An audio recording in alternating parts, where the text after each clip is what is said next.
In the morning when I'm driving, I really come alive when I listen to my Ronnie, I listen to my Ronnie Q. They are rare and they are few who can compare with Ronnie Q. So grab a chair, she's coming through. She's on the air, it's time for Ronnie Q.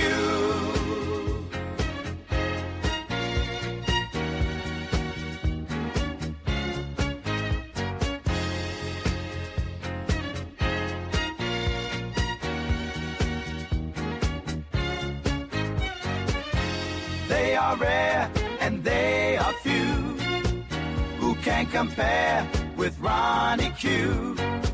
So grab a chair, she's coming through. She's on the air, it's time for Ronnie Q.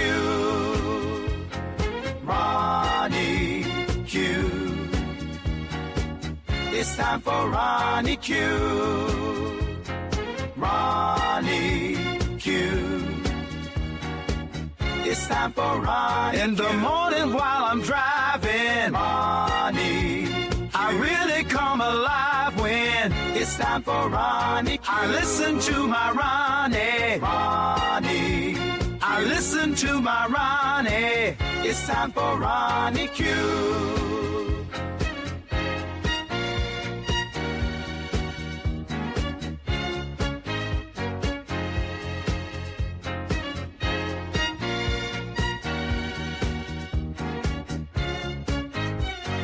Take a seat and go meet Ronnie. Sweet, sweet, sweet, sweet Ronnie.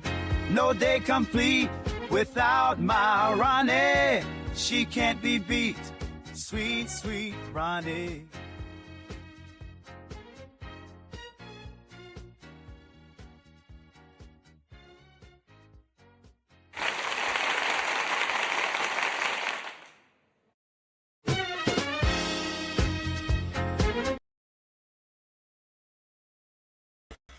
Grand Rising, Grand Rising. I hope your Passover, your Resurrection Day, your Easter, or your just plain old Sunday went well yesterday. Now, we had an interesting tweet that came from the leader of the free world in the United States on yesterday. There's a 48-hour limit. There was a 48-hour time left in his ultimatum to Iran. So on Sunday, Easter Sunday, your president did a presidential address to Iran via his live social media. Tuesday will be Power Plant Day and Bridge Day, all wrapped up in one in Iran. There will be nothing like it. Open the fucking straits, you crazy bastard, or you'll be living in hell. Just watch. Praise be to Allah. President Donald J. Trump. Praise be to Allah. Trying to be facetious about their God on Easter Sunday. This president of this nation who is trying to recreate that America is a Christian nation, as they put all of these white nationalist preachers up in front of you, trying to say that America is bound on Christianity when it is not. It is the reason why America is bounded in freedom of speech, freedom of religion, or no religion. So this whole administration is trying to tell everybody about this Christianity, this fake Christianity, this white nationalism, as they feed all of this Christianity to these young dummies in Turning Point USA trying to pretend like they're Christians when they're just money grubbing, greedy power seekers. So this is what your president said in a Easter address to the nation. Now, why is he saying all of this? I hope you guys, I'm pretty sure some of you guys may or may not have seen. I'm sure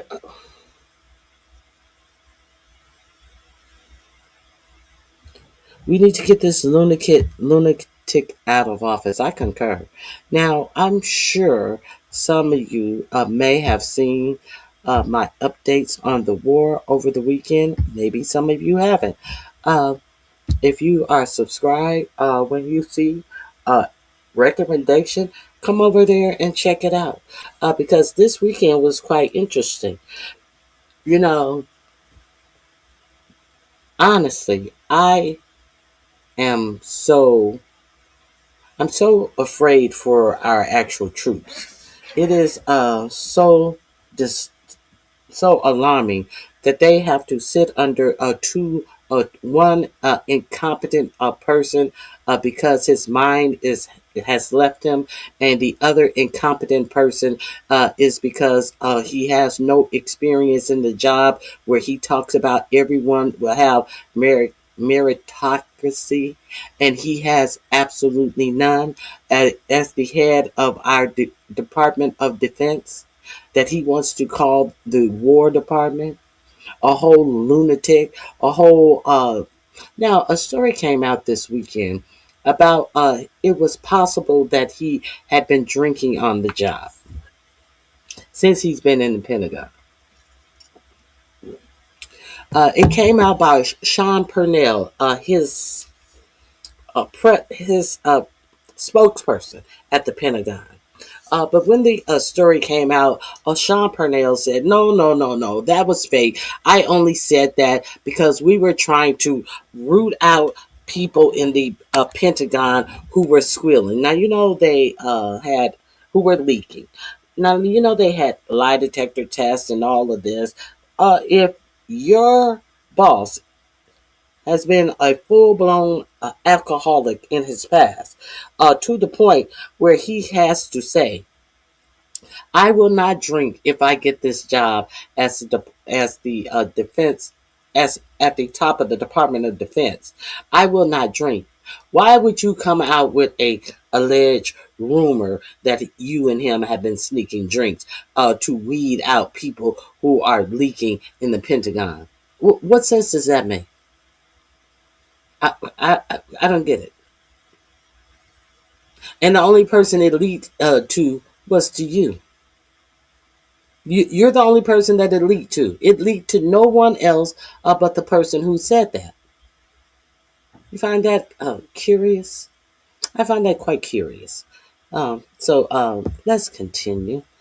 Now, okay, so we have someone with no merit over the Pentagon who fired the uh, highest ranking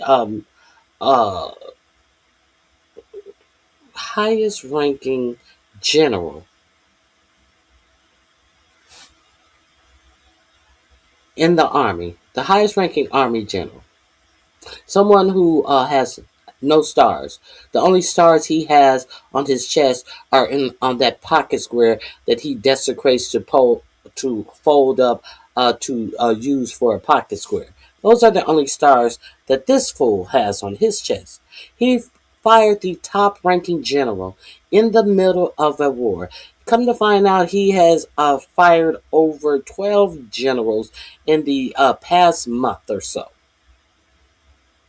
This a person with zero experience in the middle of a war that we're losing, that we're obviously losing, that has not been articulated to you why we are in this war in the first place. No one can tell you the reason why we are spending blood and much treasure in this war and losing it badly. Now, We found out Friday that two people went missing.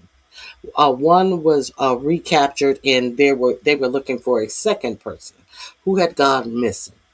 Now, I updated you that they had found the second person, but remember when the first aircraft went down, your Pentagon and sitcom told you that all of their aircraft were accounted for, as if, no, our plane has not gone down. Where did you get the actual fact that the plane had in fact gone down?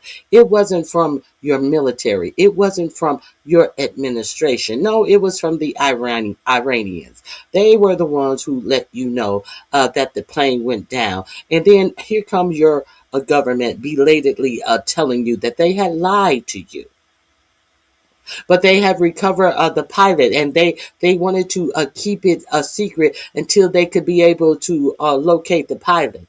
Well, when the second plane went down, did you keep it secret when you were trying to locate the pilot? No, you just got busted lying. That's what happened. You got busted lying. You lied about the first plane, and then another plane went down, and two helicopters got shot. So that was two planes go down, four helicopters got shot, and you lied about it all. Your government lied about it all. Now, so there was a search for the pilot all Friday, all Saturday, Sunday morning, sometime early Sunday morning. It was reported that they had gotten found the pilot, and they gave no name. They said he was some high-ranking captain or something, either a captain or a colonel. They gave you no name. They showed you no pictures. They absolutely nothing. They said, "Okay, we found him. Everything's okay." Till today, no name, no anything of this person that they have rescued. Now, you will recall that last week I read the report that it is suspected that your Department of Justice, that your government is hiding the number of casualties in this war. I didn't say it. It is being reported. If you missed it, maybe you should be here getting some news from accurate where I drop my sources. You know, it'll be to determine if this is true. You remember, I found it quite strange that your government told you when the first six people lost their lives fighting this war, that many more people would lose their lives. They didn't caution that they were going to try to protect more lives. They were going to try to prevent more casualties. No, what they told you was on that day when six people were announced who had lost their lives, that many more people were going to lose their lives. And I found that strange. Why would you report that many more people are going to lose their lives when only six people had lost, not only to their family members, but only six people had lost their lives? It seems like you already knew that more than six people had lost their lives the way you were reporting on it, trying to brace us to be ready for many more casualties. In my opinion, that's how I took it. So I'm just speaking for myself. And then comes the report that your government could possibly be hiding the number of casualties in this war. Okay.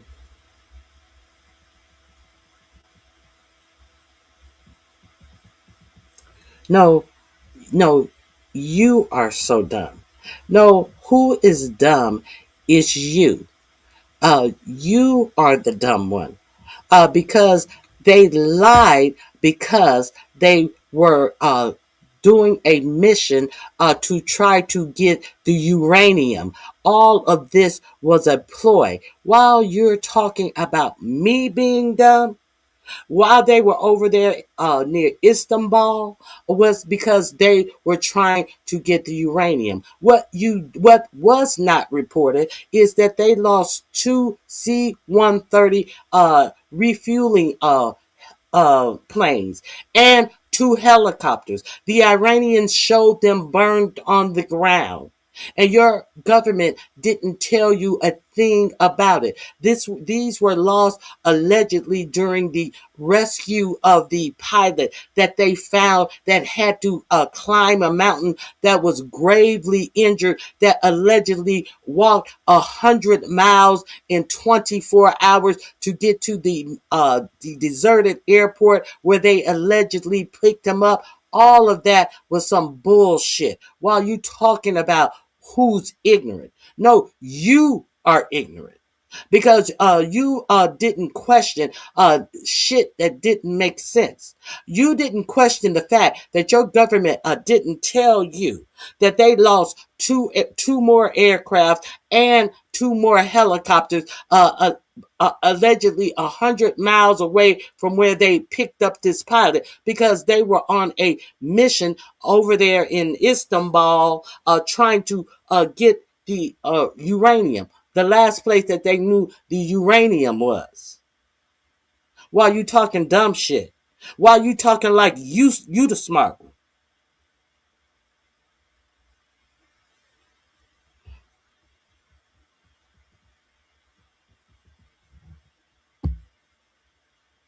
I concur. I concur.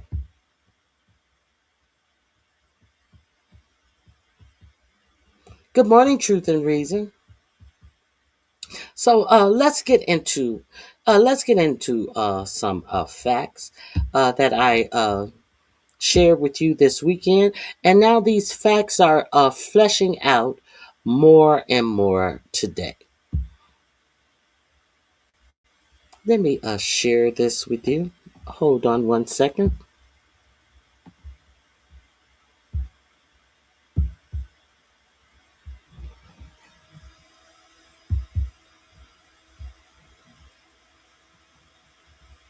Let's get to.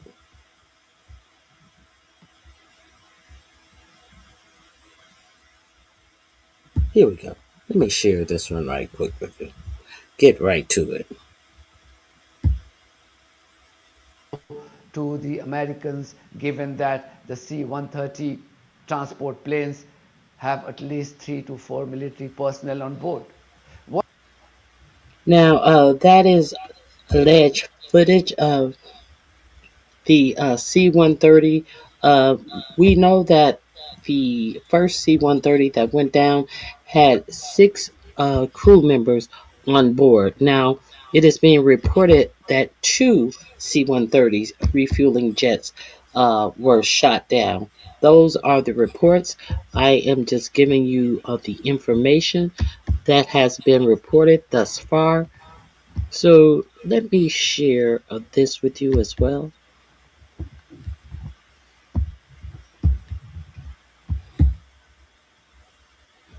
Okay, let me share my next one. No, I'm not reading anything. I'm reading you. That's what I'm reading. I'm reading you. The uneducated voter. That's who I'm reading. I'm reading you. Let me share the next video with you. The military is such, under Hegseth, is such an embarrassment that this is what they have put out. Now, this is a reporter. She's saying that only one C-130 was struck, and she didn't mention the helicopters. This is the reporting that came out on Sunday, but it was not reported in the for-profit media of the great United States. Let me share that with you. In Donald Trump's Truth Social post, he says, we got away with this scot-free, basically. But we're now hearing from Iranian state media that a C-130 was shot down as part of that search and rescue process. Now, a C-130 transport or refueling planes, they are the big ones that we saw on video refueling two black helicopters on Friday, in the first day of the search. This is obviously coming from Iranian state media, quoting a police commander in the Isfahan region, saying that they'd shot down a C-130. Now, there are 3 or 4 crew members, at least on those kinds of planes. Whether that is or is not the case, we don't know. We can only take Iranian state media's word for it. But that is something that we will have to see whether it is confirmed. I think Donald Trump never lets the truth get in the way of a good Truth Social post. The IRGC's Khatm al-Anbiya Brigade spokesperson released a statement mocking the US rescue operation of its crew member. بسم الله القاسم الجبارین. عملیات به اصطلاح نجات ارتش آمریکا که در قالب عملیات فریب و فرار فوری به بهانه نجات خلبان هواپیمای ساقط شده خود در یک فرودگاه متروکه در جنوب اصفهان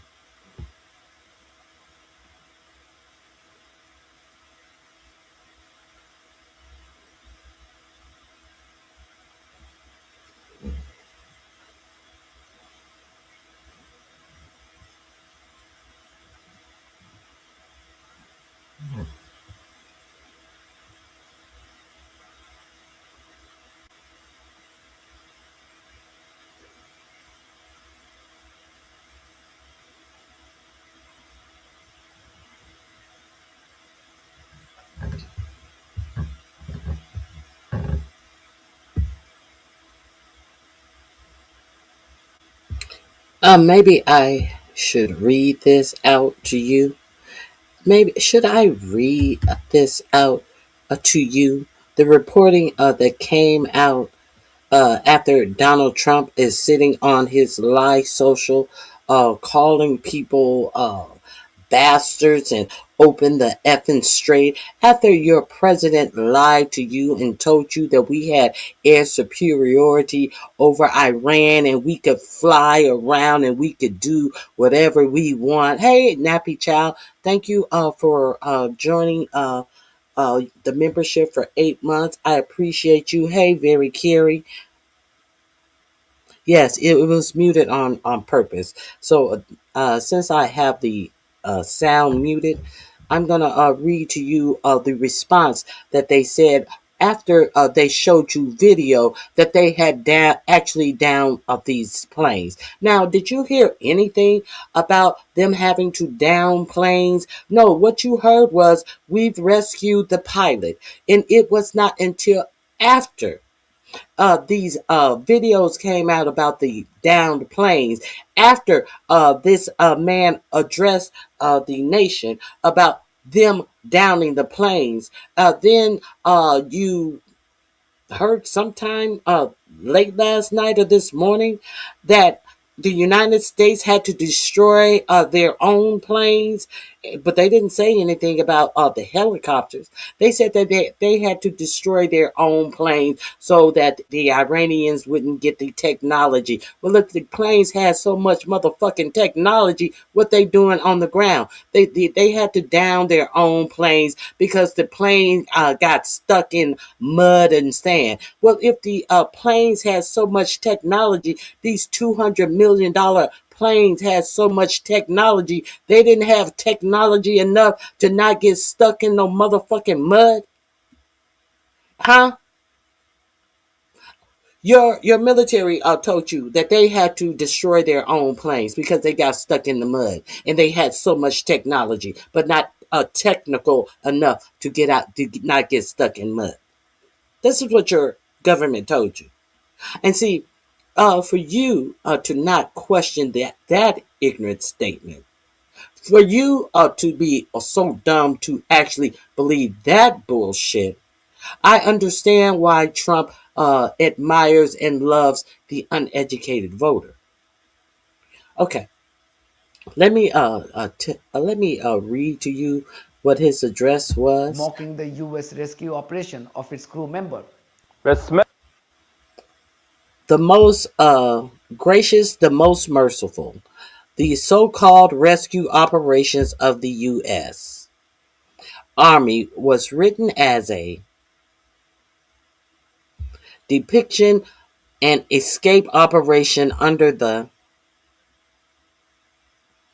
pretext of rescuing the pilot of the downed plane at an abandoned airport ended in complete failure with the timely presence of the Iranian Islamic Republic of Iran. It was determined in additional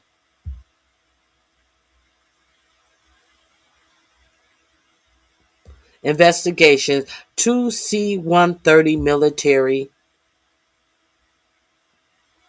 transport aircraft and 2 were destroyed by the fulfillment of the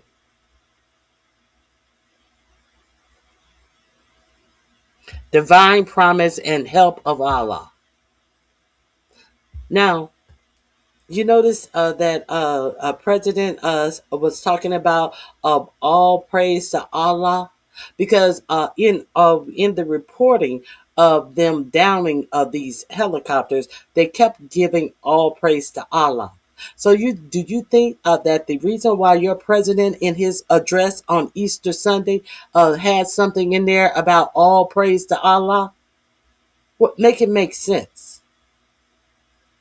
He's like, oh, I'll all praise to Allah for you. I'm gonna rain down hell on you. Open the straits, you bastard. All hail to Allah. Now, does it make more sense why your stupid president put all hail to Allah in his Easter Sunday address? Okay, the Almighty and the fire of the Holy. Wrath of the armies of Islam. This action increase the level of successive failures of the successive failures of the United States. It was proven to everyone that the weak and the bankrupt U.S. Army is not considered a dominant and superior force in this imposed war. So you think that that's why your president was cursing in a official statement to the Iranians that they are supposed to be in negotiations with? So why did he have to come out? If you're in negotiation with someone, how come all of this I'm going to rain hell and bridges and power plants, how come that wasn't talked about with the person that you are allegedly in negotiations with? But all hail to Allah. It's gonna rain hell down on you. Why do you think that your president was in such a tiff on Easter Sunday that he publicly wrote that insane bullshit while allegedly in negotiation with someone he's in war with? Oh, because they didn't tell you all this. That's why. Against the divine will of the armed forces following the arrogant and victorious operation. Okay. State media quoting a police commander in the Isfahan region saying that they'd shot down a C-130. Now there are شده خود در یک فرودگاه متروکه در جنوب اصفهان. Okay, I played all of that for you. So let's get into another video that I shared with you this weekend, and then we're gonna go forward a little bit. Pete Kegbreath and your president really don't know what they're doing. And the audacity for them to fire the highest ranking generals in the army, in the service at all, is very dangerous for our troops. And our troops that should not even be over there. Our troops who they cannot explain to you as an American citizens why our troops are over there risking their lives. Now, this is so embarrassing that this is what they had to say about keg breath after this failed attempt.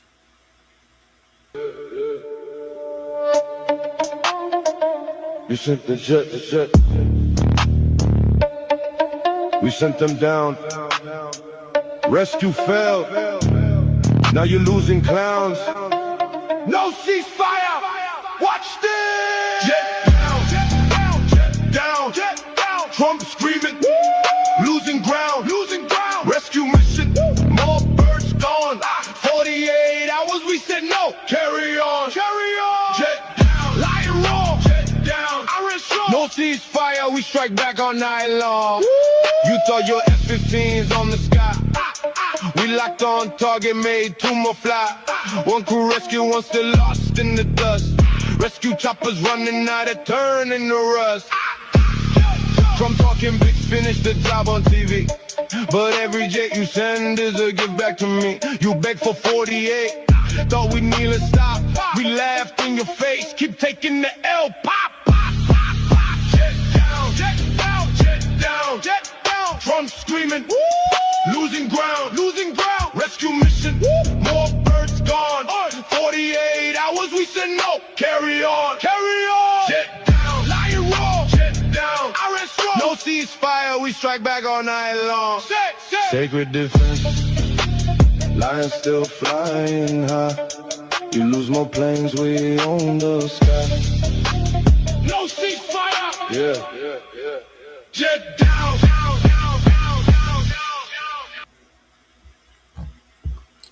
But you guys are more mad at Islam. Let me McDan Jiff, do not curse in my chat. Do not come in my chat cursing. Do not come in my chat cursing. Hey, Miss Queenie. Hey, Leonard. It is good to see you. Hey, Derek Gordon. It is good to see you. Please hit the like button. You can disagree. I don't care anything about your religion. I don't care what you think about Muhammad. I don't care what you think about Jesus. I don't care what you think about God, because religion is something personal to each person. And if you choose to disrespect someone's religion, do not do it in my chat. Religion is not something to fight about. While this administration is trying, has someone in the over the military who got drunk and spoke about kill all Muslims. That is not what America is founded on. That is what insecurity is founded on. So let's be real clear. Don't do this in my chat. Take that over there to some of those white nationalists, fake Christians, and do that in their chat. This is not the place for that. And do not say anything against Christians in my chat either.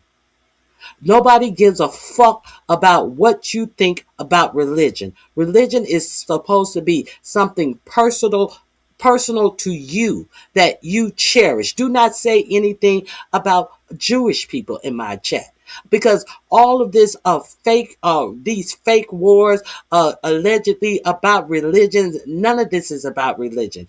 All of this is about power and gaining access to more land. Let's be real clear. This that has nothing to do with anything religious, because all of this is devilment. Let's be real clear. This is about money, power, and expanding land. And speaking of expanding land, we got to talk about a couple of things. Hey, Lena. Leonard. Now, y'all remember I told y'all that our president and his Treasury Secretary thought it was going to be a good idea to bail out Argentina. Your president says they're dying, and they bailed out Argentina. They have nothing. Their farmers have nothing, and I made a deal to bring Argentina beef into America before they bailed out the American farmers. They gave them 40 billion, not million, billion dollars to Argentina. Y'all remember me doing that story? I'm pretty sure y'all remember me doing that story. I did that story. So, what I found out this weekend, you know what is happening over in Argentina? Argentina. You know what's happening in Argentina? What is happening in Argentina is there had been some big fires that just happened to just spring up. You know how that fire sprung up in Hawaii and burnt down the whole island? And it is a question if these were fires of opportunities in the most beautiful part of Argentina. These fires blew up in. Come to find out, Milei, the president of Argentina in 2023, signed an order that would allow foreigners to buy land in Argentina. And the people of Argentina are pissed about this. Because you know who's buying all of the land that is in the most beautiful place in Argentina that just happened to go up in flyers. All these Jewish people who are trying to escape Israel are now going over to Argentina, and they have over 100,000 acres of land that they have in Argentina that they are turning into what they call a quote unquote neighborhood. They are building 6 elementary schools, so many middle schools, so many high schools, so many technical colleges, and all of this. Does that sound like a neighborhood? No, that sounds like a city in Argentina. And they are displacing the natives in Argentina. They are selling the land from under the former owners in Argentina. So, do you wonder why your president was so loyal to Argentina, gave billions of dollars to Argentina, because Netanyahu, Milei, and President Trump got together to bail out Argentina. Now, do you understand why it was so important to bail out Argentina? I wonder how much. I wonder how much money did Israel give to Argentina to bail out Argentina? Do you wonder? Do you wonder how much did Israel give to Argentina to bail them out? While the United States gave them $40 billion to bail them out. And now during this war, all of the people who are trying to escape Israel, Israel who thought that nothing could happen to them because they had the Golden Dome, now they have fucked around and found out. Now they're trying to escape their homeland. And where are they going? To Argentina, taking land from the Argentinian people. Did you know that? Were you aware of that?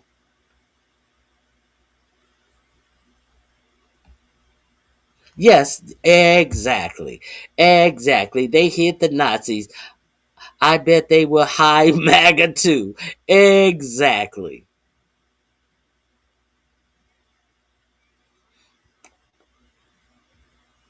Figures synagogues of Satan are rebuilding their Argentine Nazi outposts. Exactly. Let me, where is that story?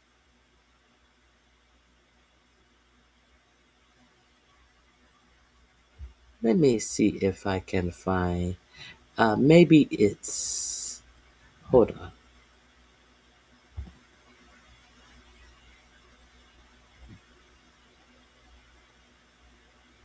Let me see if I can find. I'll find that story. Hold on, I will find it. I had pinned this story.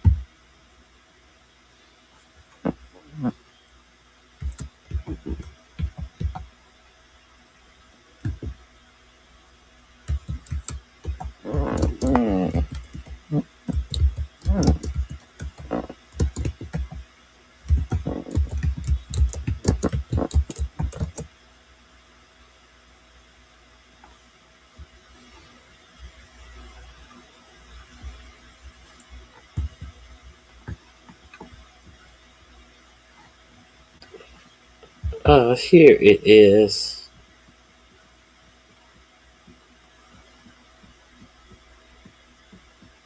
You know it's bad if Matt Gaetz has a YouTube video about it. Here, I think this is the one that I want. Hold on one second.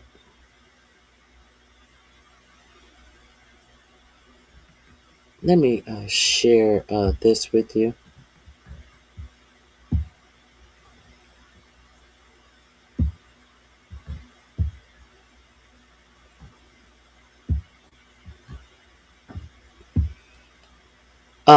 Israel burned down acres of forest in Argentina so that the Jews could buy the land for pennies on the dollars, and Milei's response was to make anti-Semitism punishable by 12 years in prison. Welcome to 2026. So if you say anything about it, if you mention that they are buying land for pennies on the dollar, they are saying you are being anti-Semitic. Let me Argentina to accept 300,000 Israelis and create a mini state. Let's get into this. Let me share this with you. 300,000 Israelis.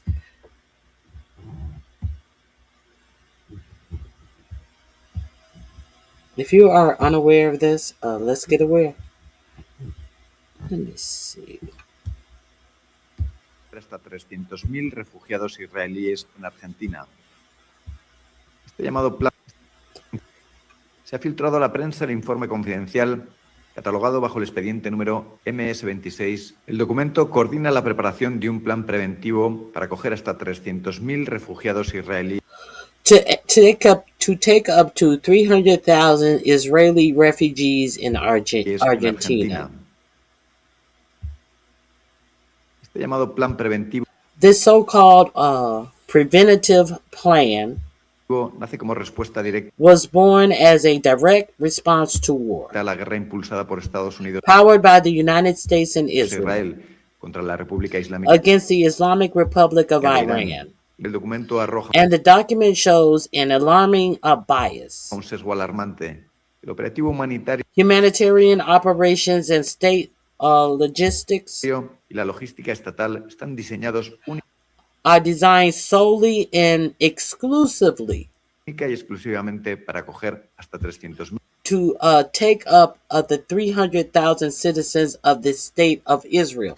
Now, mysteriously, we know that there has been a genocide in Palestine. No, Palestinians cannot go to Argentina. We know that they are slaughtering people, and over 1 million people have been displaced in Lebanon. No, the Lebanese people cannot go to Argentina. The only people who have been misplaced by their own actions, by striking Iran, are the Israeli people, not the Jewish people, the Israeli people, but they are the ones who can seek refuge in another country, not people who have been displaced because Israel has struck them. No, because Israel got struck back. They can they can find solace somewhere else, but the Lebanese and the Palestinians, they cannot. Let's be clear on this. And if you say something about it, you are an anti-Semite. Okay, if you didn't know that, up to 300,000 citizens of the state of Israel, 200.000 ciudadanos del Estado de Israel. A pesar de que la guerra despite the fact that the war is affecting the entire region, no one but the people from Israel can go to Argentina. The Argentina that got $40 billion of your U.S. money because your president says that Argentina's dying. They need our help. la guerra afecta a toda la región, el plan del gobierno The government plan completely omits. The government's plan completely omite por omits completo ofrecer refugio a to provide shelter to Syrian populations poblaciones iraníes u otras víctimas civiles del or other civilian victims of the conflict. conflicto, enfocando todos los recursos Focusing on all the resources of the Argentine state del Estado argentino en una sola nacionalidad, and a single nationality Israel. Conocidos los detalles del The details of the report are known. informe, vemos que no se trata, por tanto, de un We see that it is therefore not a humanitarian plan. Look at Milei and who is that? Your president shaking hands. We see that it is therefore not a humanitarian plan, un plan humanitario, sino de subordinarse but to be subordinated unto the needs of the state of Israel. a las necesidades del Estado de Israel. Lamentablemente, hay There are more demographic factors to add to the más factores situation preocupantes para añadir a la situación. Se ha filtrado a los medios documentación that have been leaked, documentations revealing the existence of a que project, revela la existencia de un proyecto urbanístico Urbanization, aprobado por el Ministerio approved by the Argentine Ministry of Public Works, de Obras Públicas argentino para crear lo que to create what Argentines calls a country, their own country, los argentinos llaman un country, una urbanización privada a private housing development in Patagonia. Now, they say Patagonia is one of the most beautiful places of all in Argentina. And look who's getting it. privada en la Patagonia, en tierras quemadas In lands burned by por el fire, fuego, llamado barrio called private neighborhood Joshua, a prophet of Israel. That's what they're going to call it. Joshua, prophet of Israel. Catchy. privado Josué, profeta de Israel. Este barrio privado This private neighborhood va a tener nada menos que will have no less than 100,000 acres. No less than 100,000 acres. 100.000 hectáreas. 100.000 hectáreas. 100,000 acres. Cuatro veces. This is 4 times the surface of Gaza. They will have 4 times the area of Gaza, and they are still taking Gaza. They just bombed Gaza on Saturday. You know, that big piece of bullshit, that big peace agreement that Jared Kushner and Steve Witkoff and Ivanka and her long head was standing up there making you believe that they had a peace treaty with Gaza. They just bombed Gaza, and they have been killing in Gaza and the West Bank ever since that day that they did that fake peace treaty in Gaza. Okay, but let's continue. This is 4 times the surface of Gaza. La superficie de Gaza. Se ha filtrado a la prensa el informe confidencial catalogado bajo el expediente número MS26. El documento coordina la preparación de un plan preventivo para acoger hasta 300. Okay, so there's that. Let me see if there is something else. The Economic Times. Let me share this with you. Let me share one more thing with you. I'm pretty sure A lot of people did not know about this. It seems like they just don't want the Middle East. They want whatever they can do. They do love the West as well. I guess the weather is milder. Let me see. Let me. That's not the story. One second. Let me go back. They are. They have blocked off a large portion of Lebanon. Israel has to take over a. I think it's southern Lebanon. Um, but hey, people are acting like this is a-okay. I guess this is a-okay with people because nothing is being done. Every well, what I will say,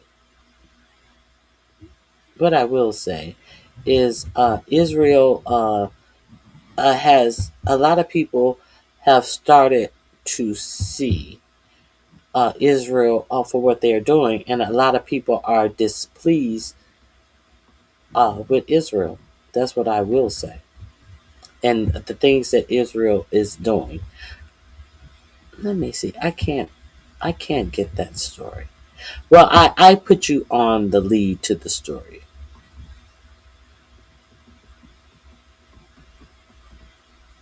Hold on.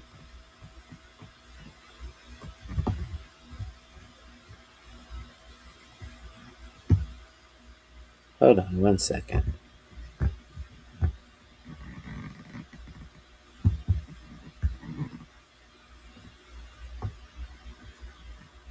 Let me enlarge this.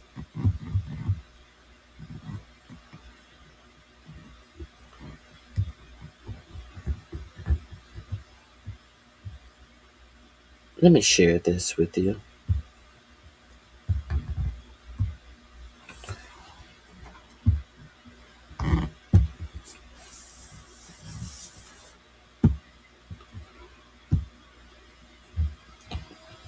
This is Buenos Aires Herald. This is from their local newspaper. What siding with Israel means for Argentina's foreign policy shift. Milei wholeheartedly endorsement of Israel marks a new direction in Argentina's diplomatic traditions, but it's not clear what the country is getting in return. Okay.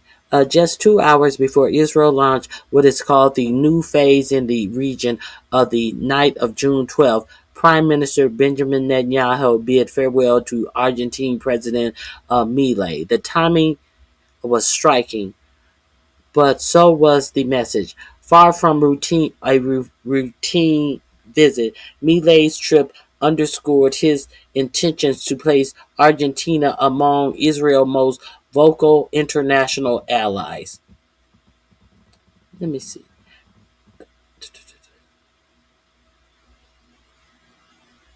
Yes, as the region moves towards more uh, pragmatic diplomacy, Milei's unwavering alignment approach reflects a foreign policy lagging behind current geopolitical trends and realities, one that carries rising costs and offers few clear benefits.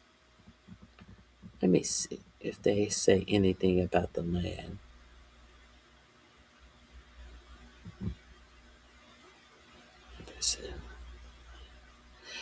President Milei's embrace of Israel in both ideological and strategic, uh, inspired by libertarian and conservative currents in the U.S., particularly among the Republican lawmakers. Milei has cast Israel as a bastion of Western values, technological strength, and democratic resilience. Oh, God, give me a.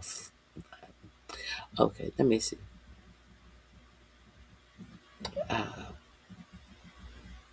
The costs The cost. The cost of taking sides for Argentina. Over the past decade, the Middle East has seen the limits and consequences of ideologically driven foreign policy. Nations that once framed regional affairs strictly in terms of us versus them have since reversed course after years of diplomatic isolation and strategic mishaps. Because there are so many people in our government now that are willing to be paid off by that Middle Eastern money. That's why there's so many people in government and representing our government are willing to take money to say that they are going to be diplomatic partners with the Middle East. And you notice all of the diplomatic partnerships that 45, 47 has made with the Middle East, has made himself richer and gave him golf courses and resorts that he's going to build all over the Middle East, has made Jared Kushner very rich with properties that he is developing in the Middle East, has made Steve Witkoff a developer who has been put in Trump's administration as some special liaison. But what has it done for you, the American people? What have all of these alliances done for you? It was reported that all of these Middle Eastern countries were going to make investments into the United States. They talked about all the billions of dollars that were going to be invested in the United States. Let me ask you, how have these alleged, these professed investments from the Middle East impacted your life positively or at all? Or have you even heard of the investment? Where in your world have you heard about a Middle East investment being built, being fleshed out? What have you heard about a Middle East investment in your life? Nothing. Absolutely nothing. This is some bullshit.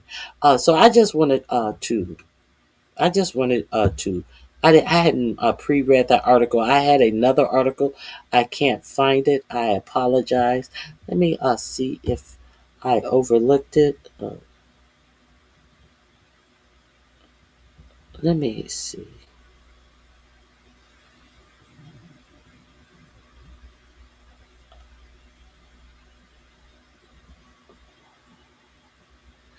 No, I can't find it.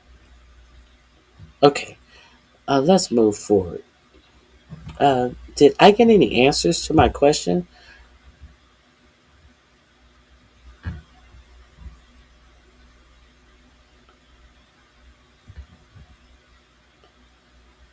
Okay.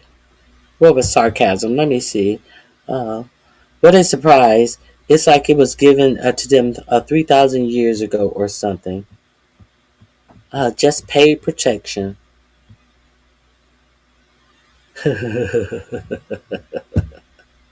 I concur.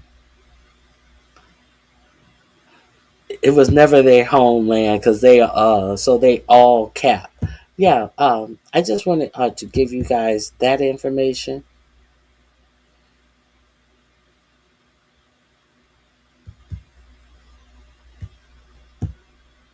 Okay,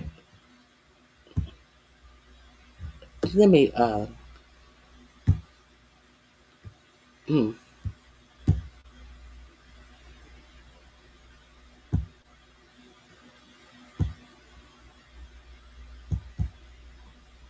Now let me. Hey, new under never under pressure. It is good to see you. Let me share some more information with you that I have run. I gotta end that story about the downed planes. Let me get into that story where your government never told you that they were on a different mission other than securing that downed pilot. It has come out today on the Midas touch. They have more information on that plane, on those planes that were shot down, and a total different reason why those planes were allegedly shot down. Let me share that with you here. We gotta figure out what's going on with this. Okay, let me share my screen with you.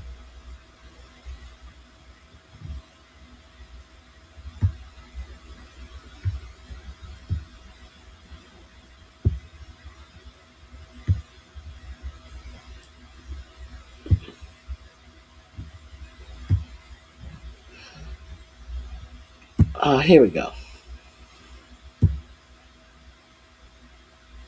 Let me get to the update on this rescue mission that seems to be actually a mission to go in and get the uranium. Dark secret of the F-15 mission in war in Iran. Okay. Pofaane nuclear facility. That's the What really happened by the Iranian Isfahan nuclear facility, where that second crew member of the F-15E was rescued? And according to the Trump regime, there was a special forces operation that involved hundreds of special forces who were involved in this extraction. There were these massive C-130 planes. There were MQ-9 Reaper drones. There were all of these helicopters. And then the C-130s apparently got stuck in the mud and they couldn't fly out. So then the U.S. claimed it had to destroy the C-130 planes that are like hundreds of millions of dollars. And apparently the individual who was rescued was a high-ranking colonel, and we don't know who that individual is. And maybe we'll learn his identity today. I don't know. But there are a lot of questions here that I think we need to dig into and push back at the narrative. And again, the narrative that's being pushed by the Trump regime may be accurate, but they lie about everything.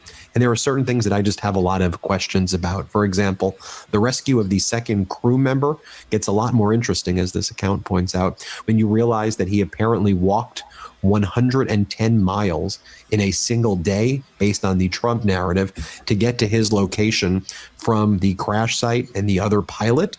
And you can see right here where the airfield is geolocated. You can see where the individual was basically rescued, kind of southeast of Isfahan. When you look at the debris of the aircraft that the U.S. said it destroyed on its own to prevent it from getting into Iranian that was initially shown to you by the Iranian news media. Let's continue. hands. I mean, it appears that there are marks of bullets or air bursts on the shell of the C-130 Hercules aircraft that, again, the U.S. said they blew it up right by Isfahan. Iran claims they shot it out of the air. What actually happened with these aircrafts? Again, I think that we should try to dissect this narrative to see if it makes sense. As this Nerd Tech account says, C-130s don't get stuck that easily, not even in sand, let alone the hard ground near Isfahan, 400 kilometers deep inside Iran and very far away from the downed pilot. And it's impossible for multiple helicopters to also get stuck next to the C-130 wreckage. There's helicopter wreckage, there's C-130. So that wreckage that I showed you was reportedly from 2 C-130s and 2 helicopters. Wreckage right next to it. And then there's the fact that the United States apparently created, they say, a forward operating base in Iran to conduct this mission for this other crew member. Take a look right here. Iranian media published this video showing the charred wreckage of this C-130, which alone is worth more than $200 million in Isfahan. Iran's claim is that they destroyed them during a failed U.S. rescue attempt, while the U.S. Air Force says it destroyed its own MC-130-day transport planes after a mechanical failure. But it's not just the MC-130. I mean, the Iranian mission to EU lists the aircraft that it claims were shot down and destroyed by Iran. But we know that most of these aircrafts that they listed were destroyed. It's just Iran says they destroyed it. The U.S. said that they blew up their own aircraft. Well, first we know that the F-15E was indeed shot down by Iran, even though Donald Trump said that the U.S. had complete air superiority and seemed to imply that there was air supremacy because the Trump regime said Iran just had BB guns. There were these two HH-60 helicopters that were damaged in the apparent search and rescue mission of the two F-15E pilots. Then there were two MH-6 Little Bird helicopters. One of those, or two of those, potentially were destroyed in the search and rescue operation. An A-10 Thunderbolt was destroyed in the search and rescue operation. That was shot down as well. Two C-130 Hercules, those big planes that carry 60 special forces in them. Two MQ-9 Reapers destroyed. Two C-130 Herculeses were destroyed. This one account says what's in my head. And again, I'm not veering into conspiracy. I'm not saying this is what happened. I want to be very careful. I just know Trump and his regime lie about literally everything. But this is what I've been trying to get at for the last 48 hours if you've been watching my reporting. I'm beginning to think this was not a rescue operation, but was rather a targeting of a high-value facility near Isfahan. That's where Iran has its nuclear facility, because ain't no way that pilot was lost just near Isfahan. His last known location was literally 200 kilometers from that point. And then there was all of the reporting, remember last week, that the United States was going to send its special forces to extract the uranium from Isfahan. Remember, that's what they said. U.S. special forces would go in. Yes, I remember that's what they said. And it's possible they were going to build a ramp, and they had all of these tractors and this digging equipment that they were showing on trains on their way from different U.S. bases that were allegedly supposed to be put on ships to be taken over to the Middle East to do all of this digging and extracting up, looking for this enriched uranium. Yes, I remember all of that.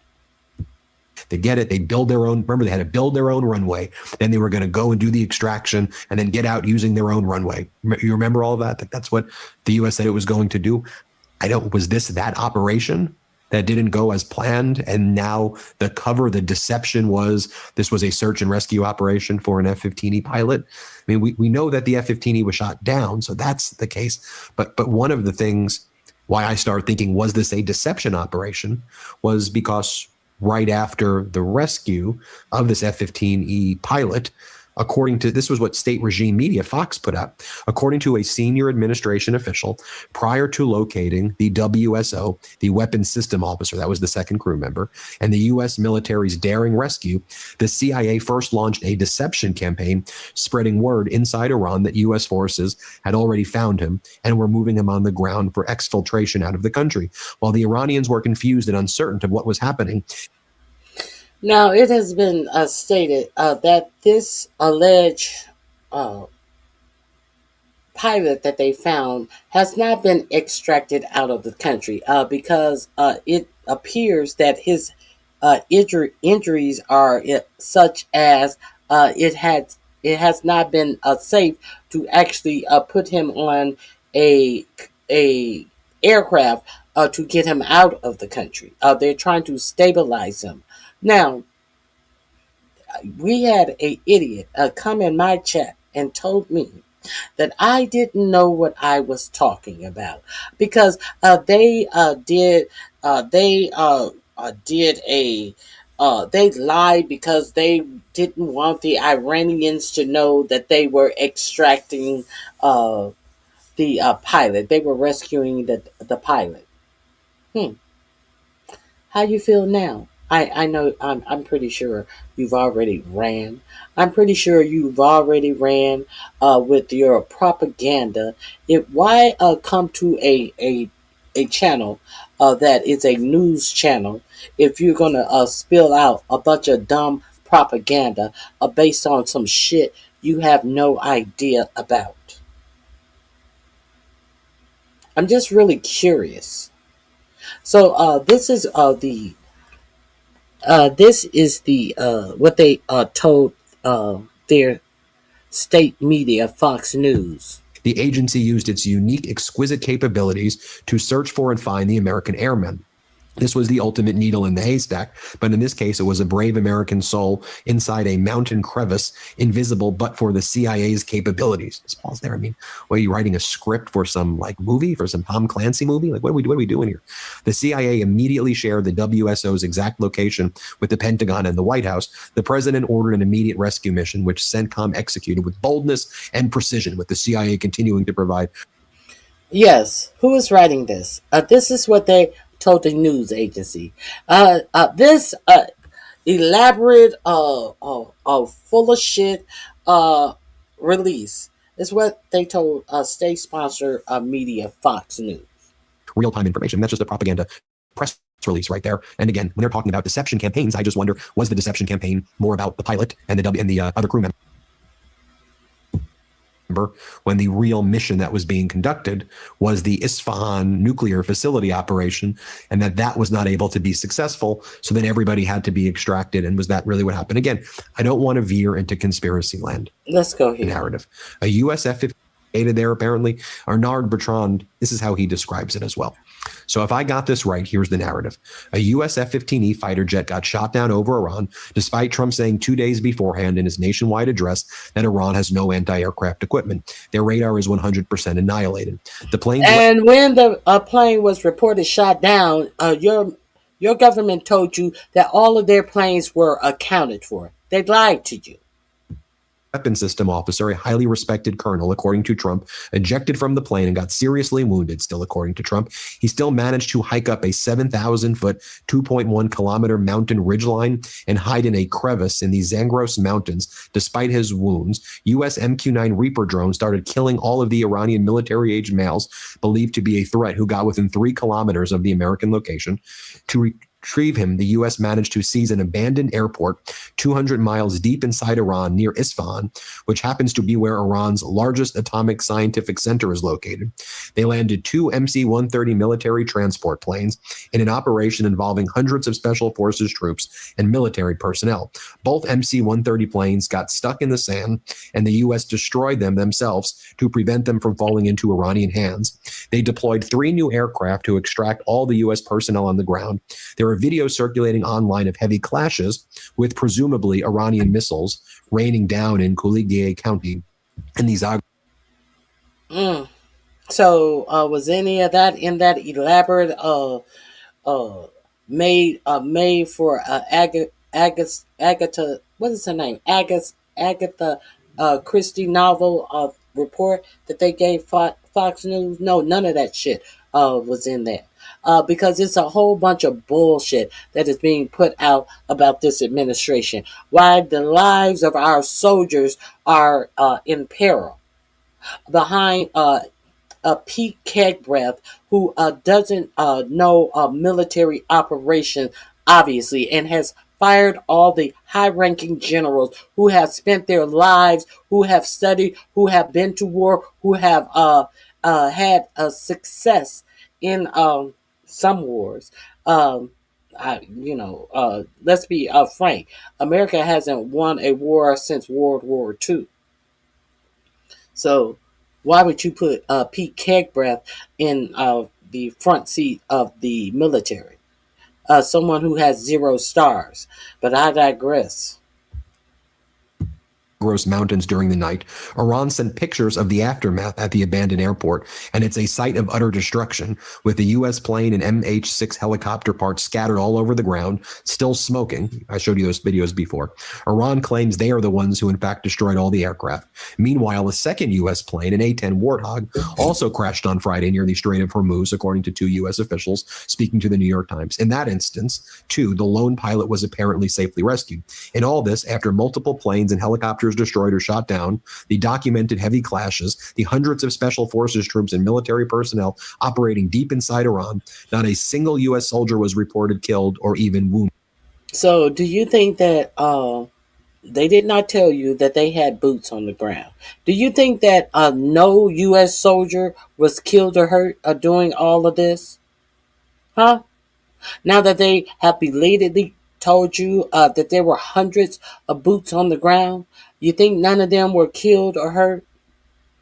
I gave you the story last week that the Pentagon is reportedly withholding information about casualties in this war. Let me go to the report that first reported the loss of these planes. It wasn't your government that first reported the losses of these planes. Let me show you where I got the information about the losses of these two planes and two helicopters. I will show you where I got the information. Do with it as you please, but I'm going to show you how I got it and what it said.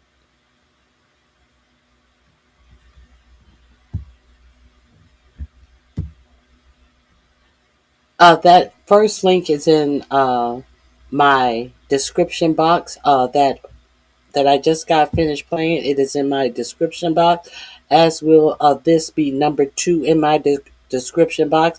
Iran claims to inflict heavy losses on U.S. military. Trump flaunts pilot rescue. This is the name of this video, and this is where I saw this.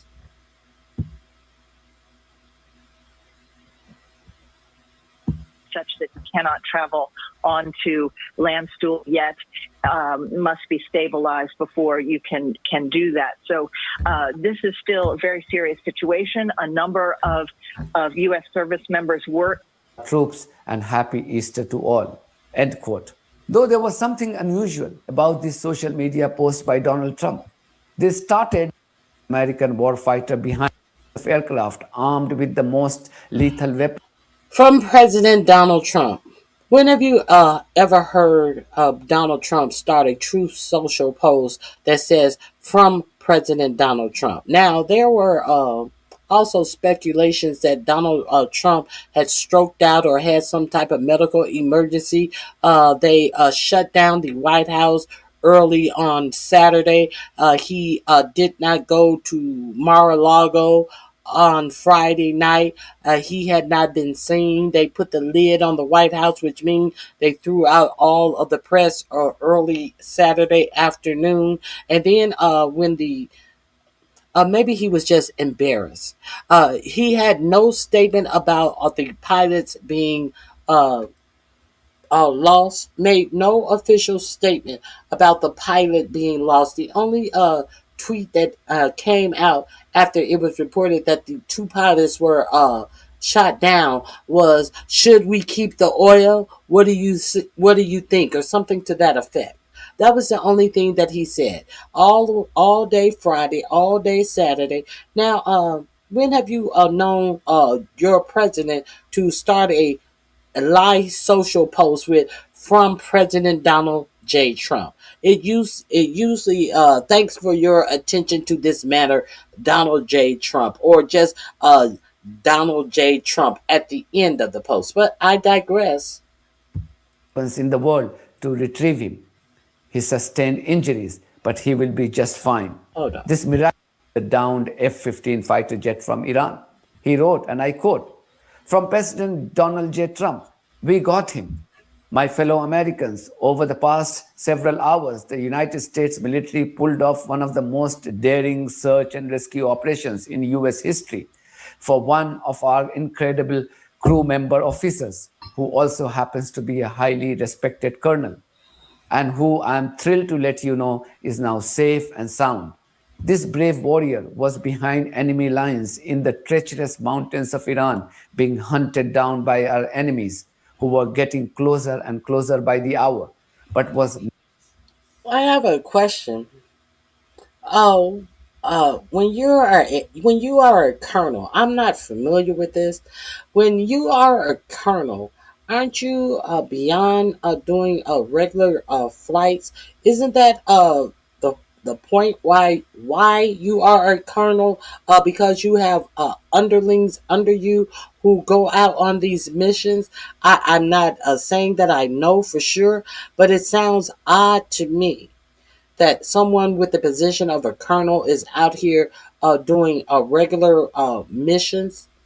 It does sound odd to me. I don't know. Maybe somebody in the chat can tell me.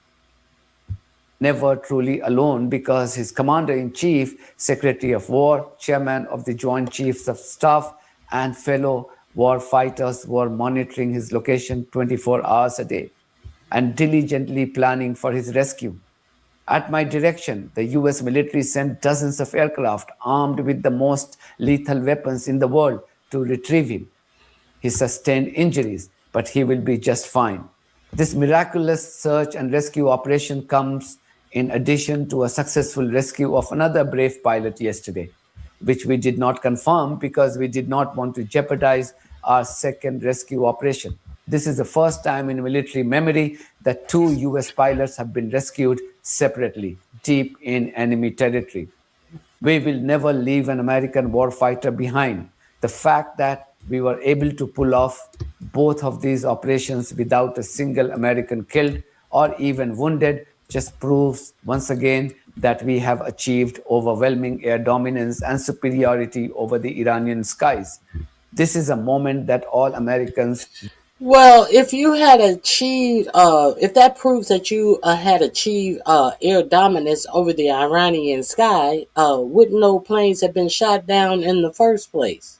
That would have proved that you had achieved pure air dominance over the Iranian sky, in my opinion. Uh, Not to be a stickler for facts. Republican, Democrat, and everyone else should be proud of and united around. We truly have the best, most professional, and lethal military in the history of the world. God bless America, God bless our troops, and happy Easter to all. End quote. Though there was something unusual about this social media post by Donald Trump. This started with the sentence from President Donald J. Trump.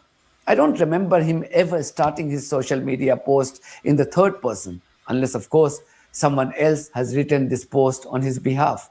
This would further fuel social media speculations about his health conditions. Anyway, returning to his social media post, what this did not reveal were the heavy losses suffered by the US military as claimed by the Iranians. In fact, Fox News kind of gave it away in the immediate aftermath of the rescue operation when its reporters spoke about the serious injuries sustained by the rescue crew member as a result of firing from the Iranians, and also the fact that the US military had lost at least 2 aircraft. Listen to Fox News' chief national security correspondent, Jennifer Griffin. We don't know the condition of the airmen at this point. I can tell you that the injuries are likely to be serious.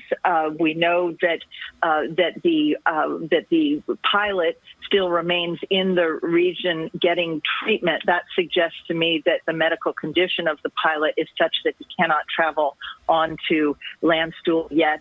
Must be stabilized before you can do that. So this is still a very serious situation. A number of U.S. service members were injured during the rescue mission. We knew on Friday that 2 of the military helicopters were struck by enemy fire as part of that rescue mission. And then we know more details about the A-10 Warthog that crashed on Friday. That A-10 Warthog was providing suppressive fire and flying cover for the rescue operation as they were trying to find this. They were in a race against the clock to find this second airman who had ejected from. So she's talking about Friday. They did this rescue mission late Saturday or early Sunday. The Warthog is the one of the aircraft that they were searching for a pilot from. Also, the helicopters that were struck on Friday are not the helicopters you're about to see now, because those helicopters allegedly returned back to base after being shot on Friday. And she has not said anything about this plane with this that you see right here that is refueling the other plane. These are the F-130s. They are refueling planes. If you remember, a refueling plane went down and it had 6 soldiers on the plane. It holds a crew of 6 people, and those were the first 6 people who passed away in this war. It was two of these. These are the F-130s. The plane and was hiding in that ridge line. But we know that A-10 Warthog crashed in Kuwait, and the pilot of that plane also had to eject and be rescued. But he is safe as well, I'm told. And good news tonight. But I think when all is said and done and we learn the details of this rescue mission, it really will be the stuff of Hollywood. Within hours, the Iranian media released the video of the burned wreckage of fighter jets and helicopters from Isfahan. They claimed that this was the wreckage of two burned US C-130 refueling planes and two military helicopters. Now, a rescue mission, it really will be the stuff of Hollywood. Within hours, the Iranian media released the video of the burned wreckage of fighter jets and helicopters from Isfahan. They claimed that this was the wreckage of two burned US C-130 refueling planes and two military helicopters. Now, if true, this is a further blow to the Americans, given that the C-130 transport planes have at least 3 to 4 military personnel on board. Watch this Sky News reporter here. So in Donald Trump's Truth Social post, he says, we got away with this scot-free, basically. But we're now hearing from... Okay, we've heard this earlier today. Yeah. So this link is also in my description box. Avail yourself to that. Let me see what else I wanted to share with you guys today real quick. Let me go back and finish this Midas Touch one real quick.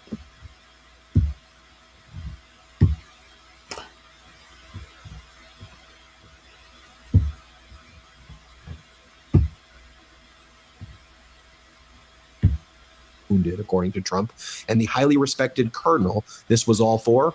No name, no photo, no interview. Nobody has spoken to him or knows who he is. So to sum it all up, anti-aircraft equipment that supposedly didn't exist shot down an F-15 and apparently an A-10 Warthog the same day. A seriously wounded man climbed a 2.1-kilometer mountain. The U.S. sees an airfield 200 miles inside a country it's at war with, next to one of its most strategic nuclear sites, and deployed hundreds of troops, all apparently unimpeded, lost 2 planes to sand, and destroyed their own helicopters. Videos show heavy clashes, missiles raining down, but not a single person got even wounded. And the man at the center of it all, nobody knows who he is, completely anonymous, 0 pictures, but Trump says he's safe and sound, and so is the rescued A-10 Warthog pilot, who also remains anonymous. Trump concludes this all proves the U.S. has achieved overwhelming air dominance and superiority over the Iranian sky, despite the whole episode only happening because Iran shot his planes out of the sky.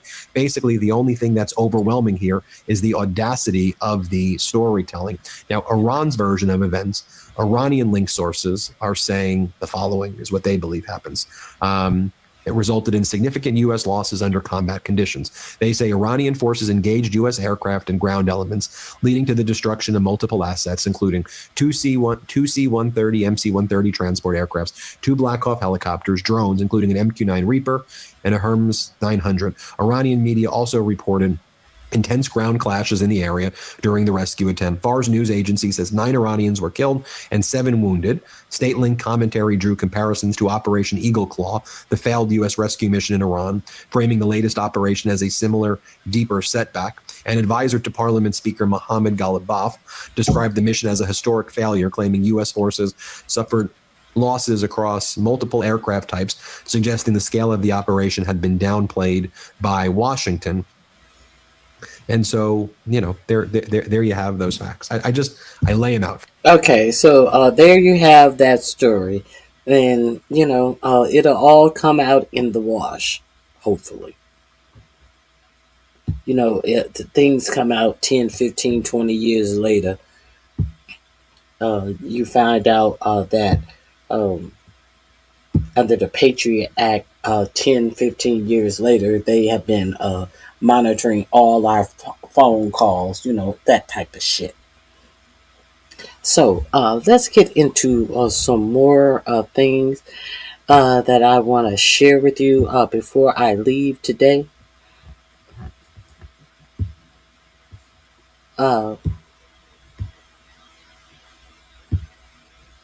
I want to get into this story by one of my favorite Substack reporters, Ken Klippenstein. FBI's exclusive FBI's new political pre-crime center. You guys remember I was reporting to you about that NSPM7 National Security. What was it? National Security PM. Presidential Memorandum 7 that said that they were going to start charging American citizens who disagree on the internet in protest with their government for crimes, even if they have not committed a crime. They have these Palantir AI network showing that you would likely commit a crime. So therefore, they are going to be arresting you for pre-crimes. That's what pre-crimes mean. You haven't committed a crime, but based upon your social media activity, your protesting activity, other different activities that the qualities that they say you have, they are going to be prosecuting you as a domestic terrorist. And even if you have not committed a crime, they are going to have you set up on pre-crimes. Why does it matter? Because I told you about it, and maybe a lot of you thought that it was a joke. But President 4547 budget request to Congress contains the largest counterterrorism spending increase in years. And buried inside this new FBI-led center dedicated to proactively hunting Americans the government classified as so-called domestic terrorists, the new center and funding boost represents the implementation of Trump's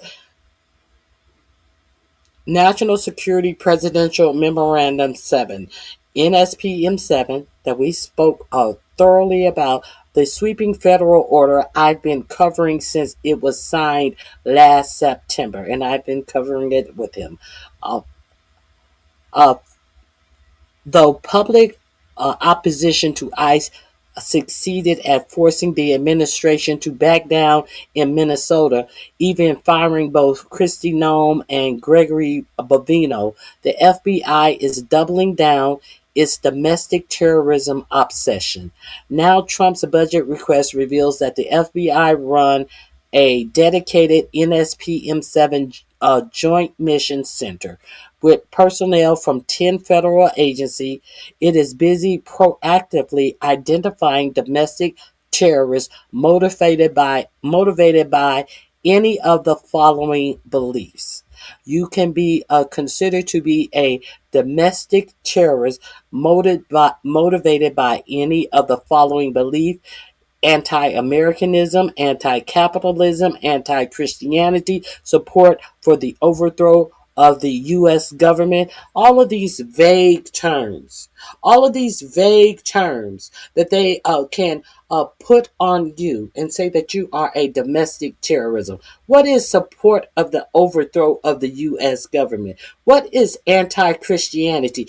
I didn't understand that this was a law of the land that anyone must be a Christian. I didn't understand that. So are Jewish people in jeopardy of being anti-Christian? I know Muslim people are anti-capitalism, anti-Americanism. What the fuck is anti-Americanism? Overriding and running ramshot over the American Constitution? Would that be anti-Americanism? Okay. All these vague terms is what I'm saying. So, support for the overthrow of the U.S. government, extremism on migration. So, if this administration shoot up all the desalination plants, which will in turn make Iran do in kind to these other Middle Eastern countries that have military bases. So let's be clear.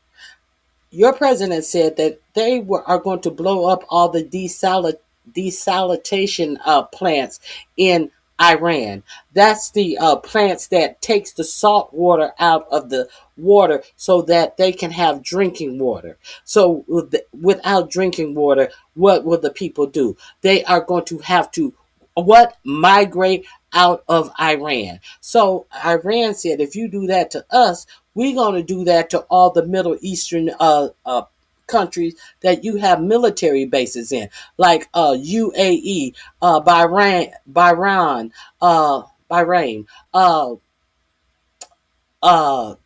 Dubai, Saudi Arabia. Every place that you have a military base, we're gonna strike theirs too. So what's gonna happen to them? There's gonna be a great extreme migration from all of these people who have been living in this region who can no longer live in this region. So who has the extremism on migration? So if you complain about all of these people who you in fact may have to migrate, and many of them may be migrating to the United States, because we know the United States ain't never met a rich person, a person with plenty of money that they didn't accept into this country with open arms. We got all the room for you as long as you got money. So if you mean if you complain that you fuck up the world and we get a big migration of people into the United States? Okay. Anyway, that's neither here nor there. Extremism on race. Do they mean extremism on race, like Pete Kegbreath pastor who said that slavery wasn't inherently bad? Is that the extremism on race that they're talking about? I'm sure it's not, because these are people that they have at the Pentagon preaching to our troops. These white nationalist preachers.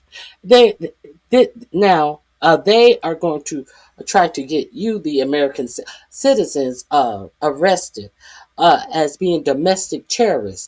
Don't forget that your EEOC has petitioned white men who feel like they have been discriminated against in the workplace. The actual audacity. Let's not forget that Pete Kegbreath had fired the highest general in the United States Army because he refused to take women and black people off the promotion list. So extremism on race is it. Do you think that's the extremism on race that your government is looking for? As Pete Kegbreath wanted 2 black people and 2 women taken off the list for to get a 1 star, to get a promotion of 1 star, and fired the top general in the fucking service because he refused to take them off the list because he said that they deserve consideration for the promotion. But y'all don't know about the NSPM7 that is trying to declare you for pre-crimes, things you have not committed, based upon extremism on race, extremism on gender, hostility towards those who hold traditional American views on family. A pre-crime. What the fuck is hostility towards those who hold traditional American views on families? So if you are a gay person and someone is out here harassing you and saying that you don't hold traditional family views, they're not the person who is a domestic terrorist. You are, because you are against them because they hold traditional views on a family. It's not them, it's you. Okay. Hostility towards those who hold traditional American views on religion. What is a traditional American view on religion? These are things that they are going to try to hold American citizens for pre-crimes, which means crimes that they have not committed, on the terms of you being a domestic terrorist, based upon the criteria that you hold hostility to those who hold traditional American views on religion. In a nation where the president was being facetious towards Muslims on Easter Sunday, and cursing in his Truth Social about "open the fucking straight, you bastards," on Christian Sunday, and making it clear he was talking to Muslim by saying all praise to Allah. Is hostility towards those who hold traditional American views on religion. Are there not some American Muslims? What are traditional American views on religion? If you don't see the coded racism, white supremacy in this bullshit, and if you don't see it, I don't know what to tell you. Hostility towards those who hold traditional views on morality. On morality. What's moral? From the just read the moral message from your president on Easter Sunday. Let's continue. The 2027 FBI budget request to Congress. Domestic terrorism. For more than a century, the FBI has occupied a critical role in the protecting of the United States from threats to the nation's public safety, borders, economy, and way of life. Domestic terrorists who are motivated by a range of ideologies and galvanized by recent political and social events in the United States pose an elevated threat to the homeland. Domestic terrorists exploit a variety of popular social media platforms, smaller websites with targeted audiences, and encrypted chat applications.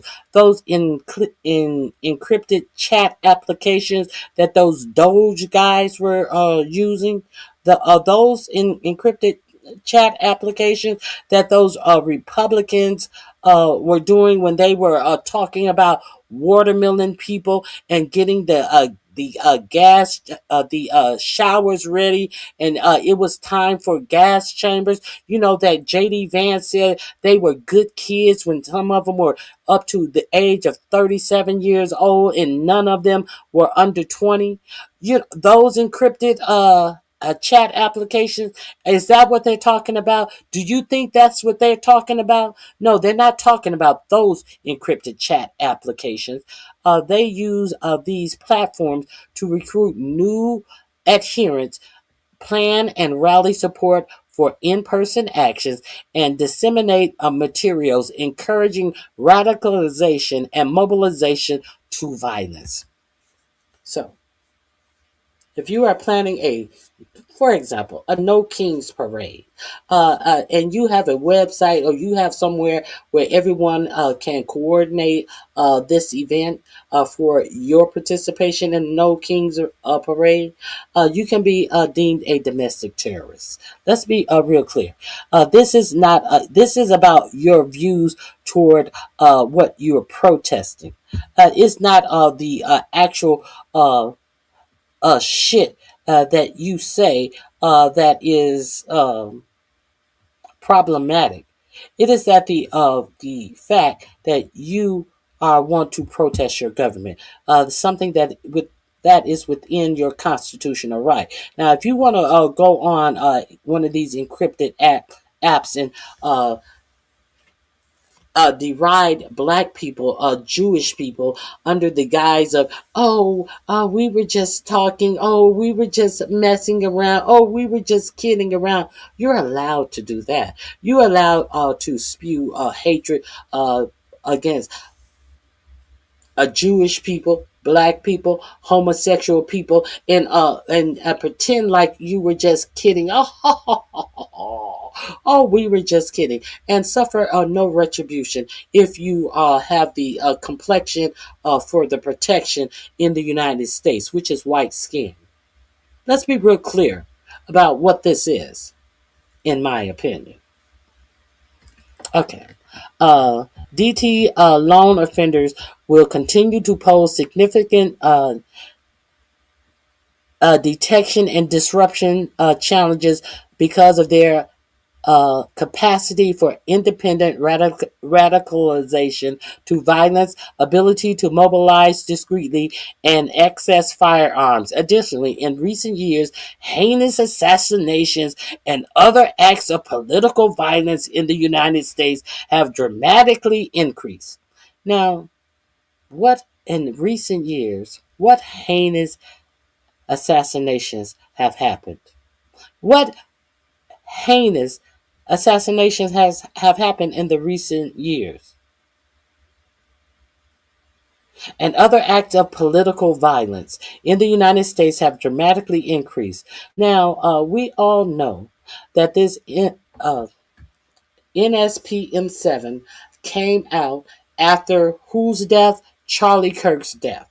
All of this is under the guise of Charlie Kirk being shot, the FBI pretending like they have solved the case, and now we find out that the bullet fragments that they pulled out of Charlie Kirk's neck cannot be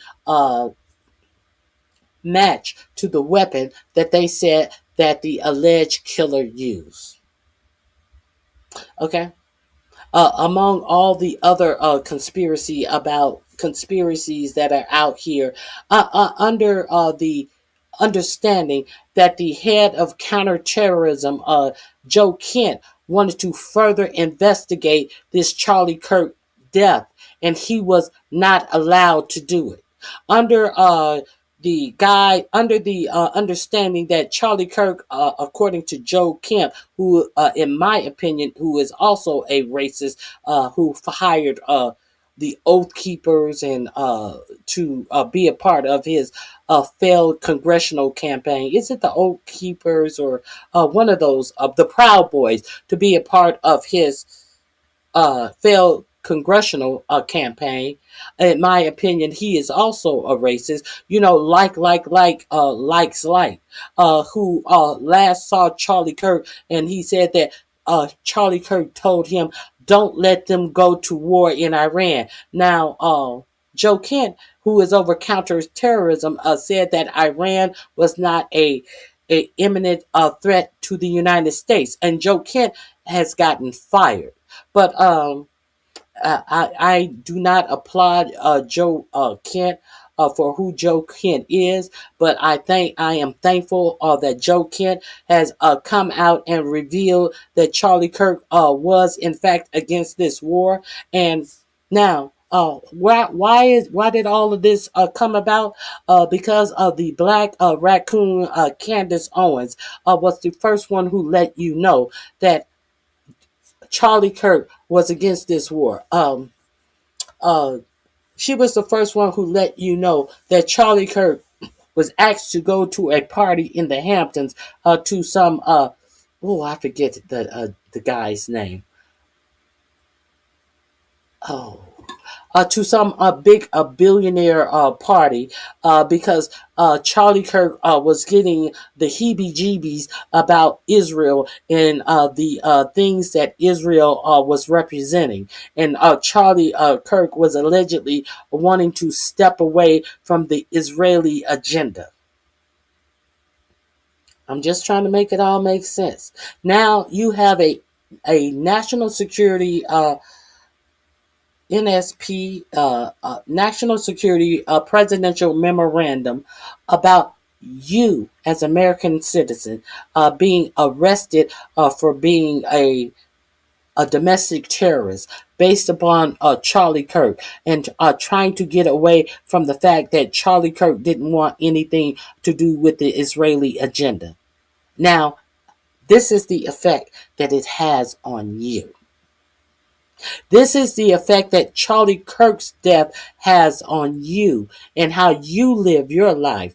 Charlie Kirk that they let lay in state in the Capitol Rotunda, where they would refuse to let Jesse Jackson lay in state at the Capitol Rotunda. The same Jesse Jackson that had gotten military members of release that were being held hostage, but Charlie Kirk laid in rest in the Capitol Rotunda. Let that sink in.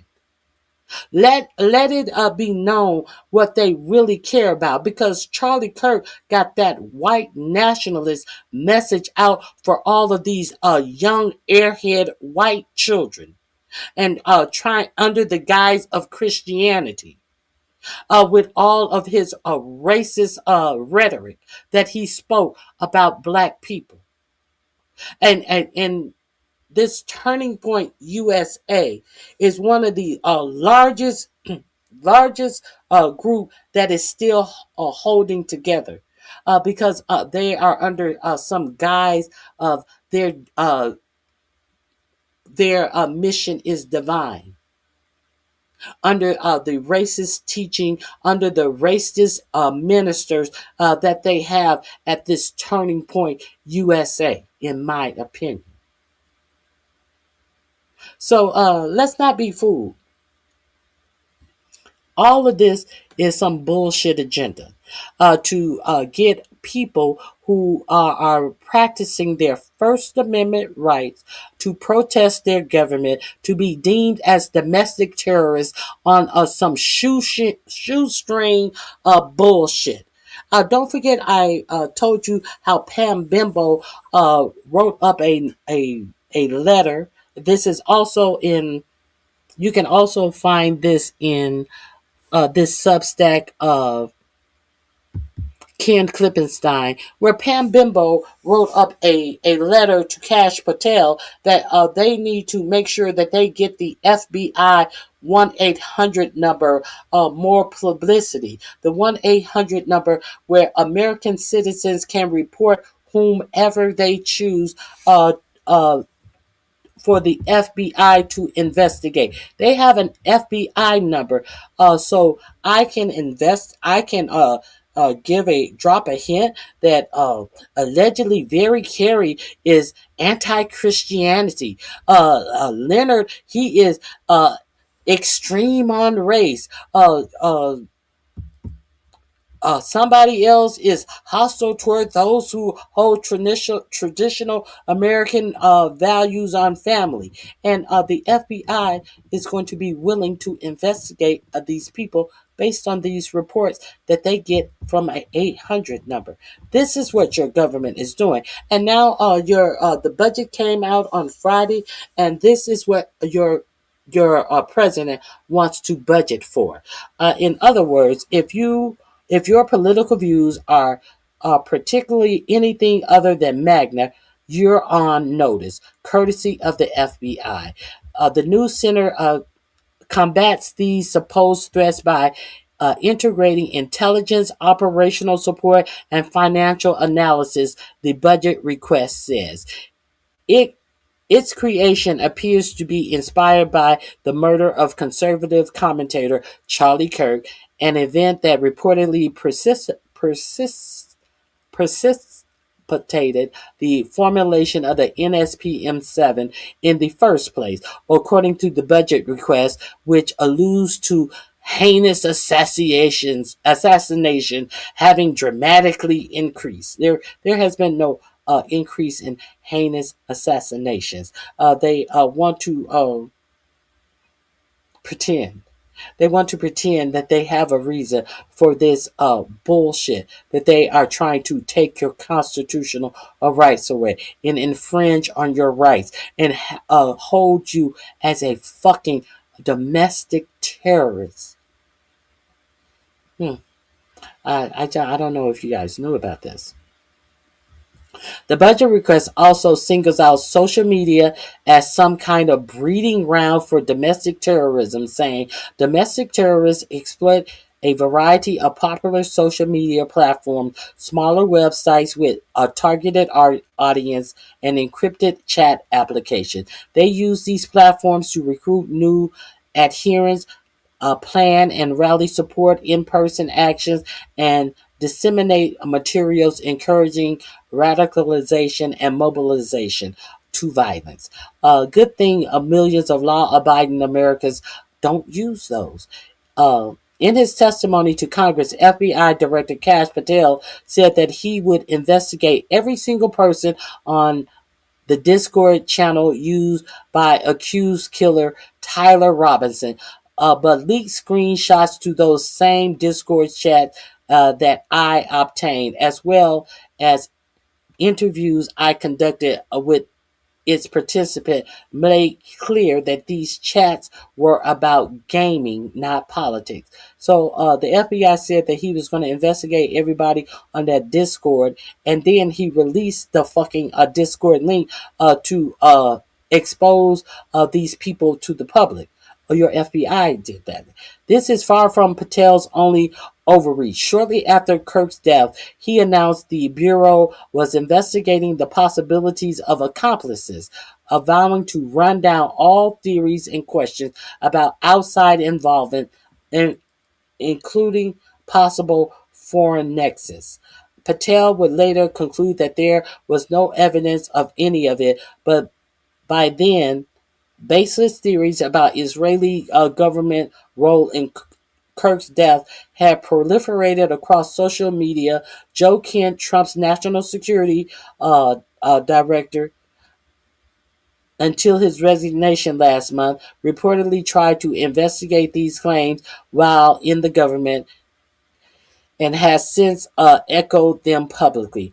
Maybe these guys should have taken their own advice about the perils of social media. It's hard to overstate how much the FBI focusing on domestic terrorism under Patel and the Trump administration, yet the media have barely covered the NSPN7, let alone the FBI's shift. Shortly after Kirk's death, FBI Director Kash Patel testified to Congress that he was overseeing a 300% increase in domestic terrorism investigations. Isn't that peculiar? A 300% increase in domestic terrorism investigation because you are out here exercising your right to protest your government. And in the first months of the administration, the FBI replaced the 9/11 inspired terrorist screening centers with the threat screening centers. As I reported at the time, the new mission broadband the scope to include all national security threats, which ostensibly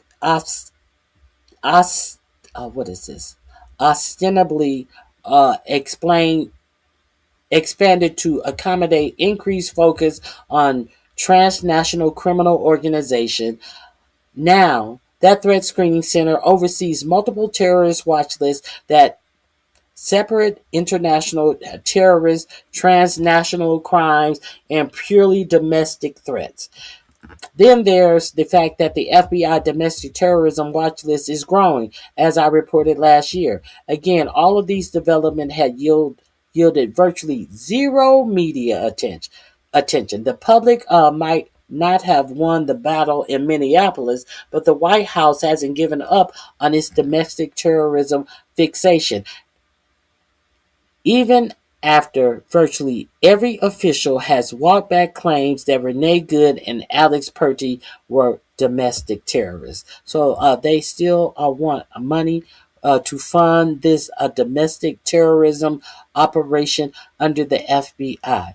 And speaking of the things that they want money in this budget that was presented by Donald Trump, they want an additional they want to increase the budget for the military from $1 trillion to $1.5 trillion. And they expect to achieve getting this $1.5 trillion budget by cutting a lot of social services. If you are unaware, let's see what they plan to cut to achieve Trump's $1.5 trillion budget. Now, you guys know that I played for you last Friday what 4547 had to say about even paying for child care, the things that the United States shouldn't have to pay for. If you are not familiar with it, I have to remind you of what your president said about not having to pay for child care. We shouldn't have to pay for child care. The state should have to pay for it. We shouldn't have to pay for social security. The state, no, we shouldn't have to pay for Medicare and Medicaid. The state should have to pay for that. The broke ass states should have to pay for child care, Medicare, Medicaid, and if they didn't have the money, they should increase taxes. Let me remind you of one of the ignorant things that your president said when it coming over here in 2 weeks. He's a nice guy, King Charles, but should be our best, right, Brooke? But they weren't our best. I said, you have 2 old, broken down aircraft carriers. You think you could send them over? Oh, No, that's not the one. That was at the Easter ceremony as well. That wasn't the one I wanted to play. I'll play the one I actually wanted to play. I apologize for that.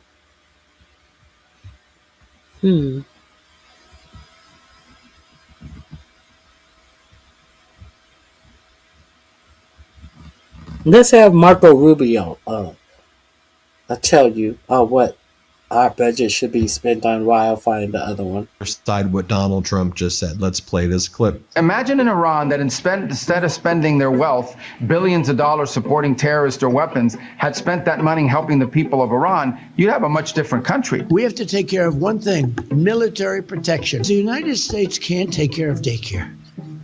That has to be up to a state.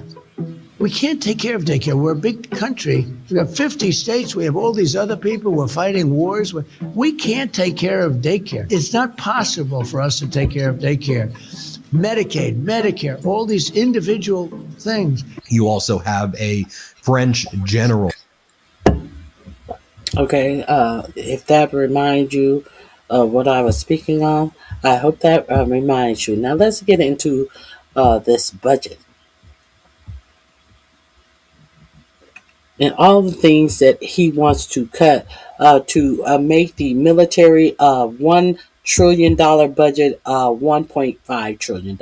Trump budget seeks $1.5 trillion in defense spending alongside domestic program cuts. This was updated on April 3rd. President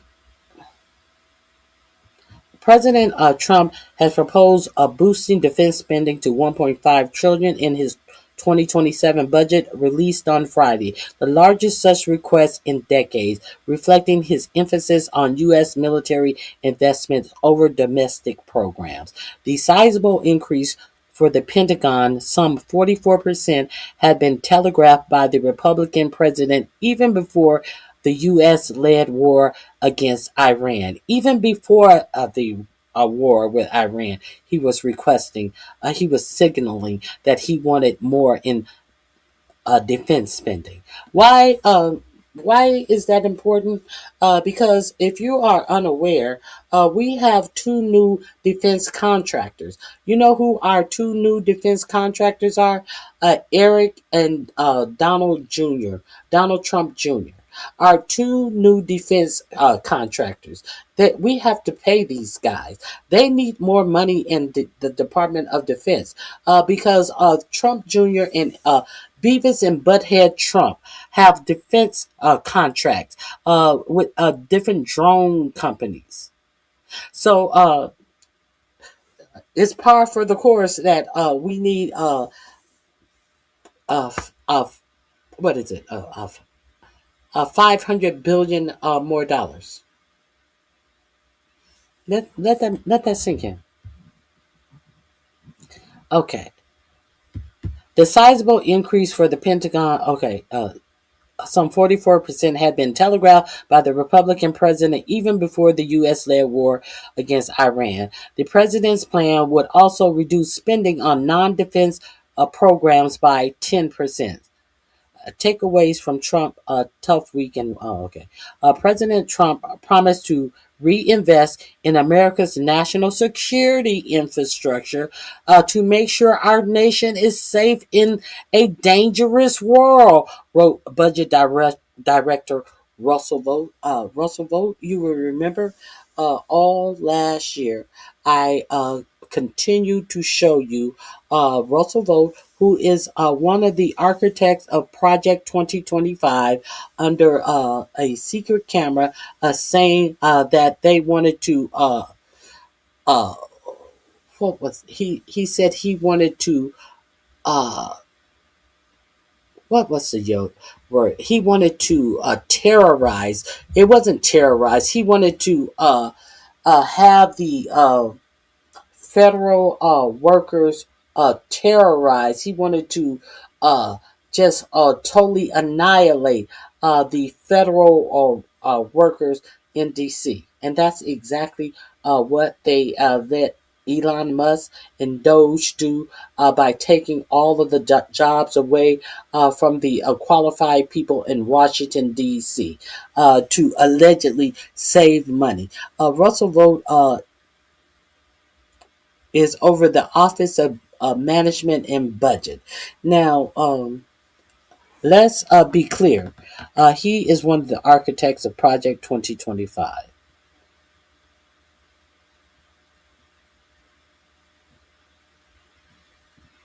Hold on.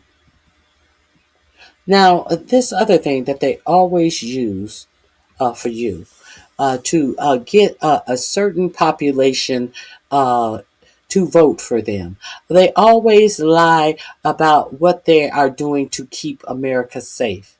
Safe for whom? Do you feel safe in this America? Do paying out more money than you are able to save? Paying out these exorbitant prices for mortgages and rent that is taking up more than half of your paycheck. Is this keeping you safe? It is the ever increasing prices on everything in the goddamn grocery store. Shit that used to be $1 and something. Everything is over $5. The lowest prices in the grocery store, it seems like, it's $5. The gas prices that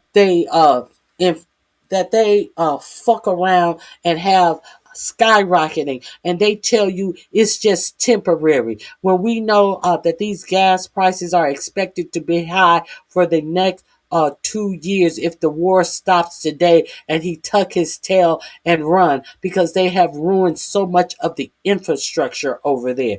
Have you ever known groceries prices to go down? Do you think that these prices are going to go down once they're up? Usually it's up and it's stuck. The New World Order that they're ushering in. Anyway, the president's annual budget is considered a reflection of the administration values and does not carry the force of law. The massive document typically highlights the administration's priorities, but Congress, which handles federal spending issues, is free to reject it and often does.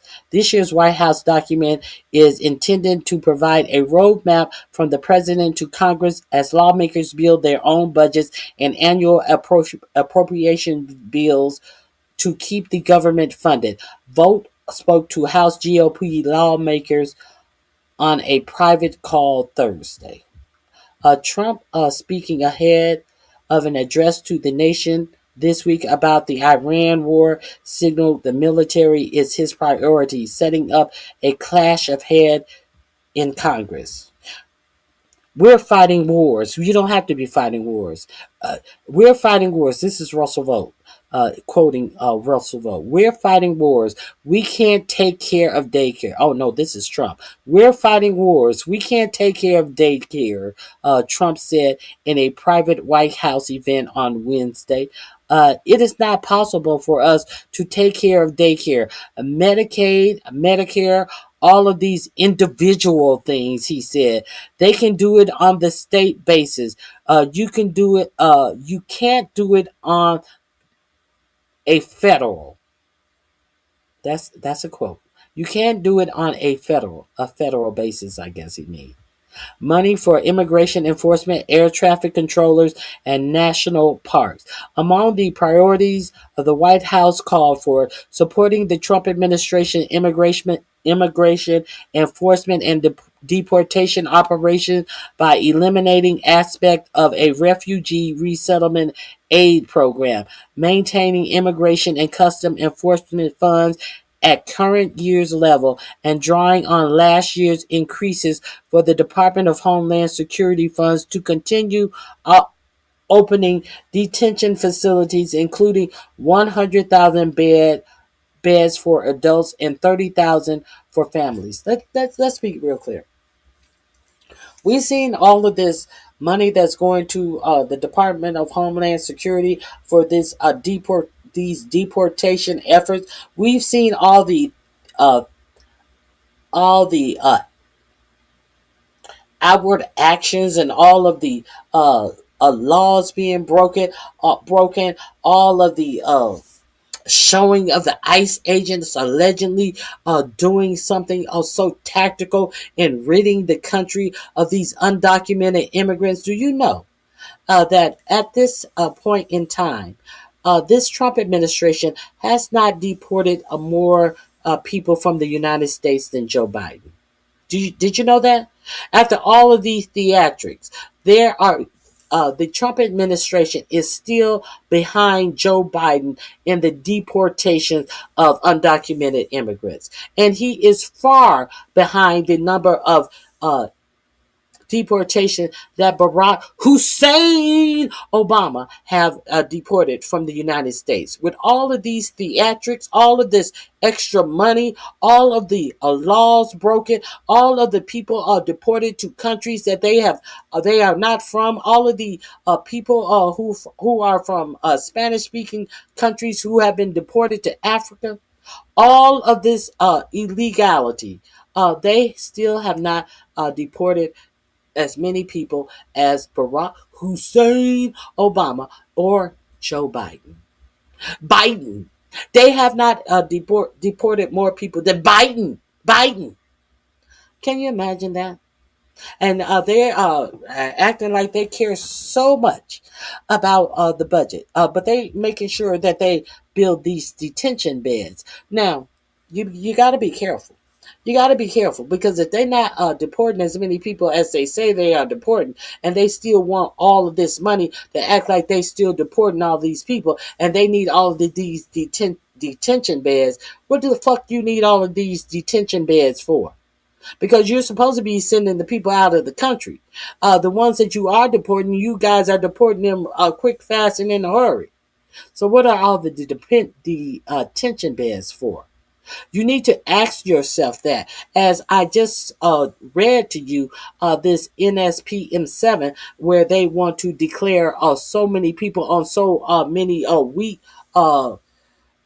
weekly explained charges for being domestic terrorists, while you think that these detention beds are for undocumented immigrants that they are catching, while they are asking for all of this money in the budget for safety. Is that going to keep you safe? You better worry about your safety in this administration of liars. That's all I want to say. Let me see.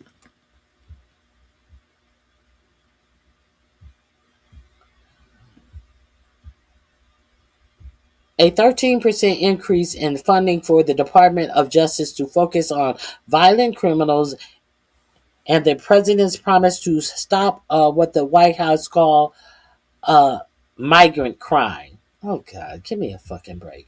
Why do you need more money? Why do you need an increase to fight this made up bullshit? Crime is crime. So if a migrant commits a crime, is it more of a crime than if a American citizen does the crime, the fuck out of here. If you're getting rid of undocumented immigrants, that's one thing. So you should be getting rid of the undocumented immigrant criminals. Why do you need more money to concentrate on migrant crime? The fuck out of here. Okay. Okay. A $10 billion fund within the National Park Services for construction and beautification projects in Washington, D.C. $10 billion to beautify not all state parks, Washington, D.C.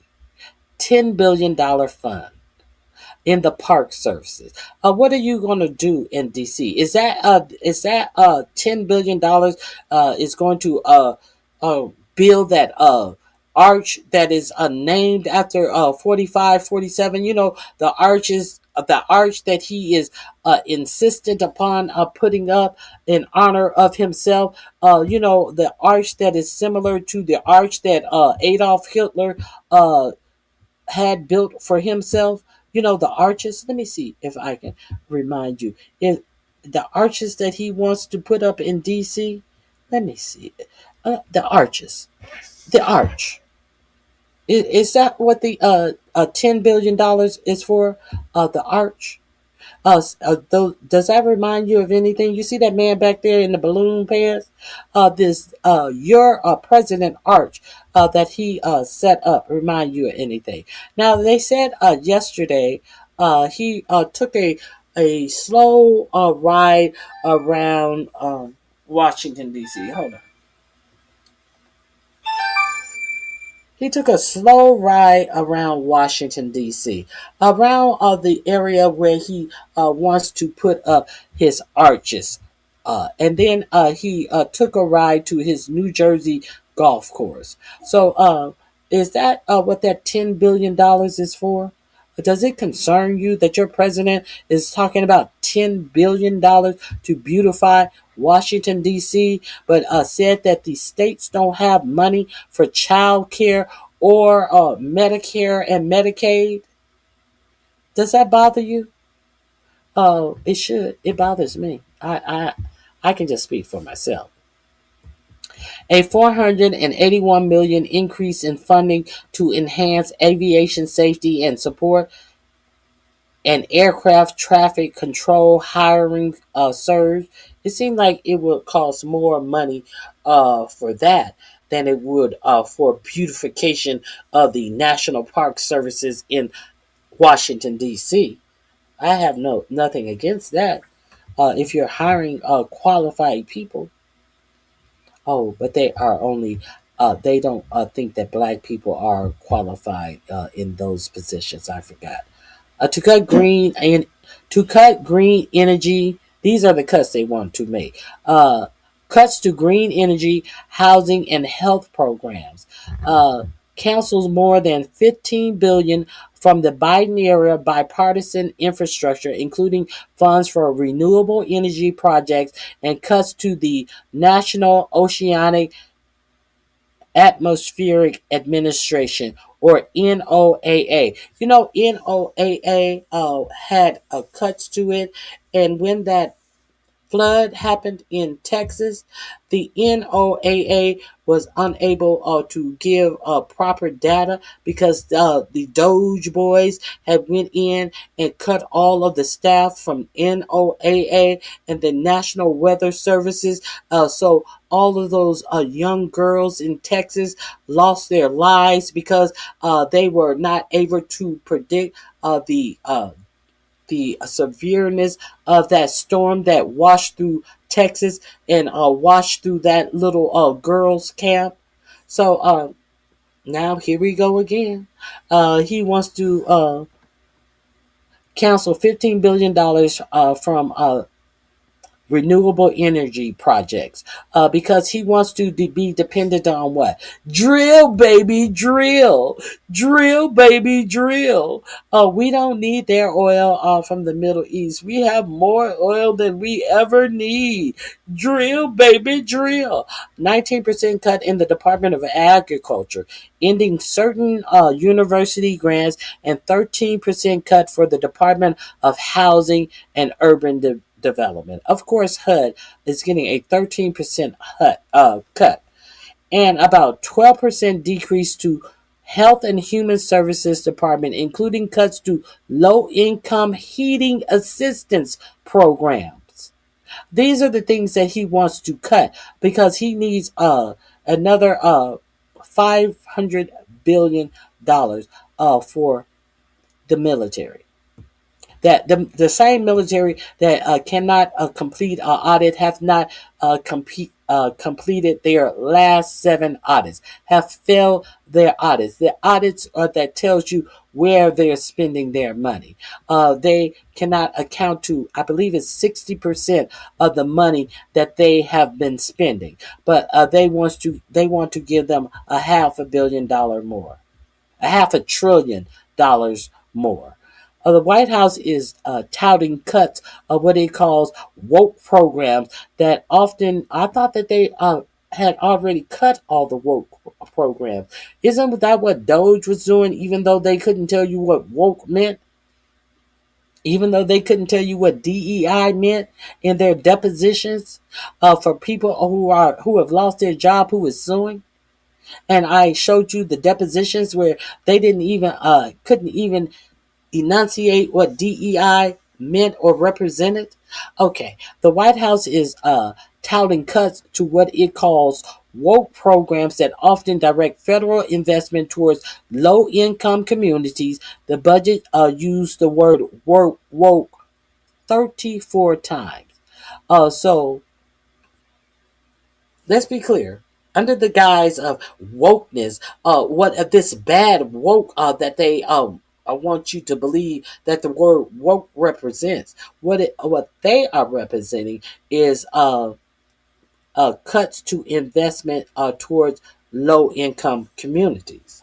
That allows them to take investments and money from low-income communities. For example, the administration is looking to cut community service block grants, which funds activities such as financial and job counseling and helping people obtain adequate housing.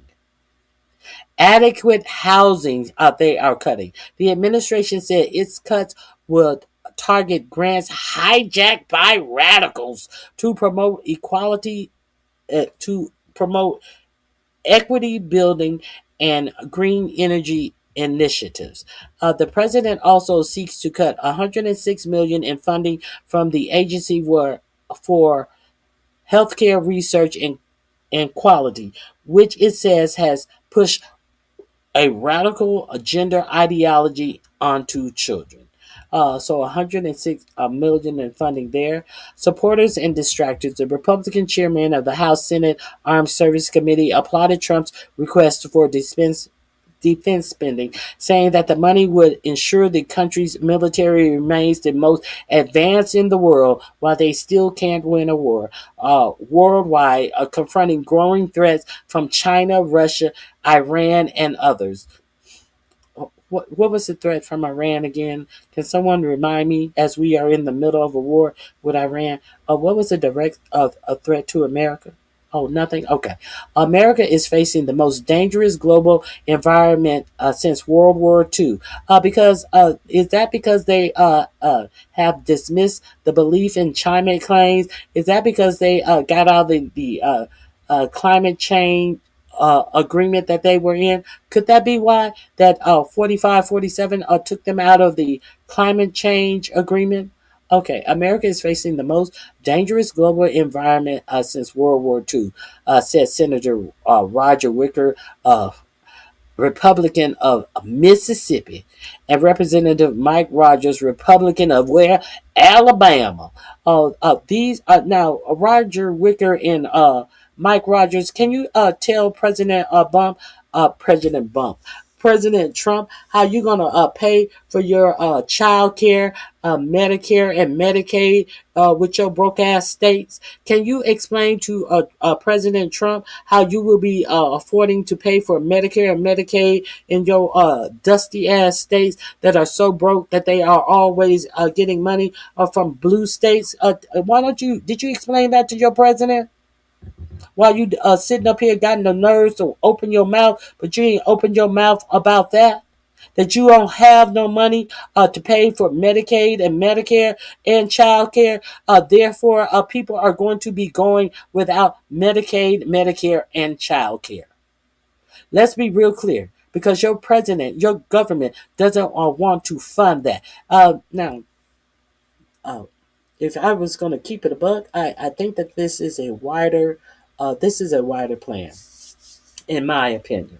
My opinion is that these rich people are sick of you guys taking up space that they could better use and they could better build upon.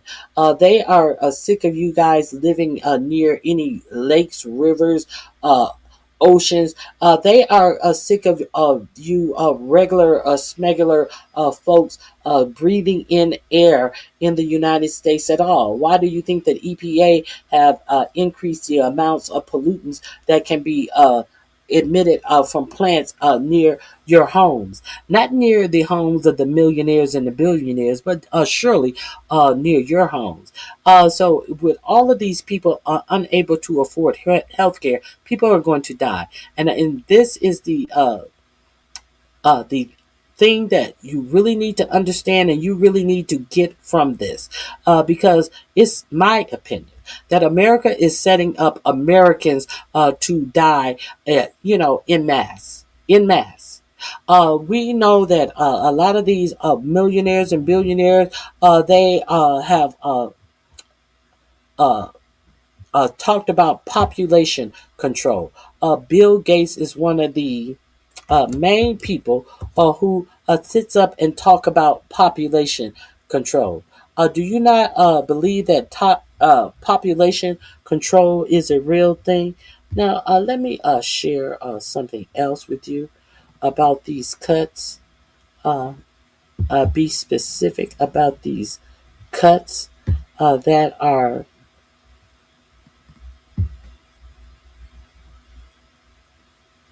that the Trump administration is looking to make. Let's get into some more dollars and cents about the cuts before I go further with this, because I want you to understand what they feel that is unimportant for them to spend government money on your government tax dollars, as they want to put a $500 billion towards fighting wars. And as we are in the middle of a war that we don't even know what the purpose of this war is. Hold on one second. Let me do something. Let me. Okay, here we go. Let me share this with you.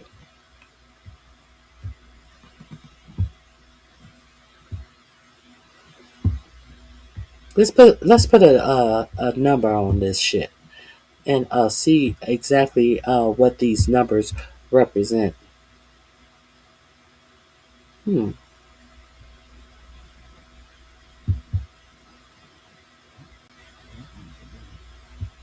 Hold on.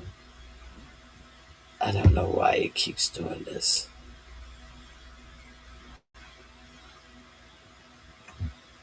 Hold on.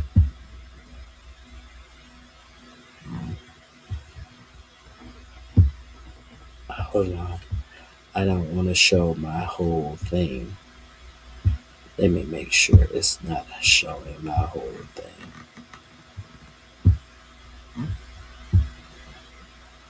I don't want to show all my information.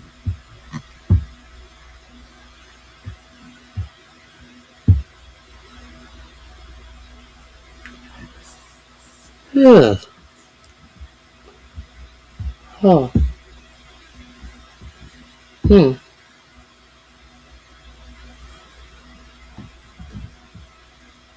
Okay, let me do it this way. Let me do it this way.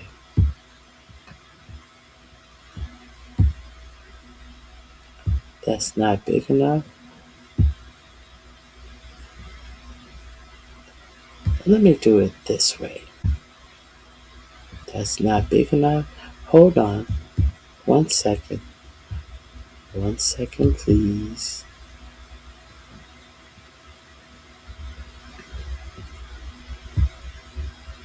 That's not. What is big enough? Is this big enough? That's big enough. Okay. Now, let me share this information with you. I apologize.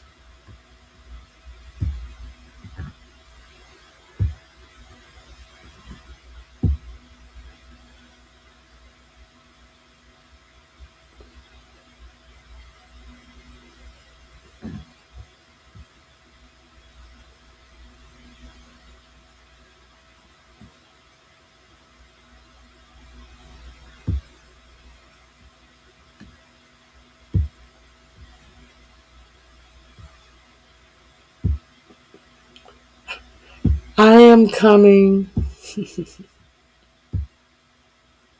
This is weird. Oh, here we go. Finally. This is what I want to share with you. Let me remove this screen cover.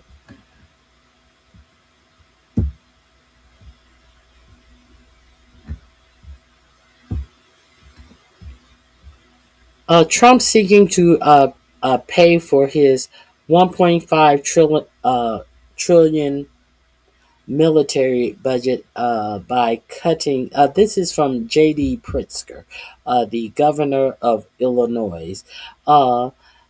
This list should make every American furious. Trump is seeking to pay for his new 1.5 trillion military budget by cutting the following. Let's see how he wishes to pay for his military budget and what cuts he will be making. I want to make sure you are able to see this list of things, a bevy of things. Uh, 82 million loans for rural small businesses, fully, which means they are going to fully eliminate it. 61 million support for farmers and food markets, fully eliminated. $240 million on school meals and food education for children abroad, fully eliminated. 659 million community building grants. 47 million support for minority owned businesses, fully eliminated. 449 million economic development grants for communities. $1.6 billion in weather forecasting, fisheries and coastal protections from the NOAA. We just spoke about the NOAA. $993 million scientific research and technology standards. $150 million support for American exports and trade. $2.2 billion for broadband and internet access programs. For you people who live out in the sticks who still don't have good internet connections of that. Or having to pay higher prices to get a good internet connection. That the money that you don't have to pay for simple shit like internet connection and broadband. Okay. 8.5 billion funding for public schools. Well, who needs schools when we're gonna just close all our public schools because we need uneducated voters to keep voting against their own good, against things that will do them good. We need to continue to have uneducated voters that we can send to Turning Point USA conventions that tell them to get married right out of high school and start having a family. Nothing about getting any trade. Nothing about getting any education. No, just getting some pussy and have some babies, and everything gonna be all right. As you live in a country that does not support someone who is not experience or have any type of trade or skills to get a good paying job to actually raise a family. Okay, let's be real. Okay, 1.5 billion in vocational training and adult education will be fully eliminated. So understand they are taking away from the public schools and they are fully eliminating vocational training and adult education. And Turning Point USA is telling you to get married and start having babies right out of high school. They don't even do a lot of vocational trades as electives in high school. And even if they did, a vocational trade in high school is not going to give you the skills to be certified in the vocation to be able to get a good paying job as is required the right certification. So let's keep it a buck. This budget is making sure that you, the American people, fail. This is what this budget is doing. This budget is making sure that you don't have a good job, even a good trade. Remember that billionaire from Uber who said that the person who will be winning when AI takes over, will be a plumber. He will be the person who is highest paid because he has the skill. These motherfuckers are making sure that you won't even be able to work as a plumber because they are taking all of the vocational and trade schools money away.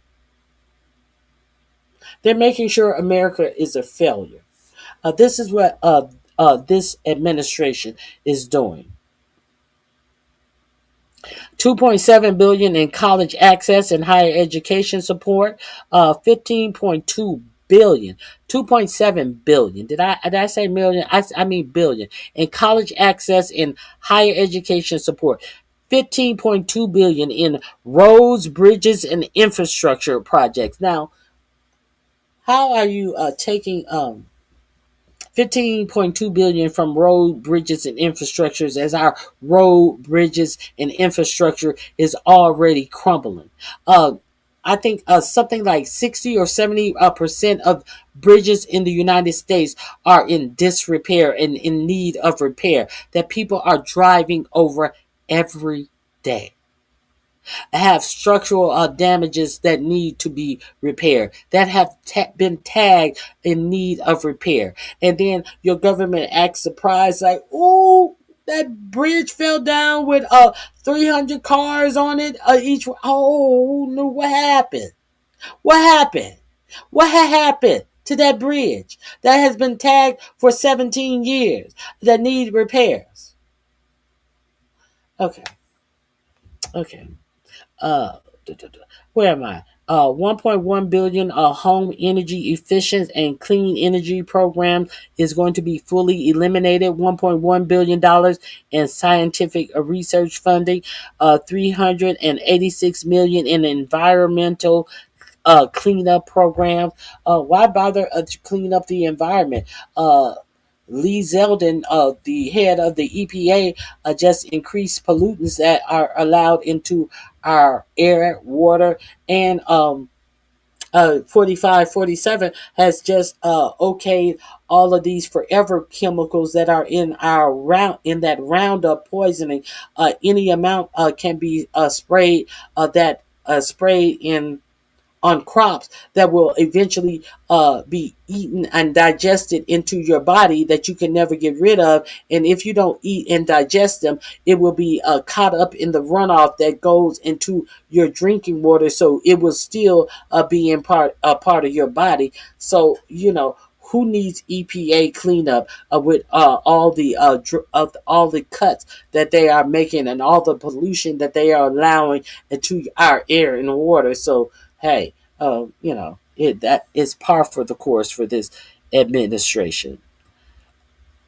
Okay, 5 billion for medical research from the National Institute of Health, 125 million healthcare quality and safety research, 356 million emergency preparedness and disaster response. Now, we know that our emergency preparedness shelter was full when Obama left, and we also know that your president was making arrangement to send Vladimir Putin out of our emergency preparedness off locker as our nurses and doctors were in that middle of the COVID crisis with no PPA, having to wear the same PPA for days and having to make makeshift PPA as your president or was in the Oval Office sending PPA materials to Vladimir Putin. We know that he takes nothing seriously. So the emergency preparedness and disaster response that was full when Barack Obama turned over the White House was emptied and never restocked under 47's first administration. They're going to make $356 million cuts to that.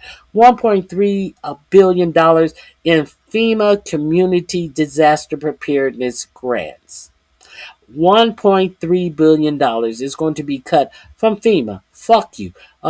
Your house burned down, got burned down in the fire, got washed away in the flood, got spun up in a tornado. Fuck you. I ain't paying for it. $107 million in cybersecurity protection for critical infrastructure. Let that sink in. Critical infrastructure, like your water plants. Critical infrastructure, $107 million for cybersecurity, as your head of the FBI have fired all of the people who are in charge of the Iranians' cybersecurity. The cybersecurity attacks that can be taken in the instances of war, how they can cyberly attack your country, but all of your cyber security experts have been fired by Kash Patel because they worked on their previous job was working to investigate 4547's taking of classified documents to his Mar-a-Lago home. So how dare they have a job where they specialize in Iranian cybersecurity? Okay. That don't need. We can take $707 million from that. $52 million in airport and transportation security. Who needs airport security? $40 million in protections against chemical and biological weapon threat. Who need that? $53 million taken from funding for homeland security operations. Who needs that? $3.3 billion community development block grants for local neighborhoods is going to be fully eliminated. $3.3 billion for community development block grants for local neighborhoods will be fully eliminated because we have these hedge funds that are going in and buying up everything. So God forbid that you need a grant and you have an idea to improve your own community. Fuck you and what you think. These rich people are going to go in and buy up everything that they can, and every American citizen, you will own nothing and you will like it. What is it? You will own nothing and you will be happy, or some bullshit. They think that you will own nothing and you will be okay with it. $1.3 billion in affordable housing construction grants. That will be fully eliminated. Who needs affordable housing? The hedge fund people are buying your housing. You're going to be a forever renter. So why do we need $1.3 billion in affordable housing construction grants? No, we're eliminating that. Uh, 393 million dollars in programs to reduce homelessness. Well, who need homelessness? Shit, everybody gonna be homeless in a little while if you can't pay these private equity dealers all of the rent that they're gonna charge you after you lose your AI, you lose your job to AI. Shit, homelessness is just gonna be a commonplace.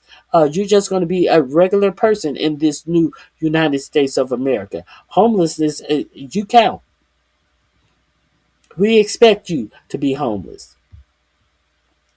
Okay, $529 million housing assistance for people living with HIV/AIDS is going to be fully eliminated. Stomp down. Stomp down. You better go over there and tell your boy Rico Barber in New York City that the Trump administration is going to eliminate all of his housing assistance for people living with HIV and AIDS. It's going to be fully eliminated. If somebody didn't tell Rico Barber, somebody better go tell Rico Barber. $489 million housing services for Native American communities, $50 million grants to help communities build more housing is going to be fully eliminated. 60 million in enforcement for fair housing and anti-discrimination laws. Of course, that's going to be eliminated. Discrimination is going to be the next new thing. It's the next new thing under Trump. So why not be able to discriminate against people in their housing? We got outdoor housing for them. It's called homelessness. Yes, that is fine for people that we want to discriminate in as we do our white nationalist agenda across the United States. $58 million home buyer and rental counseling services is going to be fully eliminated. Okay, so those are some of the things that are going to be eliminated. Let me drop that link in the chat. This is going to be link number 3 in my chat box if you want to visit it. I think it was Tabitha Smith posted that on her community wall. Is it Tabitha Smith? This is going to be in my description box under cuts.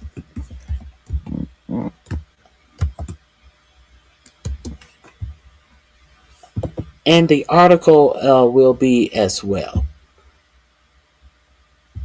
under budget cuts. Not just cuts. I need budget cuts. Okay, so that article and let me see. That article, where is the article?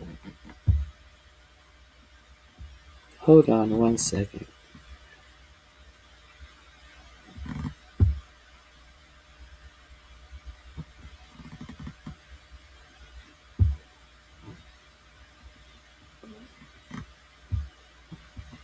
I think I closed down the article. Oh my goodness.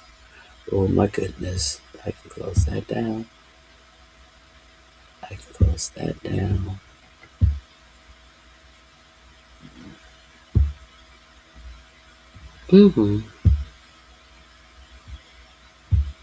I have way too many windows open.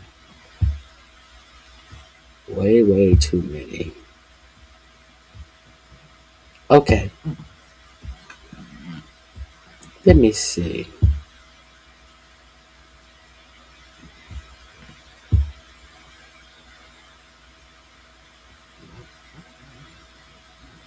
Okay, I found the budget article. That is going to be the third link in my chat. Link number 3 under budget cuts. You can avail yourself to the rest of that article. Here we go.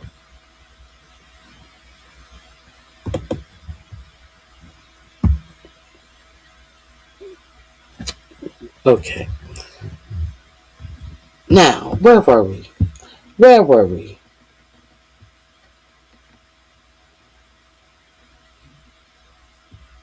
Let me, well, since I was speaking so much about the Christian right, let's see how the Christian right is actually playing. Let's see how the Christian right is actually playing in this war. I ran across an interesting article about the Christian right and this war that we are fighting. Let me share this with you.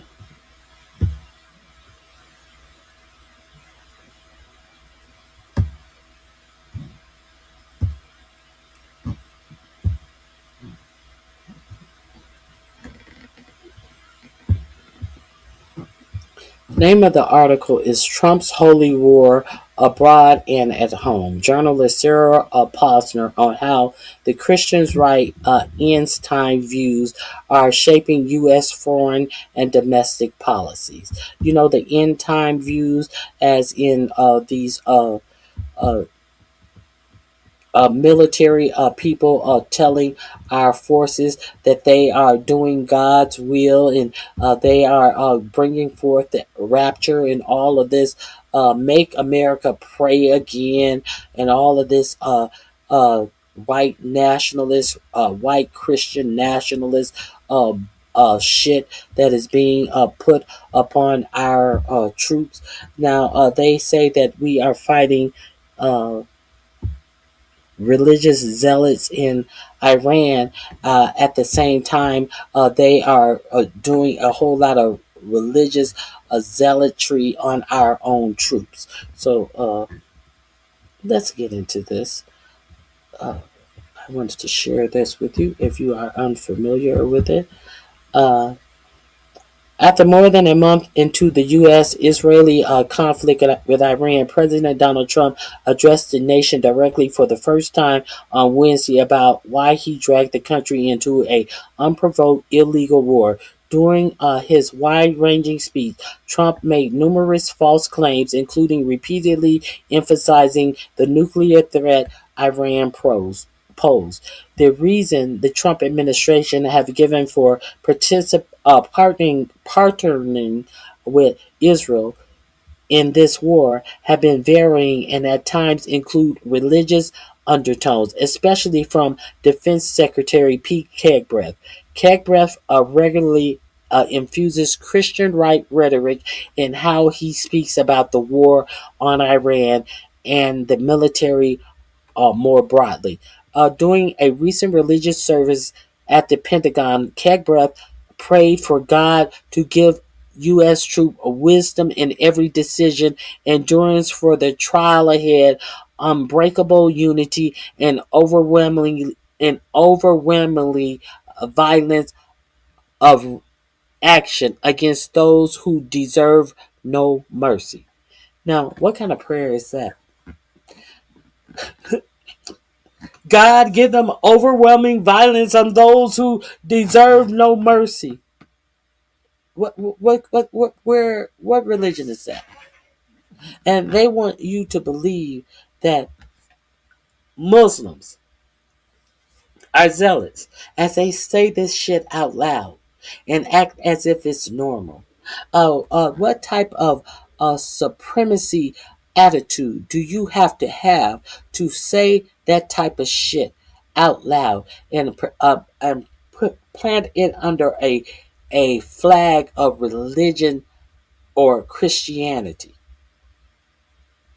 Okay, Hegseth Kegbreath belongs to a denomination called the a communion of Reformed evangelical Christian. He believes that he is carrying out a spiritual and actual war to vanquish a Christian nation's enemies and protect and promote a Christian nation, explains investigative journalist Sarah Poisner, who covers the religious right on the Intercept briefing.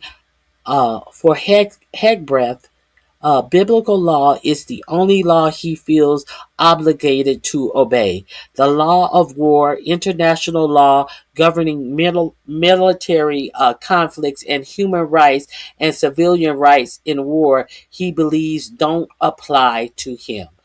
This week on the broadcast, Posner speaks to host Jessica Washington about how various fractions of the Christian right are shaping U.S. foreign and domestic policies. I don't think the mainstream media has ever taken the Christian right seriously enough. Hold on one second. I gotta clear my throat.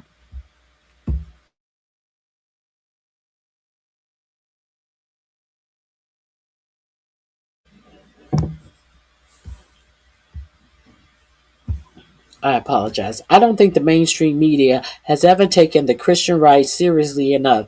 They have consistently viewed Trump's relationship with white evangelicals as ranging from harmless to purely transactional, when in fact, I think that they are very deep ideologically embedded within one another, she said.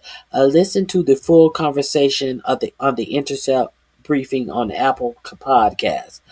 And then they have the transcript here. I'm going to drop this link so you can definitely read this article if you want to listen to it on Apple, or if you want to read the transcript. This the shit that Pete Kegbreath says is very dangerous and is rooted in white nationalism. Is rooted in racism, in my opinion, and in those opinions of others who have studied this phony Christian nationalists. Okay.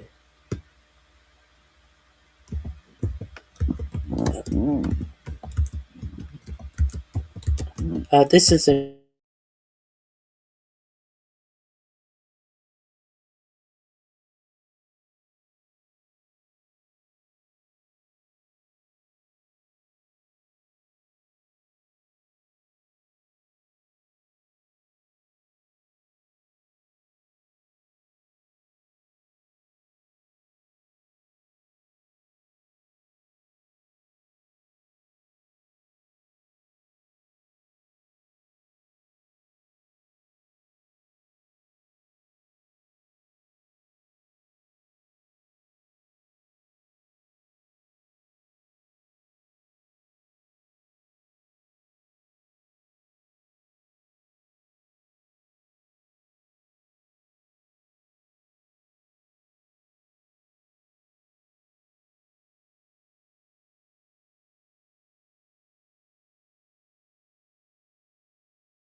I'm back.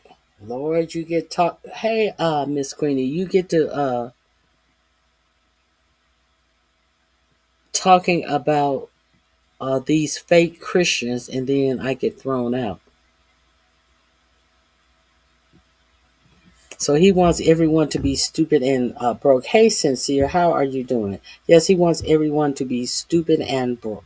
So I just let me save that link that I got kicked out. That link on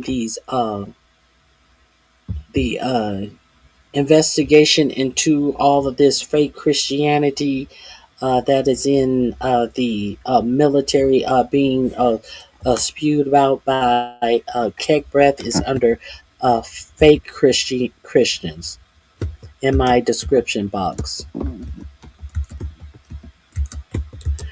Because Pete Keg Breath talks about killing with his while he is salivating at the mouth, and he just strikes me as a nut job. Actually, I hope I didn't close that link.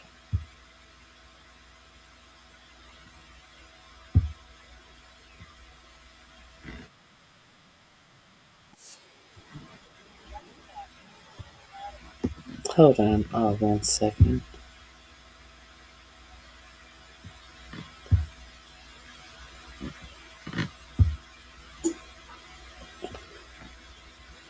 Oh my god.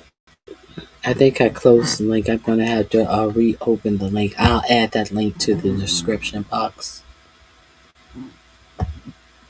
Let me make sure. I may have it held. Let me see.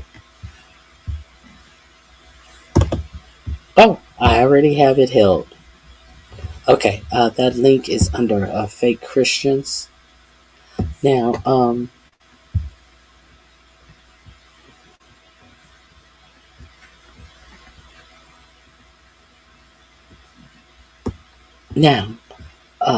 let me see. There is something else. I did the budget. I can close that. Now, who is this?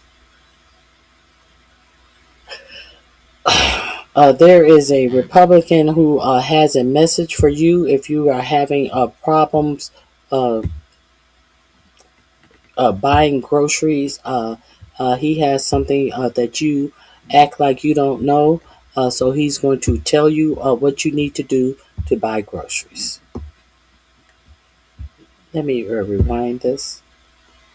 The list goes on and on of all the things. Our gas tax automatically increases in New Jersey. And by the way, so do our tolls and our fees automatically increase. All of that. Now we're going to have on top of that, and I'm talking to my folks in New Jersey, my state, you better just keep breaking your back and working hard, maybe get yet another job. The list goes on and on of all the things. Our gas tax automatically increases in New Jersey. And by the way, so do our tolls and our fees automatically increase. All of that. Now we're going to have on top of that, and I'm talking to my folks in New Jersey, my state, you better just keep breaking your back and working hard, maybe get yet another job. Maybe get another job. You people in New Jersey, you may want to heed this congressman in New Jersey. Why did I play that? I want to share with you. We know that these data centers are increasing the utility prices for many Americans, as is it is also increasing your water bills. So he said, if you're having a problem, he said, hey, you should be used to fuel prices going up. They always increase. You can't eat, get another job. Continue to break your back. You just got 2 jobs, get a 3rd job. Data center boom poses an early challenge for New Jersey's affordability agenda. New Jersey Governor Mickey Sherrill came into office promising to lower energy costs, even pledging to freeze utility rates. Instead, they could soon be on the rise. Electricity bills for New Jersey residents jumped about 20% last year, leading to record high costs this winter. Spike regulators and consumer advocates say it's being driven by the explosive growth of energy hungry data center powering the AI boom at the cost of the residents in New Jersey. Now, let's be clear. These poor people in New Jersey, you see that they are going to stop doing heating, assisting poor people with heating. These are the states that will lose heating assistance for their homes. But you are paying off the bill for billionaires' energy that they are using to create data centers to eliminate your job. But poor people won't have heat. Make any of this make sense? The surge is creating an early political test for Cheryl, and a newly elected Democrat who made affordability the centerpiece of her campaign. She now faces rising cries across, driven by forces largely outside of her control. Much of the largest concentration of data centers. It is causing a surge in electricity use across the regional grid that includes New Jersey. Since New Jersey is part of a 13-state power market run by uh, PJM interconnection, Cheryl has few tools to stop the increases because it's not a New Jersey problem. It's not a New Jersey solution. Brian Lippman, a New Jersey ratepayer watchdog and appointee of former Governor Phil Murphy, said in an interview with Politico. Okay. Detention is emerging as one of the clearest example of how the AI boom is colliding with state level affordability politics. Data centers promise jobs, tax revenue, and long term economic growth, but their enormous energy demands are pushing electricity costs higher for residents.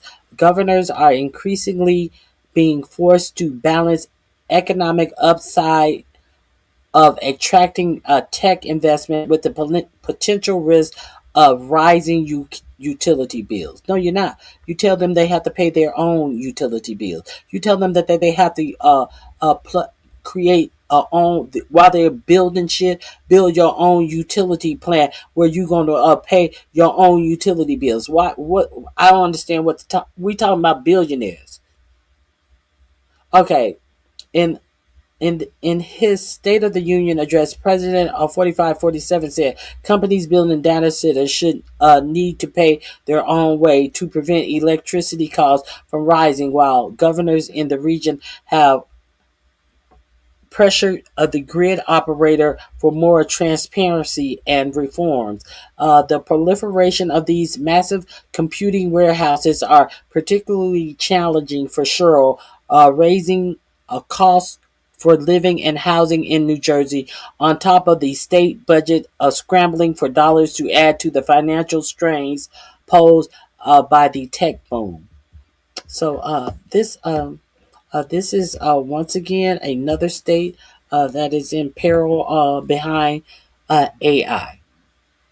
Let me.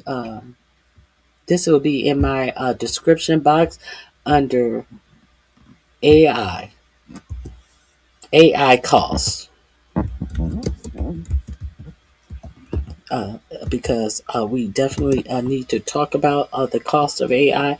Now, I have something that I thought was kind of interesting regarding the way. Hold on one second. The way that they wrap AI around like it is doing so much for you, and how these billionaires of all of these companies that are into AI, they are just boomeranging. They just keep boomeranging these costs around to make it feel like you are benefiting from something, and you get no benefits from any of this stuff. Where is, hold on.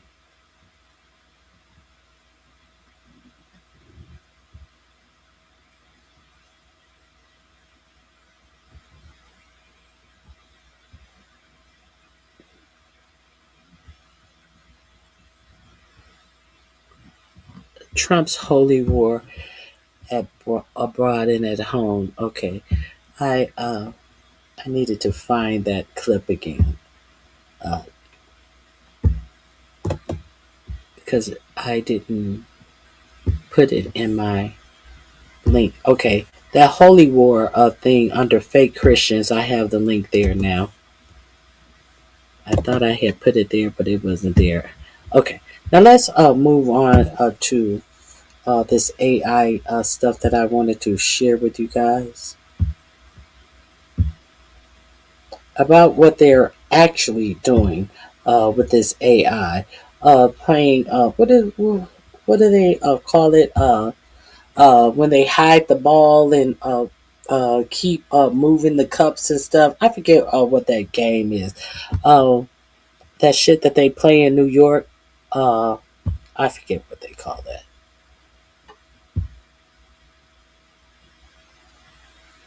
Hmm.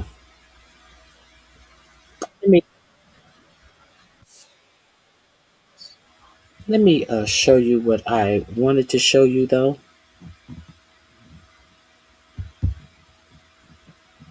Since we're talking about AI. Let me show you what is going on and how these people in AI, artificial intelligence, are maneuvering and making it appear like they are doing something so fantastic when they are doing absolutely nothing but inflating the stock market and driving up your water bills and have no repercussion for the shit that they don't finish and leave behind. It's a whole circle jerk with these AI people. So I brought that up to say this.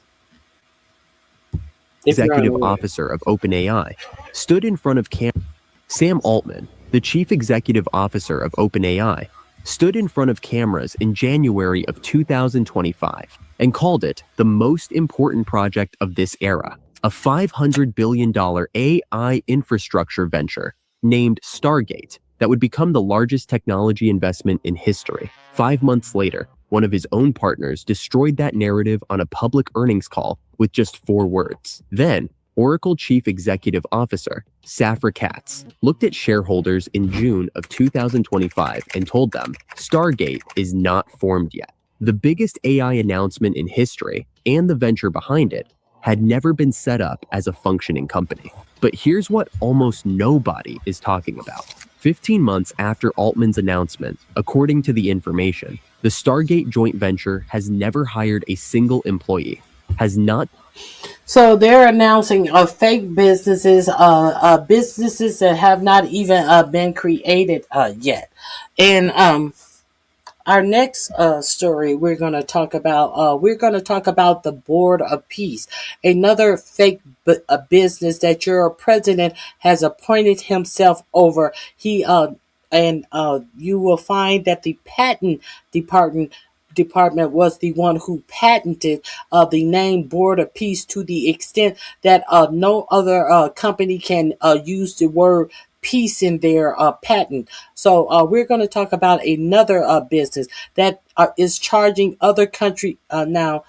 This Board of Peace is charging every country $1 billion to be a part of the Board of Peace, which your president will have total control over the money. So while we're talking about all these fake companies that these billionaires are putting together, your president has put forth his fake company too. We're going to talk about that fake company next. But let's get into The billionaire circle jerk. This will be in my description box.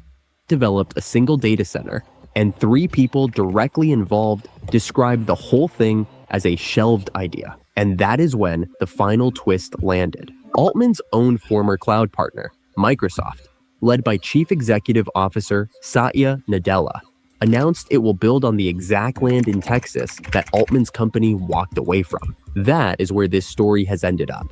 And how it got there reads like one of the most expensive disasters in modern business. Grasping how Altman's $500 billion vision crumbled means going back to what Stargate was supposed to look like when it launched. OpenAI and SoftBank would each hold 40%, committing $19 billion apiece in initial equity, while Oracle, led by co-founder Larry Ellison and then Chief Executive Officer Safra Catz, contributed $7 billion. And an Abu Dhabi fund called MGX matched that with another $7 billion. That account... Now, let's not forget, while Larry Ellison is putting so much into this AI, he did a email or a text message to 30,000 employees and said, today is your last day. We no longer need you for $52 billion to further invest more money in AI. Let's continue. With the remaining $48 billion expected from outside investors and debt financing, all aimed at constructing 10 gigawatts of computing power within 4 years. To put that in plain terms, 10 gigawatts is roughly 10 times the electricity consumption of San Francisco. NVIDIA Chief Executive Officer Jensen Huang would supply chips manufactured by TSMC in Taiwan. Oracle would construct and operate the data centers alongside chip designer ARM Holdings.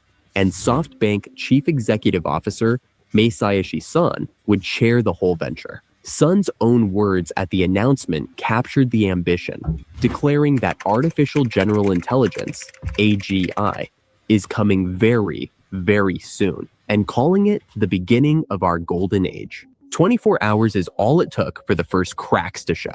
The chief executive officer of Tesla and SpaceX posted on social media that they do not actually have the money, claiming SoftBank had well under $10 billion secured. Altman shot back publicly, writing the single word wrong, before inviting him to visit the first site already under construction. He then added a personal jab, just one more mean tweet, and then maybe you will love yourself. None of that mattered. Bloomberg uncovered something damning in April of 2025. Masayoshi Son's SoftBank had been scrambling for up to $16.5 billion in bridge loan financing, led by Mizuho Bank and a syndicate of lenders. It was its largest ever dollar-denominated facility, and it was just to cover its initial commitment. The Wall Street Journal painted an even bleaker picture, reporting that SoftBank could only collect about 10% of its share as equity, with the rest depending entirely on debt.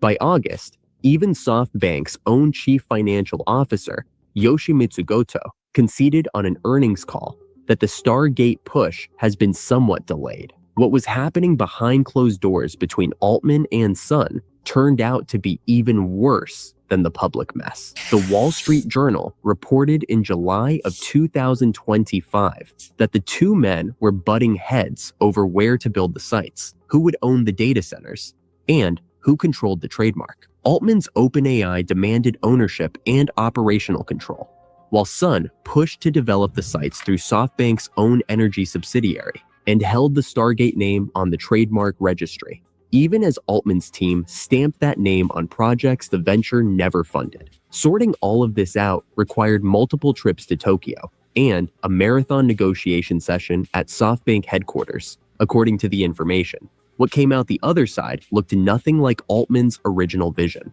Stargate became a loose collection of separate bilateral deals branded under one name, instead of the unified mega project everyone expected. An analyst from More Insights and Strategy put it bluntly, saying the only problem was that only a few billion in new funding was raised against a headline number in the hundreds of billions. Credit where it's due. Okay, so all that to say, this is nothing but a shell game that these billionaires and these bankers are playing to produce absolutely nothing of any use to the to you and how you live your life. Money that could be better spent elsewhere to actually create something great for American and American life is going into propping up the egos of the inflated egos of these billionaires who are trying to uh, shank each other behind their back. So this is going to be under the uh, billionaire AI uh, circle jerk. If you want to finish that, I just wanted to give you the information of how these people are making all of these uh, we are going to do business with you. We're going to purchase $800 billion, and we're going to invest in you, and this, that, and the other. A whole circle jerk, and nothing is accomplished but a bunch of small deals. You see, Sam Altman was sitting out there putting his name on shit that he actually didn't even put any money or any expertise into. These are con artists. And the American people are being conned. Our elected officials are letting these con artists break the American people by putting up these data centers all over our country. The only use for the collection of our data is to take our jobs, and they're having us to pay for it via our utility bills, our water bill, and our electricity bills to take our jobs. Isn't that just oh my God, that is so sinister. That is so sinister. That you have elected officials going together with these billionaires and signing NDAs in your community, in your county, in your city government, and that they cannot disclose that they have sold you out to billionaires. So I just want to stay on that topic. I want to always remind you what is going on in your government. So let's move on. I talked about the Donald Trump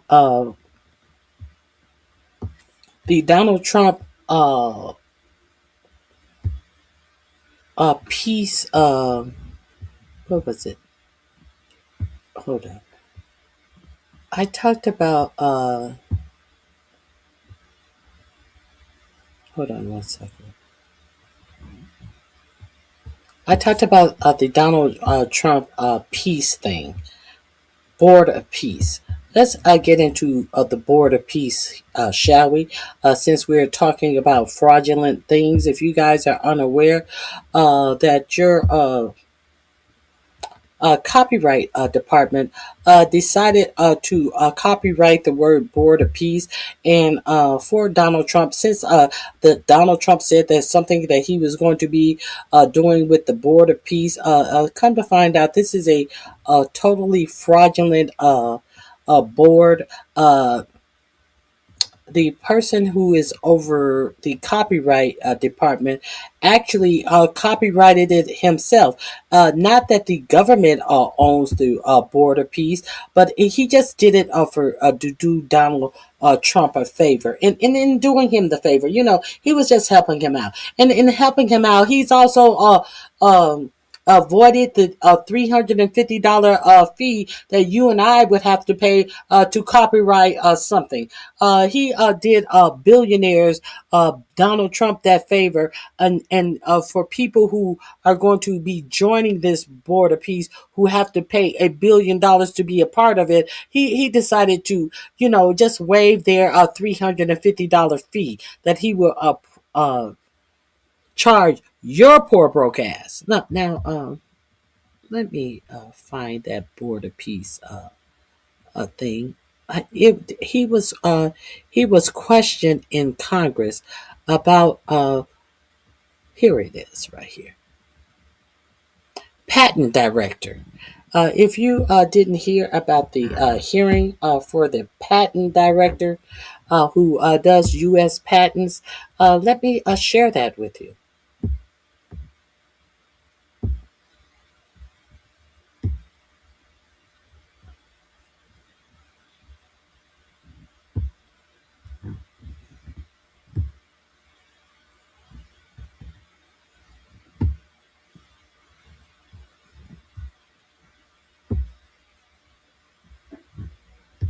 Is to make sure people follow the rules for filing trademarks, personally filed a trademark application for Donald Trump's secret global money pot, a fund with no oversight, no transparency, and no rules about how it gets spent, canceled his own fee the very next day, listed himself as the owner of a trademark he claims he doesn't actually own, and then showed up to Congress and told a House committee he did it to protect national security. The word peace, filed by the government, for a club that doesn't legally exist yet, at a discount. He basically gave himself exclusive legal control over the concept of peace, like owning the word itself, which, come to think of it, is on brand for an administration that is actively bombing several countries. This is from the March 25th watchdog hearing, where Congress calls a government official in and demands answers of the House Judiciary Subcommittee, a smaller committee inside Congress that deals with courts, patents, trademarks, AI, and the internet, the first watchdog hearing of the USPTO since Trump's handpicked pick, Director John Squires, took the job. Congressman Jamie Raskin, who has clearly done his homework, spends his entire assigned time walking him right off the edge of a very tall legal cliff, one politely worded question at a time. The question at the center of it all is simple. Under what conceivable authority does the director of the U.S. Patent and Trademark Office file trademark applications for the president's personal international vanity project, a project that isn't registered anywhere, whose financial structure nobody can explain, and whose membership fee is $1 billion a head? Okay, let's watch this hearing and I will give you my take at the end of the video. You can also skip to the timeline I will leave on the screen. Committee has read all 2,800 and can opine on what he saw as the ratio. Recognize the gentleman from Maryland. Mr. Chairman, thank you. Director Squires, how did you come to file those trademark applications for the Board of Peace? Thank you for the question, Congressman. We came to file, I had them filed in response to a immediate cyber squatting land grab of the domain name. And for those who are unaware of the term cyber squatting, it's like identity theft. So were you acting as a lawyer for the Board of Peace at that point? No. So in what capacity were you acting? Well, the Board of Peace, this is exactly the issue, and I'm glad to have the opportunity to explain it and respond to your letter. The Board of Peace has not yet been formed as an international organization. And the cyber squatters, 8 minutes into the president's speech announcing it, registered the domain name. And so is it a public entity, the Board of Peace, or is it a private entity? At this point, I'm not sure if it's formed or not. We acted as a custodian so that they could have the mark. How did you come to act as a custodian for that trademark? Under 35. 8 minutes into his speech about the Board of Peace, first speech about the Board of Peace, he acted as a custodian of an entity that he didn't even know if it had been formed yet. Let's continue. USC, Section 3, it's my responsibility to advise the President through the Secretary of Commerce on matters of national security and all matters of intellectual property. So the Board of Peace is a public entity? It's a governmental organization, even though Congress has not created it? Is that right? Sir, I don't know the status of whether it's an entity formed or not. Okay, well, how did you get involved? You don't know if it's an entity formed or not, but you took it upon yourself 8 minutes into a speech where 45-47 explained that people who joined the Board of Peace will be paying $1 billion for that honor to be lifelong members to a Board of Peace, that he is the only person who will have access to the financials of this $1 billion that people are required to give up if they want to be a lifetime members. How did you get involved in this? Wait a minute. I don't understand. You are over patents. What you got to do with this? Involved in it. Did you know Congress has not created it? Is that right? Sir, I don't know the status of whether it's an entity formed or not. Okay, well, how did you get involved in it? Did the president call you about? Well, if you put a patent on it, you have to be aware if it is a entity or not, wouldn't you? You're over the patent department. Cyber squatting incident? No, the president status of whether it's an entity formed or not. Okay, well, how did you get involved in it? Did the president call you about the cyber squatting incident? No, the president did not call me. It came up through several organizations about the cyber squatting, and the action needed to be taken to. When you talked about the cyber squatting, you noted that there were lots of other organizations that were already using some variation of peace organization, peace committee, world peace, and so on, right?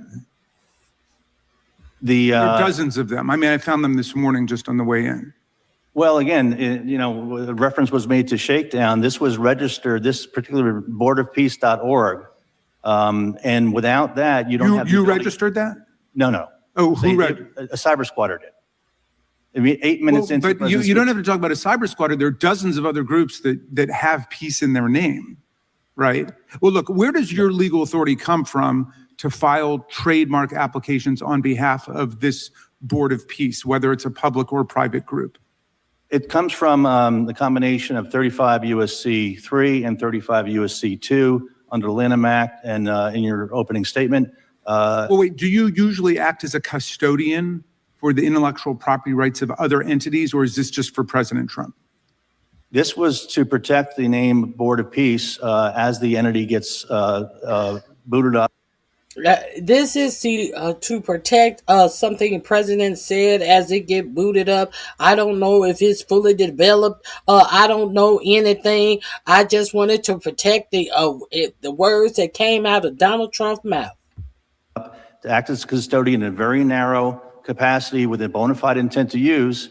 Hey, sir, I'm thinking about doing a store called Ronnie Q's ribeyes. Hook that up for me. Patent that for me, motherfucker. Oh, is it that easy? The name, and then it's intent to use application. Who has the bona fide intent to use it? The USPTO. The USPTO, what are you going to do with it? In the very limited services that we define there, which is fraud. Now, he says his USPTO, that is his office. He plans to use the patent. How do you plan to use the patent of the Board of Peace? Did you hear him say that? Prevention of the name, and then it's intent to use application. Who has the bona fide intent to use it? The USPTO. So that would mean the patent offices owns the name. That's what you're saying.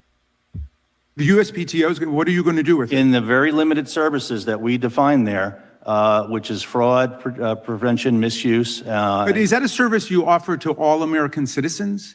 In other words, if I'm thinking about maybe creating a group one day and we might want to have a trademark, and I'm afraid somebody else has a competing trademark, you will go ahead and file the application for me?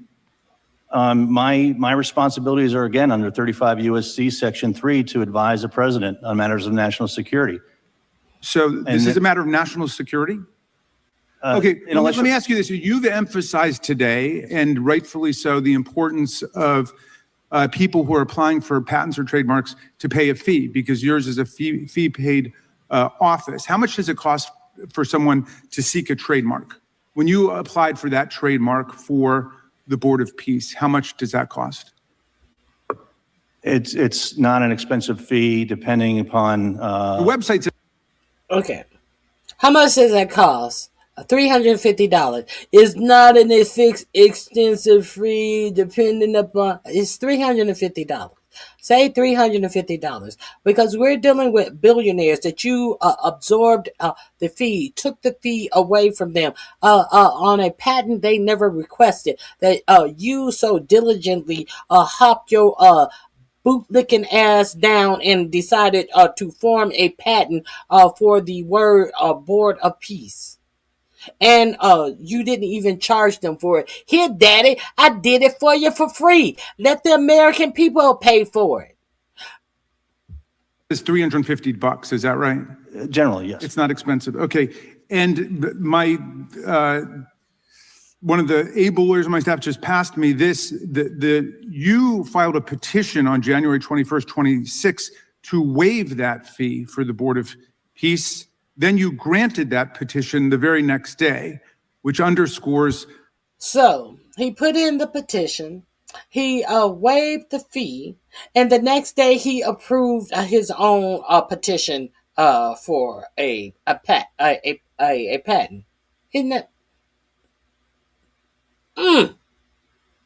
What don't you wish you could approve anything that you wanted approved? Don't you wish you could work for code enforcement or something, and put in plans that you're gonna use to make an extension on your house, and then go back the next day and approve your planning for your house, and mark take away the charges that it is going to cause to review your. Don't everybody wish they could just do that? The bizarre conflict of interest you're in, now acting both as a representative petition on January 21st, 26 to waive that fee for the Board of Peace. Then you granted that petition the very next day, which underscores the bizarre conflict of interest you're in, now acting both as a representative of the Board of Peace and also the trademark office that's going to pass upon the petition. But why did you seek a waiver for the $350 for the Board of Peace, and why did you grant it? The waiver was sought under the particulars of the intent to use application as the custodial filer, and I did not grant my own application. Well, your signature, as I'm reading it, you filed this on the 21st, and then you approved it on the 22nd. Well, I would like to see the document to which you're referring. Okay, but, we will get you those documents. Are you saying you would not have approved it had you seen it?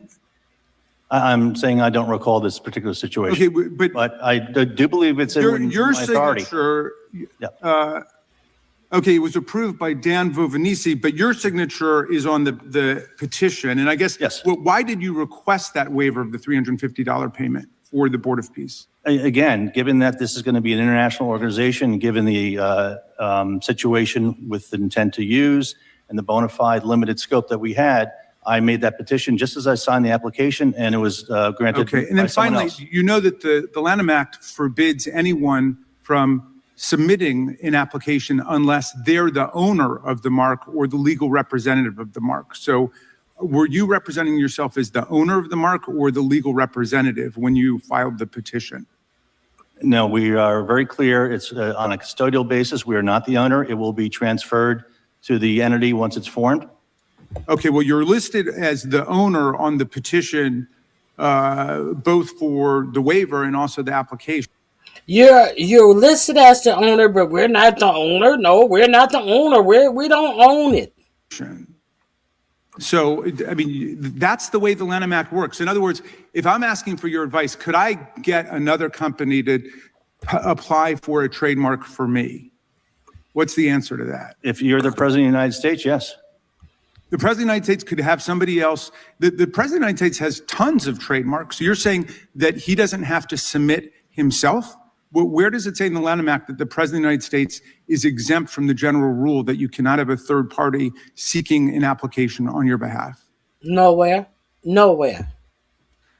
I'm again directing you back to USC 35 USC Section 3, where it's the Undersecretary of Commerce and Director of the Patent Office shall advise the President on national and certain international intellectual property policy issues. Those are matters of public policy. They're not questions of representing the president before the trademark office, which obviously creates a stark conflict of interest. The gentleman's time has expired, but you may answer.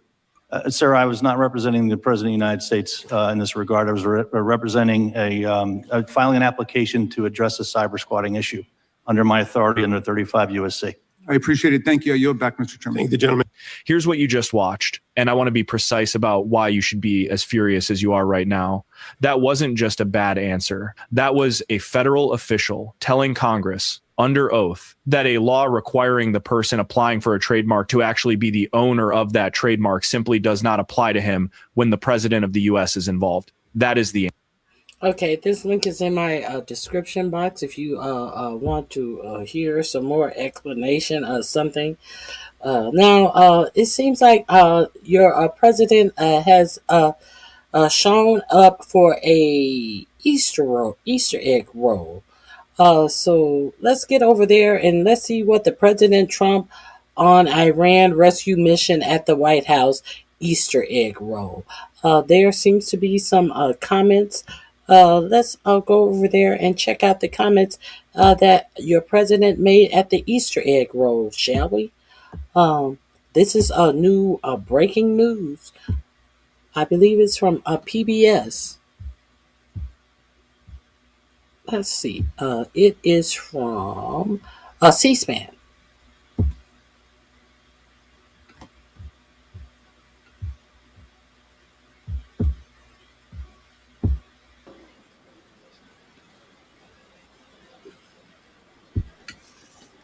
Does he have a good voice for what? I think we're going to send him to the Met.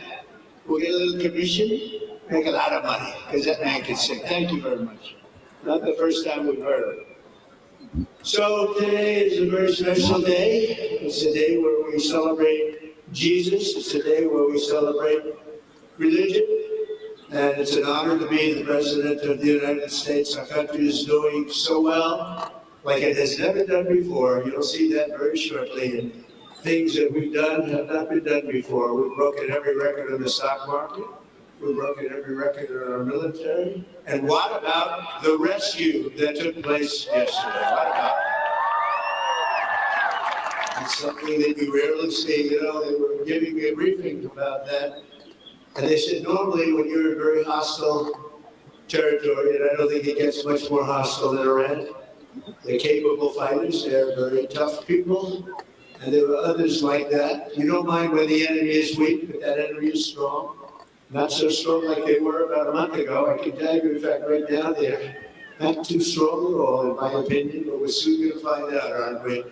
But when a thing like that happens, where a pilot's shot down, in most instances, you're really not able to go in, because you'll go in with 200 people and lots of jet fighters and helicopters, and you really don't have a chance. They get shot down. You lose 200 in order to pick up one. It's a horrible thing, but it's very rare that you can do it. And what we did yesterday is we picked up not one, we picked up two. We kept the first one quiet, and we were able to keep it quiet for about a day, which made it a lot better. But those two pilots were incredible, brave, and we thank them. And we're going to be having a news conference today at 1 o'clock at the Oval Office, and we look forward to it. But I just want to say we have a great military. We're the greatest military, the most powerful military any place in the world. You saw what happened with Venezuela. And it's an honor. I built it in my first term, and I didn't know I was going to be using it this much in my second term, but it's my honor, and they're the greatest people on earth. Our warriors are the greatest fighters on earth, and they very much appreciate you and love you, and that's why they do it. So this is all about today. I must tell you, I came out and I expected we were going to be talking about farmers, and we love our farmers. We were going to talk about so many different products, but you know what they want to talk about? Sir, this is about eggs. Eggs.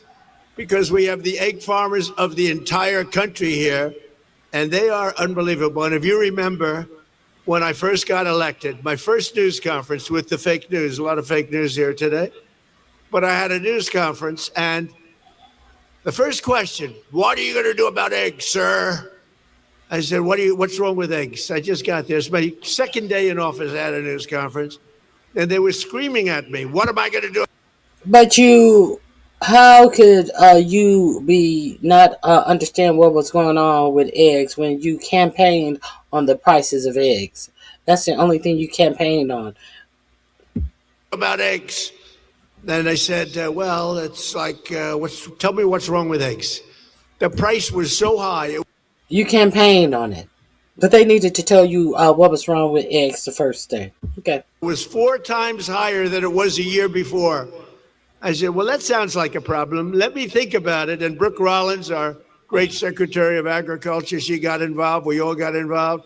They didn't want me, as you know, just last year, it's hard to believe, they didn't want me to order eggs for the Easter egg roll, the Easter egg hunt that we have here every year. They wanted me to use plastic. I said, I'm not using plastic. We'll get it solved. And within a short period of time, eggs came down. They came down 40%, 50%. And by the time we got there, we had so many eggs, we didn't know what to do with them. And today we have more than 40,000 eggs supplied by all of the great egg farmers that are with us. So eggs is a big thing, and it was a big thing to our great First Lady, who's here someplace. Let's see. I think this is our First Lady. What do you think of our First Lady? She's a movie star.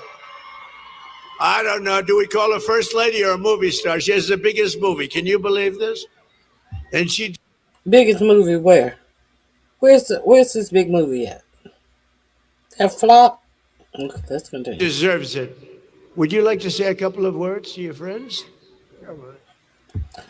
Did AI teach you to speak better English yet? You know, the AI that you were promoting to teach our children in school. Let's see if she has done any studying with the AI that she wants to teach your children.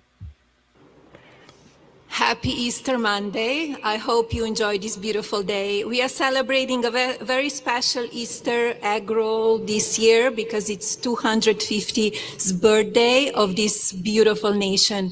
Enjoy it.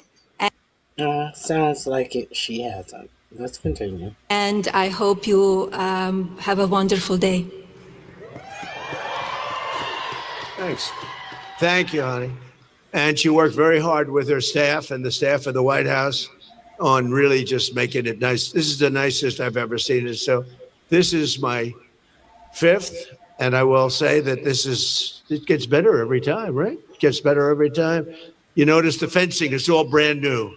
I said, we could have bought used fencing and saved a lot of money. They said, this is for this is for Easter, and this is for our egg farmers, and we're going to get new fencing. Everything's new and everything's beautiful, and the White House never looked better, and our country never looked better. So I just want to thank everybody. It's been a special period of time. 1 year ago, a little bit more, our country was dead. We had a dead country. We had an administration that didn't know what the hell they were doing. Today, we have the hottest country anywhere in the world. If I hear we were dead and we're hot again one more time, we are the dead country. MBS said your country was dead. This one said your country was dead. Everybody said your country is dead, and now you're the hottest country around. Oh, God. Oh, stuck in the 80s, anybody? We're respected by everybody, and that's the way we're going to keep it. You're respected by no one. You're a fool. That's the way we're going to keep it. So again, I want to thank all of the associations and the egg farmers and all of the people that are here. We think we could have 50,000 people coming all day long. It's open, and they expect between 30 and 50,000 people, so that's great.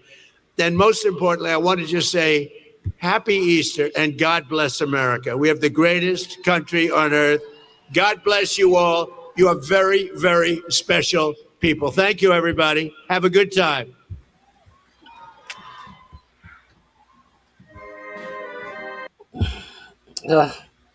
Well, I apologize. I saw that was trending, and I had to bring it to you. A lot of hoopla about absolutely nothing from a from someone who's perpetrating a fraud is not talking about the facts on the ground and ignoring his incompetence. Let me share a couple of more things that I had planned on sharing with you guys before I skedaddle. One more thing.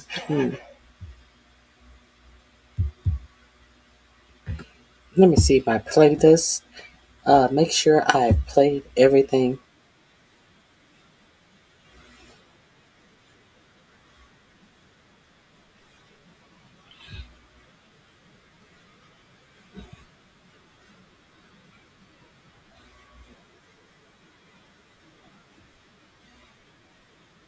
Let me just really share this with you. Let you understand. This is just not me. If you take a look at the shit that Keg Breath says out here in his presentation, he's a clown. He's a whole clown. And unfortunately, our military are under this fool's command.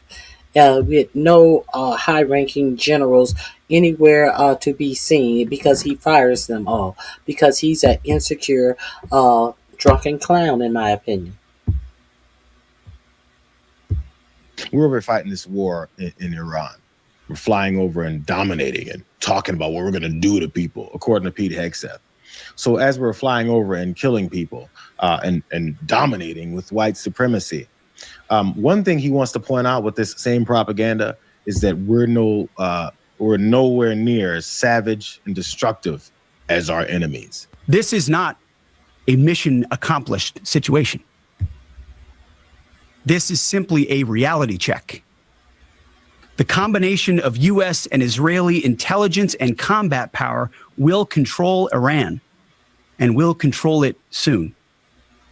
Sure, Iran will still be able to shoot some missiles and still be able to launch one-way attack drones at civilian targets, and their proxies will attempt to attack our embassies, bases, and soft targets. They are terrorists, after all, and they need... And you struck schools, multiple schools, and hospitals. You attacked Iran when Iran was no threat to the United States. You have blown up bridges, and you have blown up the sanitation plants, and you have blown up their power infrastructure. So what are you? And while you talk about the things that they, yeah, sure, they would throw up. You're not talking about the missiles that they threw up and took our planes out of the air, our helicopters out of the air, kept our planes on the ground from escaping from this jaunt you made the other night. Oh, so who's the clown? Who's believable in any of this situation? He's a clown. This man is a clown. You see his pocket square with his desecrated hanky folded up so you can see stars on his chest. This man has fired people who have real stars on their chest, about 6 or 8 inches high, pinned on their chest, have been fired by this fucking bumbling idiot. To target civilians because they can't fight toe to toe, but we will find them and we will kill them. It doesn't get more white supremacists than that. We control you. We do what we want. We will fly over your airspace. We will kill you. But the caveats here is pointing out the people that he's saying he's going to dominate because of his supremacy is they're terrorists. And they need to target civilians because they can't fight toe to toe. Have you seen Pete Hegseth's motherfucking toes on the ground?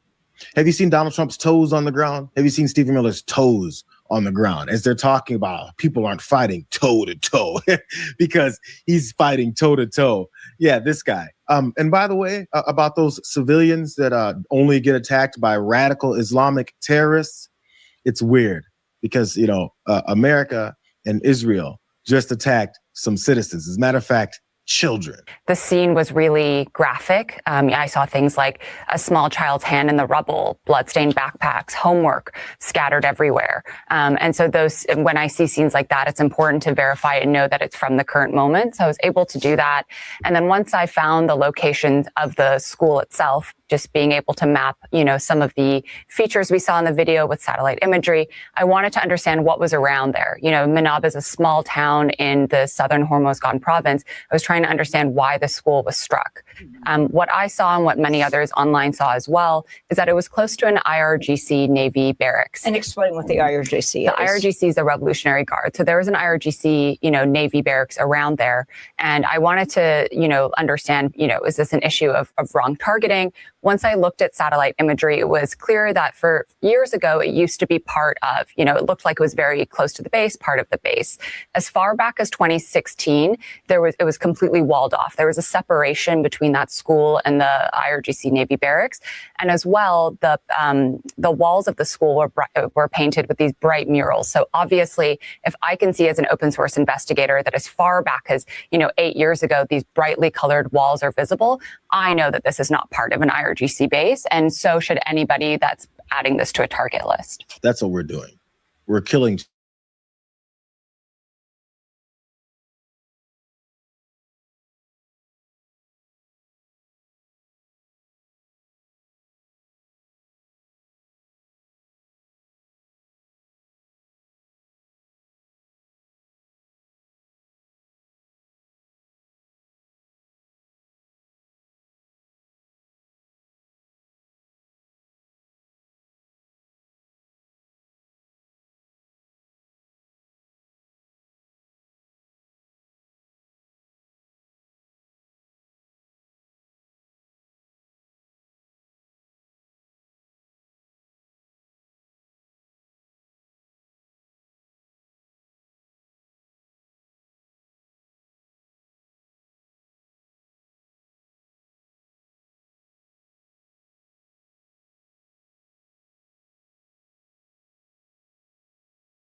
I apologize. Dang nabbit, I got kicked out of my studio once again. Let me end with making sure I have shared with you everything that I wanted to share with you.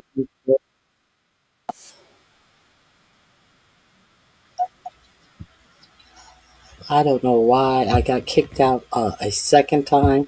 I want to make sure I shared everything with you. It was interesting. Let me see if there's anything else. Let me see.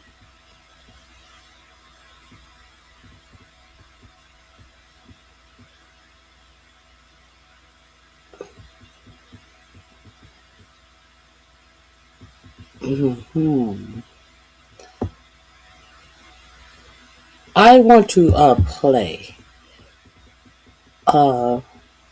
General C.J. Brown.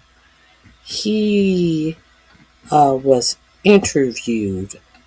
He is the black soldier who was over the Joint Chief of Staff, the 4-star general who was fired by Pete Hegseth, replaced with the unqualified 3-star Raising Cane, who had to get a waiver to take the job that Pete Hegseth took away from this 4-star general.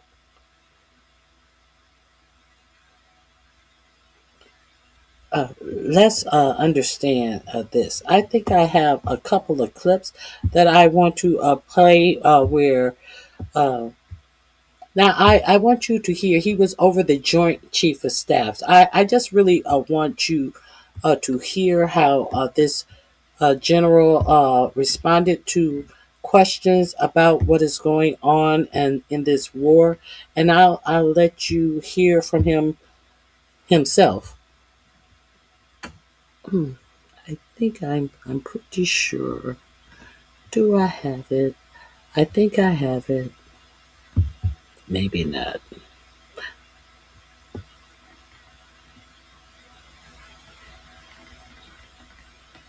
Oh yes, here we are. Here we are. I think I have it right here. An aircraft flying over Iran. Here, play this clip. Providing the right capability for our warfighter, both on the offensive and defensive end, our casualty numbers could match, the equivalent of World War II or Vietnam, which is not something we've had. Now, this is who Pete Hegseth fired, a four-star general. He's talking about the war and the strikes on our aircraft. What say you? Who is the real war fighter? Just listen to this black qualified man. To deal with, mostly throughout my career. And so we can't walk in with a bunch of hubris of this won't happen to us.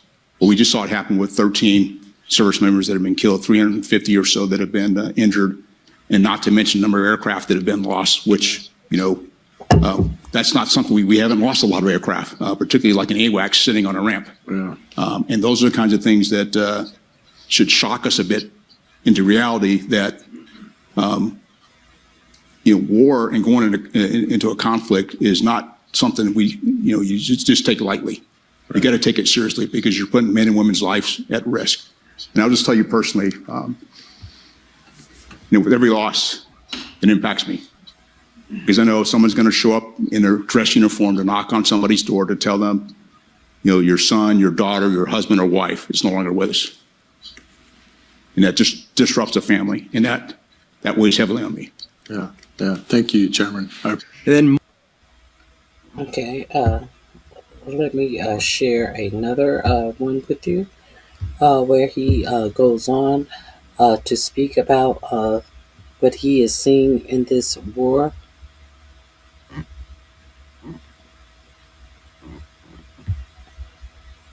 I think it is here. At the highest levels and how that erodes confidence at all of the other levels. Here, play this clip. And there were certain things that would never have even crossed our minds that over the past couple of days I've seen that make me nervous for the institution. This sounds funny, but an Army helicopter doing an overflight of Kid Rock, that's like super unprofessional. The Secretary of Defense deciding there's going to be no accountability for that when the military said that they were going to investigate these two helicopter pilots and pulled them off duty. But Hegseth decided that, hey, they were just having fun. No harm, no foul. And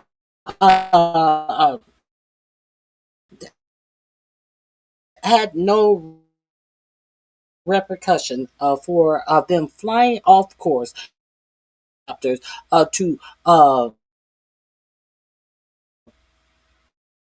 signal said that he was having his morning beer out by the uniformed military says that they'll be held accountable is crazy.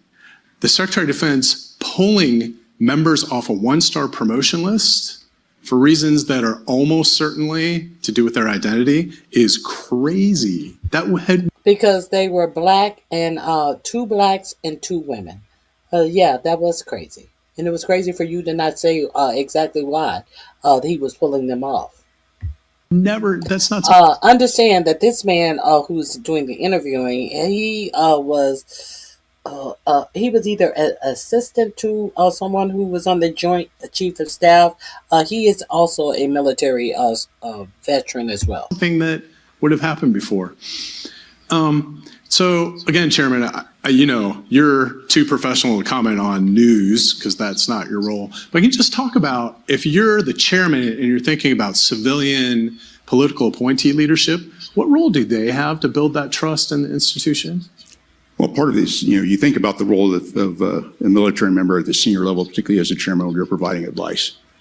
And part of that is being able to provide the advice of how you would handle those types of situations. And I'll just tell you, just like you, I'm concerned. I don't have all the facts on some of these, but having had to deal with situations of unauthorized flybys as a commander, having sat on promotion boards, reviewed results from promotion boards, I know they're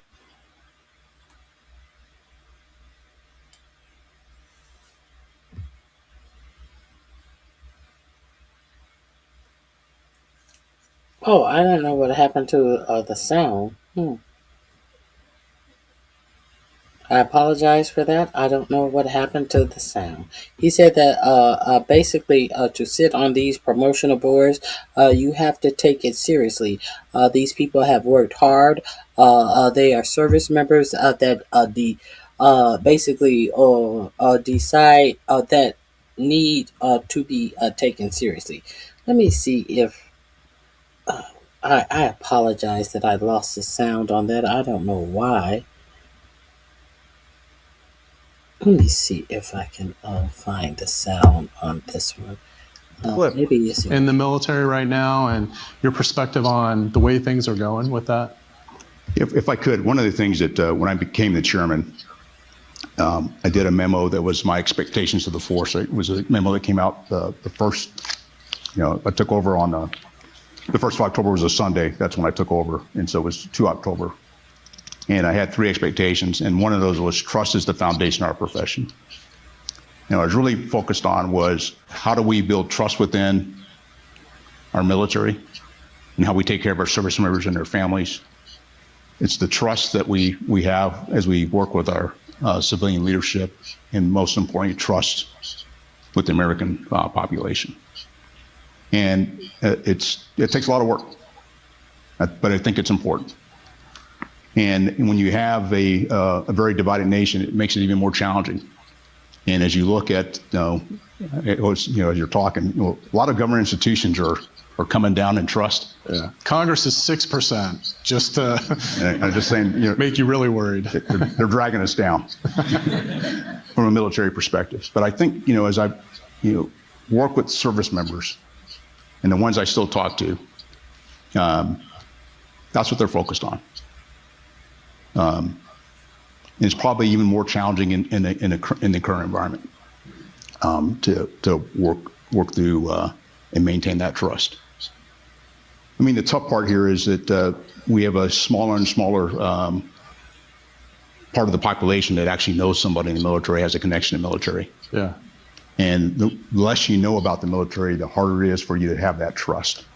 Yeah. Or a small event can actually really erode that trust. Yeah. And so that's why I think it's really important for our military to, stay engaged in the communities, have people have a chance to meet some of our service members and their families, because they're people just like you. But they did something that most of our nation doesn't do, is raise their right hand and take an oath to support and defend the Constitution. And so use, the disgusting and reckless use of AI by Trump and Hegseth. Let's show you former Chairman CQ Brown here. Play this clip. As you go through the charting process, for example, no matter how. Okay, now what he's talking about is how when they struck that school, they gave varying reasons why what happened with the school with the over 168 of children who lost their lives in this strike. First, Trump said Iran did it themselves, and then they said they had to investigate it. That was the last that you heard I heard from Kegbreath. Now, Kegbreath said that AI did it. Hey, it wasn't the fault of a human hand. No human hand was on this. AI did it. But you will recall that Pete Kegbreath, a week before the war started, they wanted to get rid of Anthropic because the military had a contract with Anthropic, and Anthropic had two conditions: that they could not use autonomous AI, which means AI was making all of the decisions, and there would be no hand on the final word of the final strike, and that that Anthropic AI could not be used for surveillance in the United States, mass surveillance in the United States. And so Pete Kegbreath wanted to force them to either allow them to use AI however they wanted to, or he was going to report them as he was going to make it put out a report on Anthropic to make no other company want to do business with him, with Anthropic. And that's exactly what Kegbreath did. But come to find out, the military in this Iranian war, they did use Anthropic. So understand that Pete Kegbreath came out here and said that AI did something that the creator of the program, Anthropic, said that they will not allow the government to use an autonomous AI. And as soon as they blew up children, Pete Kegbreath came out here and said, "Oh, AI did it." But you were not allowed to use autonomous AI, Kegbreath. Okay, are we clear on this? Okay, so let's see what CQ Brown, the 4-star general who was fired by Kegbreath, has to say about the death of these children. Hegseth. Let's show you former Chairman CQ Brown here. Play this clip. As you go through the charting process, for example, no matter how many people you have, you still have to have, I believe, a person, a human in the loop. Because what AI helps you to do is it helps to provide you options, but you still have someone has to make a decision and use their judgment, because AI does not have judgment. Okay. AI does not have a judgment. And Anthropic said you cannot use our AI as autonomous AI. You cannot use our program to cover your ass like a Palantir used it over in Gaza. You can't use our AI like Palantir used the AI. Like Netanyahu used AI in Gaza. No, you can't do our shit like that. But curiously enough, Anthropic is still working with the U.S. government on some AI competition or something. The last I heard that Kegbreath said it's all or nothing. We're going to use your AI however we want to, and we're going to give you a bad report if you don't allow us to. And they still use Anthropic allegedly in the strikes in Iran. And Iran is still in some competition to win $100 million on some AI contest or something. $100 million isn't nothing. Why is Anthropic still fucking with this Pentagon? And as little children have lost their lives, they're blaming it on AI when they're using Anthropic AI. I don't understand what the head of Anthropic is thinking, but let's continue. And so that's an important aspect. And there may be concern that AI is going to give you some bad information or hallucinate. Well, I've worked with people who've given me bad information. Sometimes, and hallucinate. Sometimes they're hallucinating. I go, what, are you smoking something? We're not doing that. So you can't just because you have AI, just don't go, hey, AI is taking care of it, we're going to kick back and, because when you think about war and conflict, this is a human endeavor. And you're putting humans at risk, but you also have to have a human that's in there that is watching to make sure it's doing all the things it's supposed to do. And so you just can't outsource this whole thing to artificial intelligence. Now, the other part that I would also highlight, just as we talk about artificial intelligence, there is this whole aspect, and I felt this way probably 20 years ago when cyber became big within the military, and it was on every PowerPoint slide, like cyber is going to save the world for all the things we're going to do. And we've done the same thing with AI to an extent. Everybody's got AI and saying, AI, well, AI is going to do what? I mean, part of this is you got to figure out what is it you're trying to achieve, and does AI make it better, or is it just burning up daylight and time and not producing what you need? You know, and I really believe that the quality of the prompt or the question you ask or the iteration you have, that helps you with AI. But if you garbage in, garbage out, bad prompt, bad answer. Garbage in, garbage out. And so, I mean, there's some real pluses to AI and autonomy, but we still have to pay attention to it because, we're responsible. Yeah. And it can set the tone for an operation, or it could, create an issue that you're going to have to deal with as a human. So you want to make sure you're paying attention to what it's doing. Yeah. Okay, so let's go here. Collaboration between the Department of Defense and Harvard would be cut.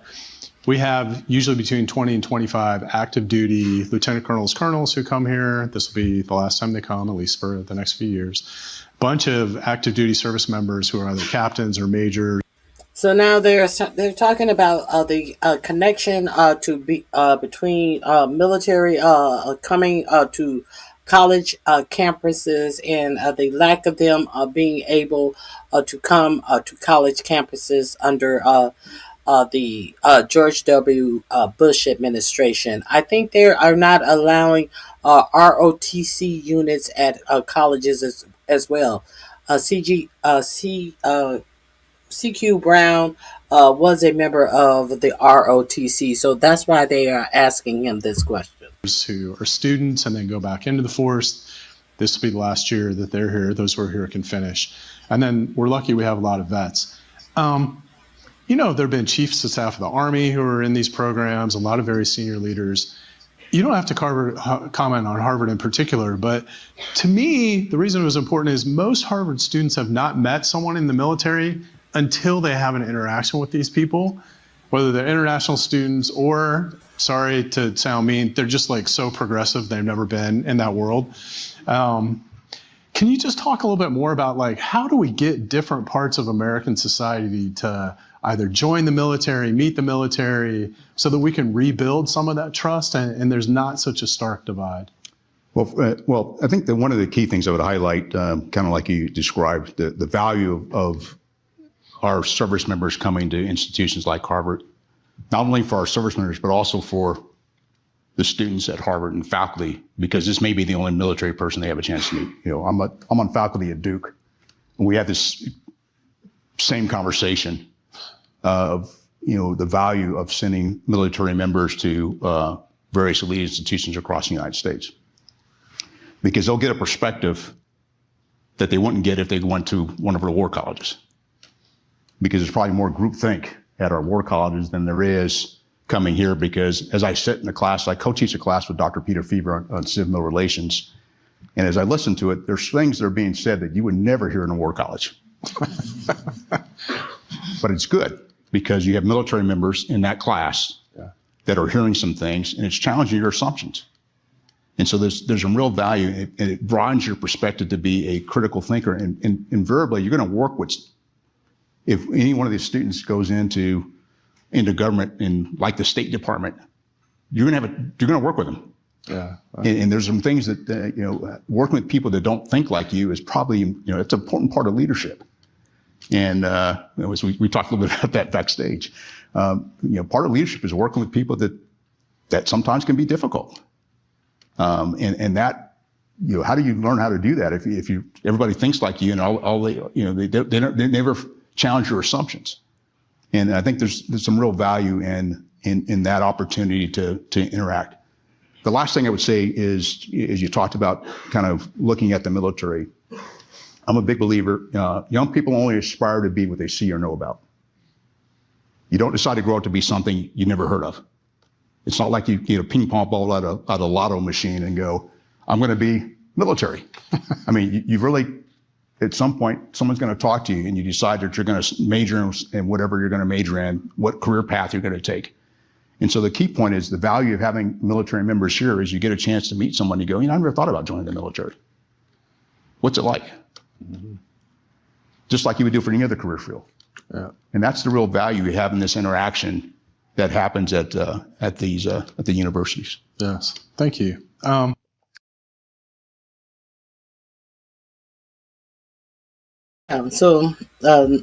just wanted to compare and contrast someone who was fired from our military, who was the head of the Joint Chief of Staff, and the meathead that we have at the head of the Department of Defense, Pete Kegbreath, in his ignorance and his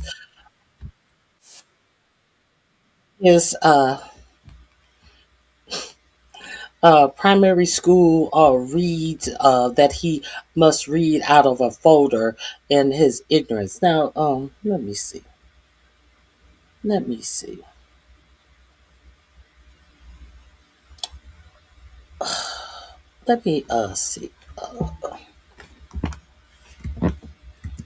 It seems like 4547 is holding a military update. We may have to go to this. Hold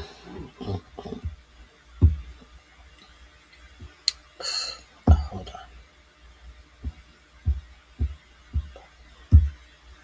Hold on. Let me see if I can find it on PBS or something.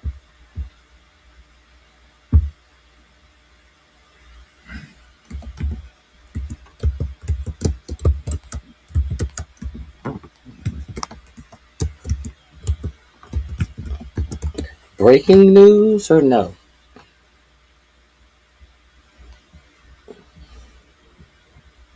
Oh yeah. I'm not gonna watch it on Fox. Who can we watch it on? PBS?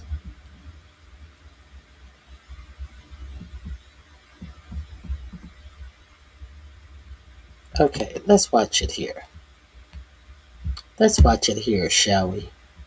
Let's see. Hear from the unqualified weak chin man that took over CQ Brown's place. He's speaking right now. Raising Cain, the man who was unqualified in this merit-based Pete Kegbreath military when he took the position of the four-star qualified general. Here is weak chin Dan Cain, Raising Cain.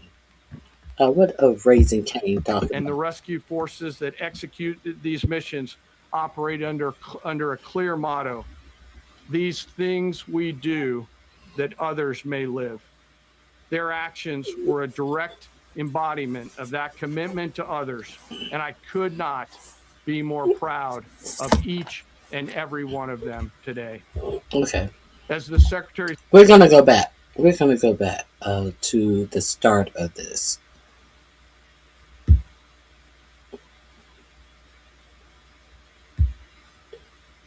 This is the first time we have had a real update on anything that has happened in this war. The very first time. Any real update. So let's see what they are going to say. We're going to get to the beginning. Here we are. And we just heard C.J. Brown. Let's listen to your Defense Secretary, Kegbreath. Thank you very much.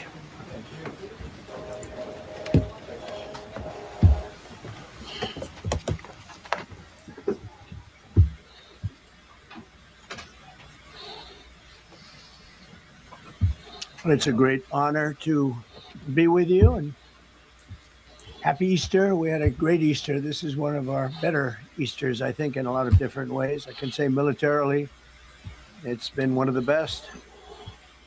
So, good afternoon. We have quite a bit to discuss. We'll go into pretty good detail. And we have the people that are most involved. We'll give you exactitude.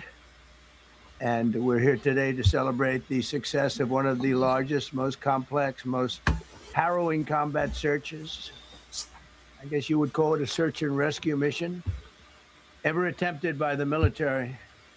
Generally, when planes are knocked down in war, especially when you're fighting a strong group, an evil group, you can't really do this because you send in 200 men to pick up one, and it's something that's usually not attempted as much as you want to attempt.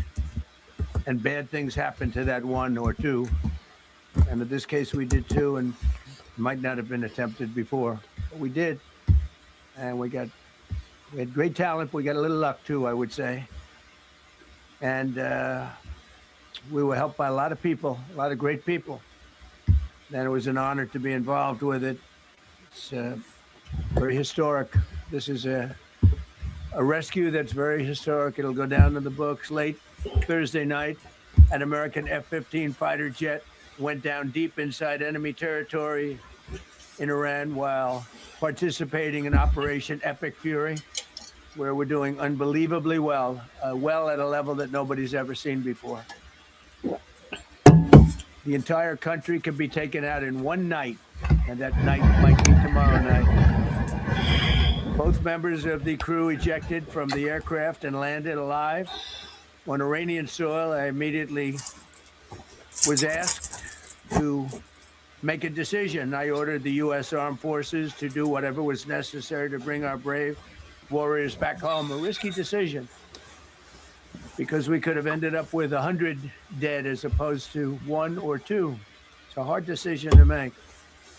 Is that a decision that needs to be made? I thought that was understood, that we leave no a military person behind. They had to ask this numbnuts, should we leave him here or should we go back and get him? Oh, okay. Well, all right. Well, but in the United States military, we leave no American behind. We don't do it. Within hours, our armed forces deployed 21 military aircraft into hostile airspace, many flying at very low altitude, being shot by bullets. You bring rifles into play when you're going that low, but there are also certain advantages. And in broad daylight over Iran for 7 hours, at times facing very, very heavy enemy fire. We have a helicopter that's got a lot of bullets in it. It's amazing. We just realized how good those weapons are. Our machines are. Nobody has the equipment that we have, and nobody has the military that we have. You just realized that. You just realized that. Military anywhere in the world by far. The flight crews and warfighters aboard those air. You're putting our troops' lives at in the balance, and you didn't even know what type of good military equipment we had, but you can't tell us why we over there, and you didn't know we had good military equipment. Interesting.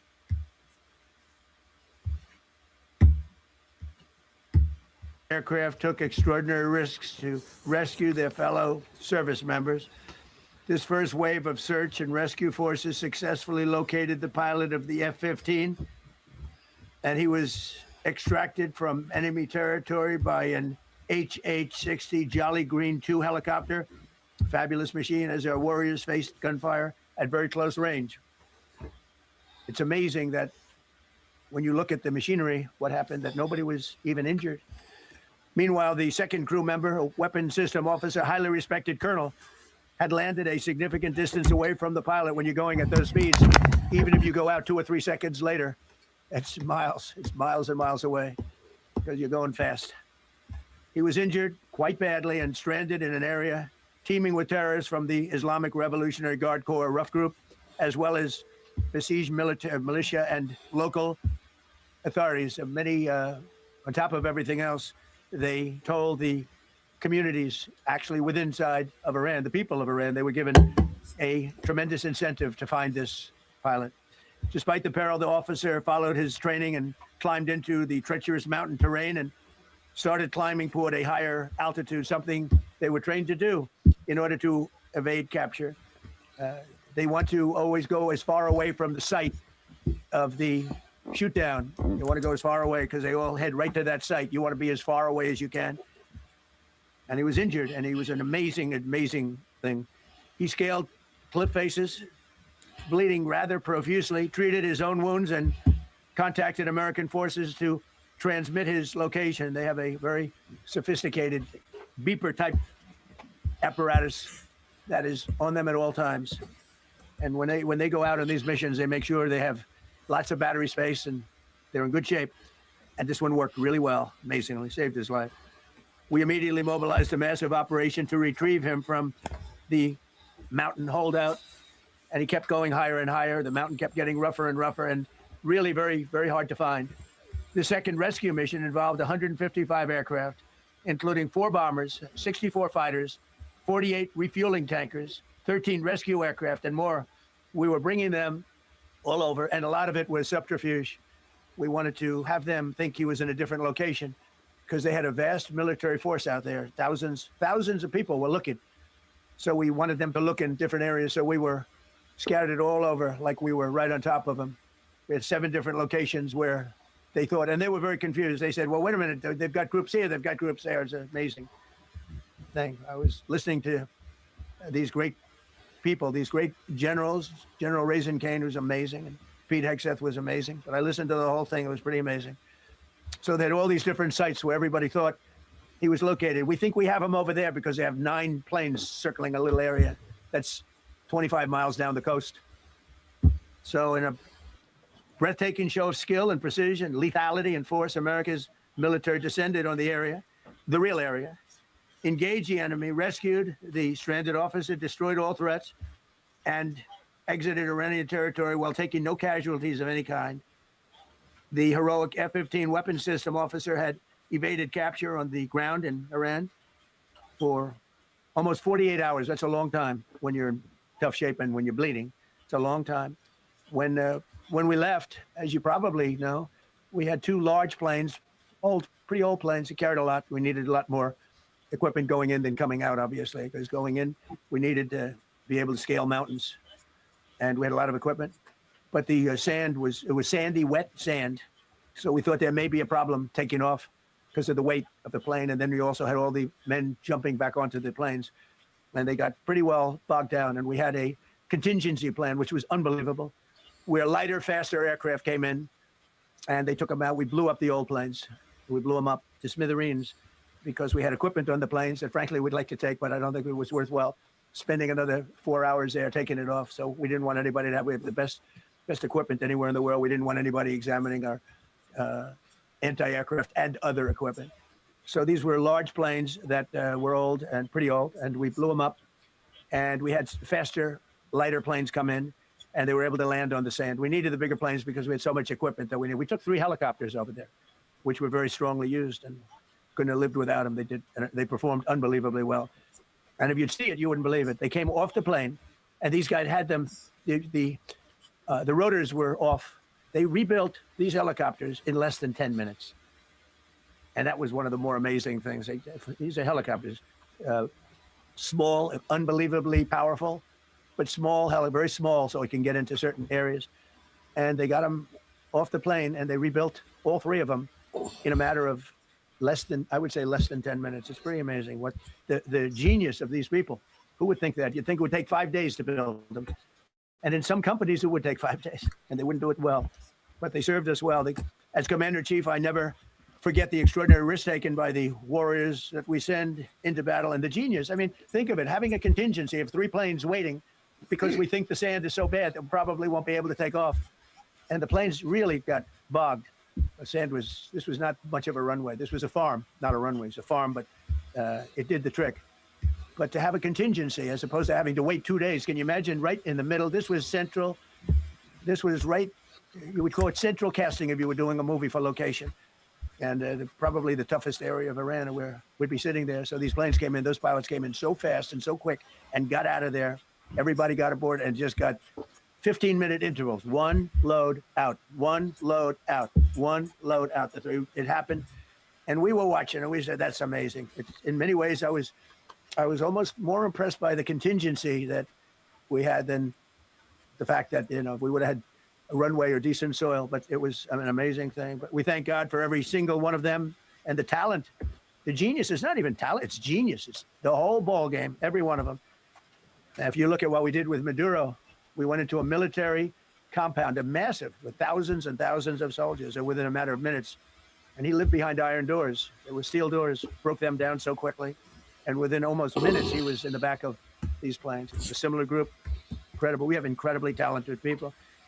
And if the time comes, we move heaven and earth to bring them home safely. We're going to bring our people home safely. I want to thank every member of the U.S. Armed Forces involved in these historic operations. They really were historic. It's just not something that's done. And you'd understand it. Not that they don't want to do it, but when you're going into areas, when you look at these helicopters, when you look at the amount of bullets and everything else that they took, when you go into these areas, you don't come out like we came out. God was watching us. Well, it was the Easter. We were in the Easter territory, I guess, but God was watching us. It's amazing. Because when you look at the machinery, they took damage. It tells you, first thing I said is, these are unbelievable machines, how they flew back and not even much of a problem. But these two extraordinary rescues, because it was two, and as you probably know, we didn't talk about the first one for an hour. And then somebody leaked something, which we'll hopefully find that leaker. We're looking very hard to find that leaker and talk about there's somebody missing. They basically said that we have one and there's somebody missing. Well, they didn't know there was somebody missing until this leaker gave the information. So whoever it was, we think we'll be able to find it out because we're going to go to the media company that released it and we're going to say, national security, give it up or go to jail. And we know who, and you know who we're talking about. There's some things you can't do because when they did that, all of a sudden, the entire country of Iran knew that there was a pilot that was somewhere on their land that was fighting for his life. And it also made it much more difficult for the pilots and for the people going in to search for him. All of a sudden, they know that there's somebody out there. They see all these planes coming in. It became a much more difficult operation. Because a leaker leaked that we have one, we've rescued one, but there's another one out there that we're trying to get. So actually, the country, Iran, put out a major notice, you all saw it, offering a very big award for anybody that captures the pilot. So in addition to a hostile, very talented, very good, very evil military, we had millions of people trying to get an award. So when you add that to it, but we have to find that leaker because that's a sick person.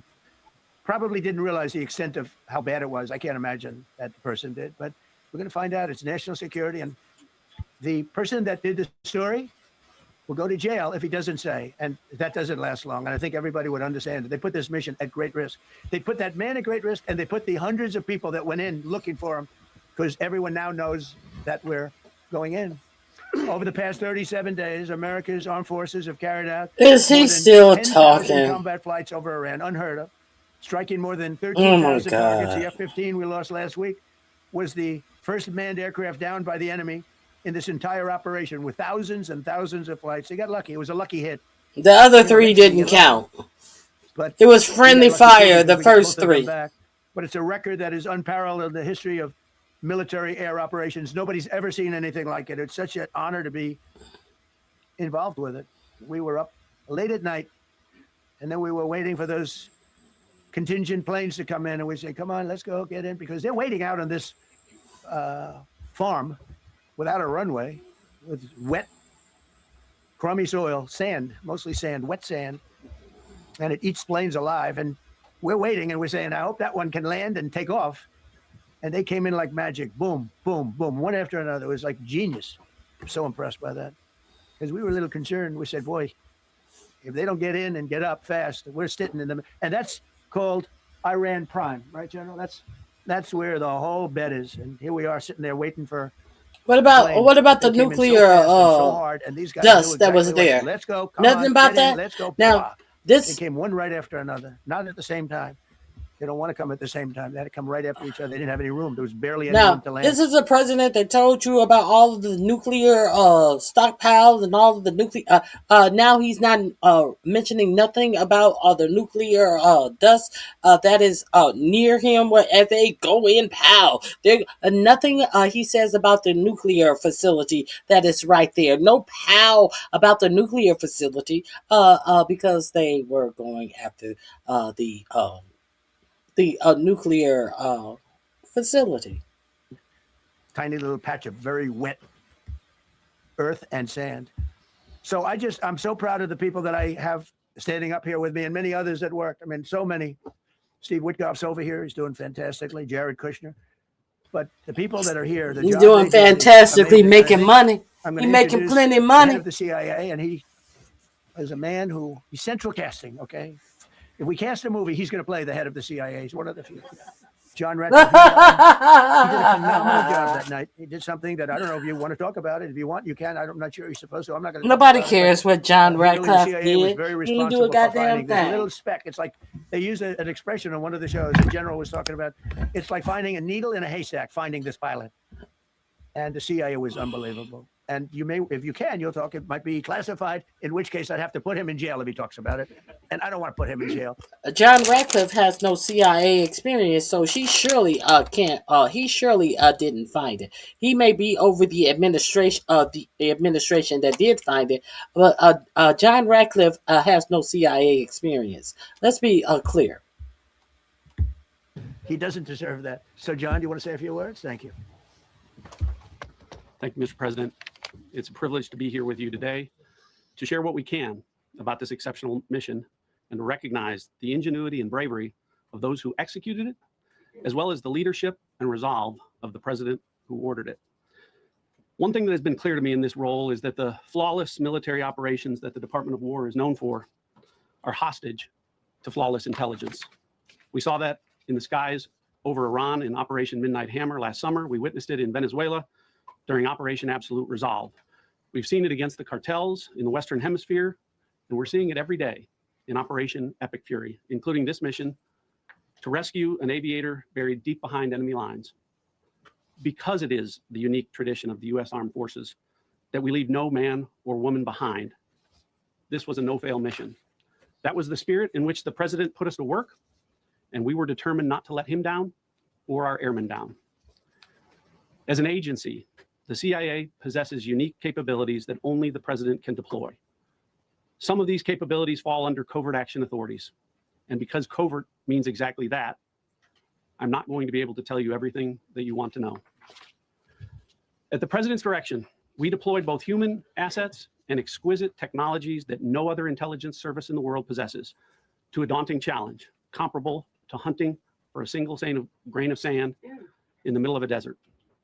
This was also a race against the clock, as it was critical that we locate the downed aviator as quickly as possible, while at the same time keeping our enemies misdirected. You know what? Enough of these telenovela tellings of what happened. Give me a fucking break with the bullshit. Let's move on. Well, all of this dramatics and all of this bullshit. Get the fuck on out of here. The link, I'm gonna drop this link in the chat because I'm not listening to this motherfucker who did absolutely nothing in a position that he doesn't deserve. Act like he personally did something, but he can't tell you what was done.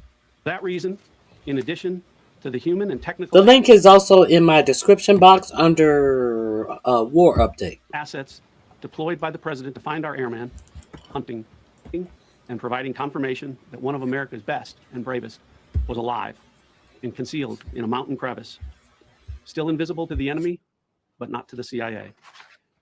That confirmation was relayed by Secretary Hegseth to the president, and the operation quickly moved our intelligence rescue mission. And the president's agendas is about results. And that the Department of War, creativity, but none of that mattered to put them into political courage and the best people. A window is boosted by a commander-in-chief of CIA's office afraid to make your confidence, who's willing to take on problems. It is an honor to serve under a leader who just proved leave no one behind. Well, John, thank you for the collaboration with the CIA as well. Incredible and ongoing partnership. Ladies and gentlemen, fellow Americans, and especially the brave warriors in our army. Oh, Leonard, we got another one coming up here sniffing. The first thing he did is sniff. And Marco Rubio, he ain't even there. The way he be moving his lips and jaws and chin and shit when he's on stage. I want to know if our administration is getting drug tested. That's all I'm asking. Armed forces. Over this Easter weekend, the United States military has once again proved why we possess the greatest fighting force the world has ever known. In 2 extraordinary combat search and rescue operations deep inside enemy territory in Iran, our warriors executed missions of breathtaking skill, courage, and precision. When our warriors are unleashed, as this president has allowed them to be, they are unstoppable. When American airmen were down behind enemy lines, our forces and our president did not hesitate.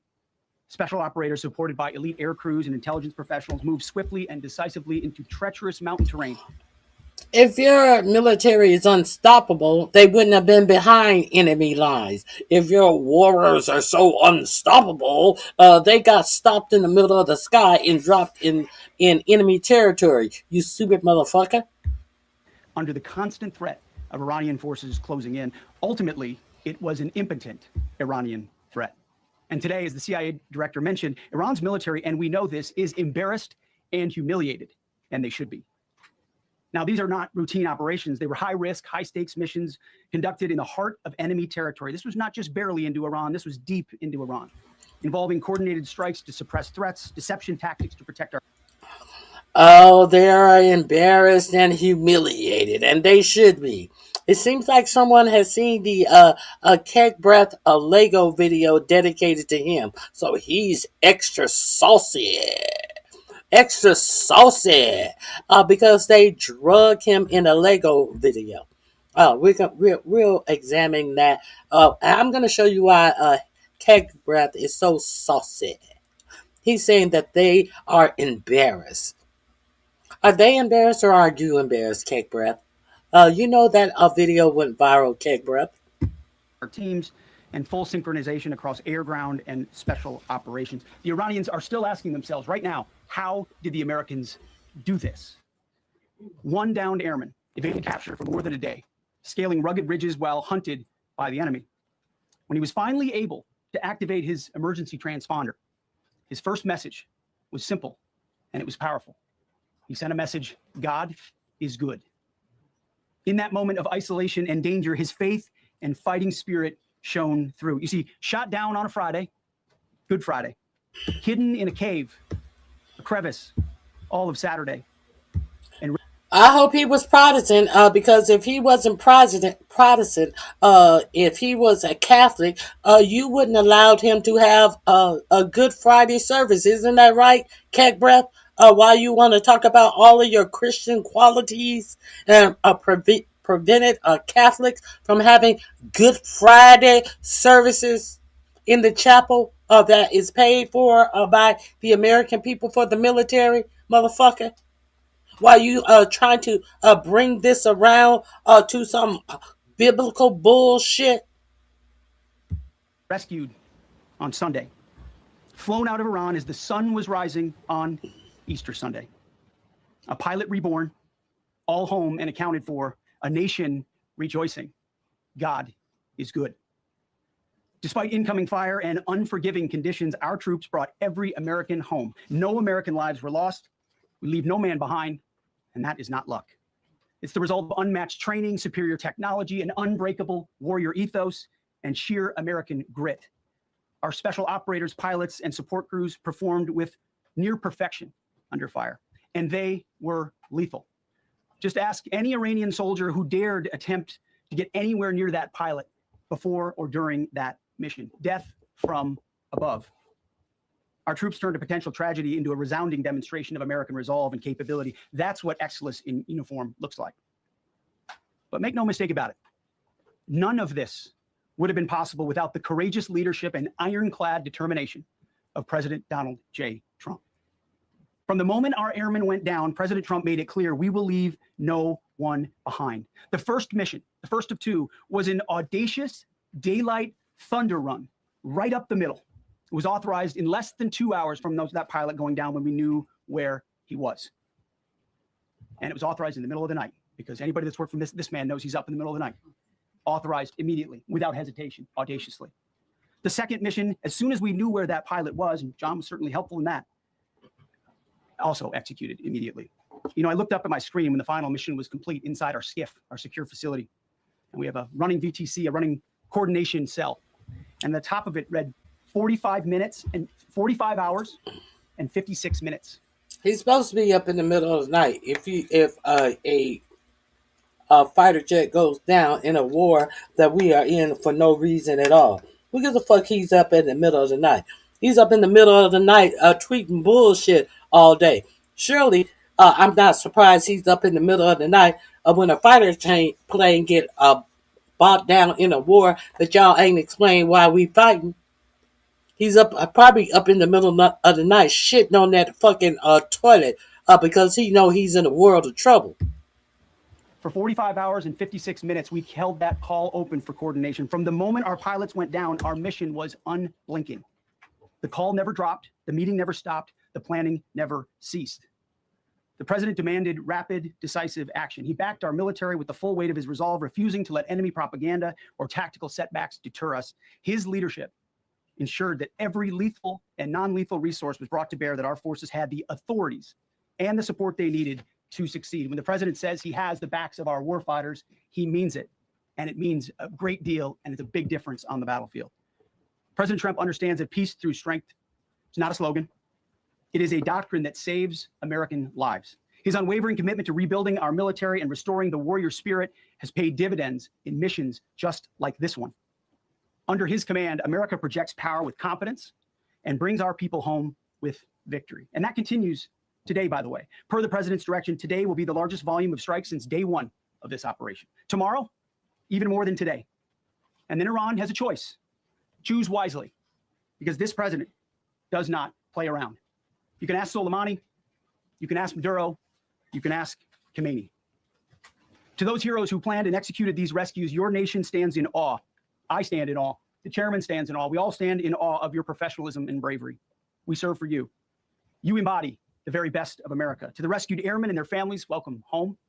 Your courage and endurance, the quiet declaration of faith amid the storm, inspires us all. God is good every day. And to our adversaries watching from Tehran, let this be a clear message. The United States military will go anywhere, at any time, to protect our own and complete the mission. We execute with precision. We control the skies. You see, we flew for 7 hours in daylight over Iran to get the first pilot. And we flew 7 hours in the middle of the night to get the second. And Iran did nothing about it. We fight with honor, and under President Trump's leadership, we win. So God bless our troops, God bless President Trump, and God bless the United States of America. Thank you. Well, good afternoon, everyone. We're not going to talk about those F-130s. We're not going to talk about those helicopters. We're not going to talk about Iranian did nothing about it. If Iranian did nothing about it, you wouldn't have been on a search and rescue mission in the first place, you dummy. And get a new suit, bitch, and a new tie. President, thank you, Mr. Secretary. A note before I start, I know many of you want specific details in these briefings. We will share what we can, but I will retain what I must in the event that we have to go do this again sometime. And I cannot stress the importance, as the President said, around operational security. The Secretary and I will do a more detailed briefing tomorrow morning, and we look forward to sharing the details that we can. On Thursday, 2 April at 10:10 p.m. Eastern Time, 4:40 in the morning, local Iran time, the Joint Personnel Recovery Center, which handles the Central Command area of responsibility, declared an isolated personnel recovery event for U.S. Air Force F-15E Strike Eagle, call sign Dude 44, which was down in hostile Iranian territory. The pilot and weapons system officer had both safely ejected and were isolated behind enemy lines. Following confirmation of active rescue beacons and on the direction of the Secretary and by order of the President, a rescue operation was launched with the stated purpose of bringing both Americans home safely. As the secretary said, several hours later on the morning after positively locating the front seater, call sign Dude 44 Alpha, and aware of an aggressive ongoing search by the enemy, a U.S. Central Command plan was approved by the secretary and the president. Shortly thereafter, a U.S. Air Force Combat Search and Rescue Task Force comprised of A-10 Warthogs in their Sandy role, and I'll describe what that is in a minute, HC-130 Combat King 2s, HH-60 Jolly Green 2 helicopters, and Air Force Special Warfare Airmen, a package comprised of combat rescue officers and pararescue operators, audaciously penetrated enemy territory in broad daylight to find, fix, and recover Dude 44 Alpha from behind enemy lines. This was an incredibly dangerous mission, an incredibly dangerous undertaking, but a filled promise made to every American warfighter that you will not be left behind. We will always come find you, and we will always bring you home. Over the next hours, the Search and Rescue Task Force crossed the beach, entered into Iranian airspace, protected by a fighter strike package, and moved into the objective area, all under fire. En route, as some of you have seen on social media, the helicopters took gas off the C-130s and pressed onward and forward up into the objective area. While this was ongoing and out in front of them, the Sandy flight of A-10s and other remotely piloted aircraft, drones, and other tactical aircraft were violently suppressing and engaging the enemy in a close-in gunfight to keep them away from the front seater and allow the pickup force to get into the objective area.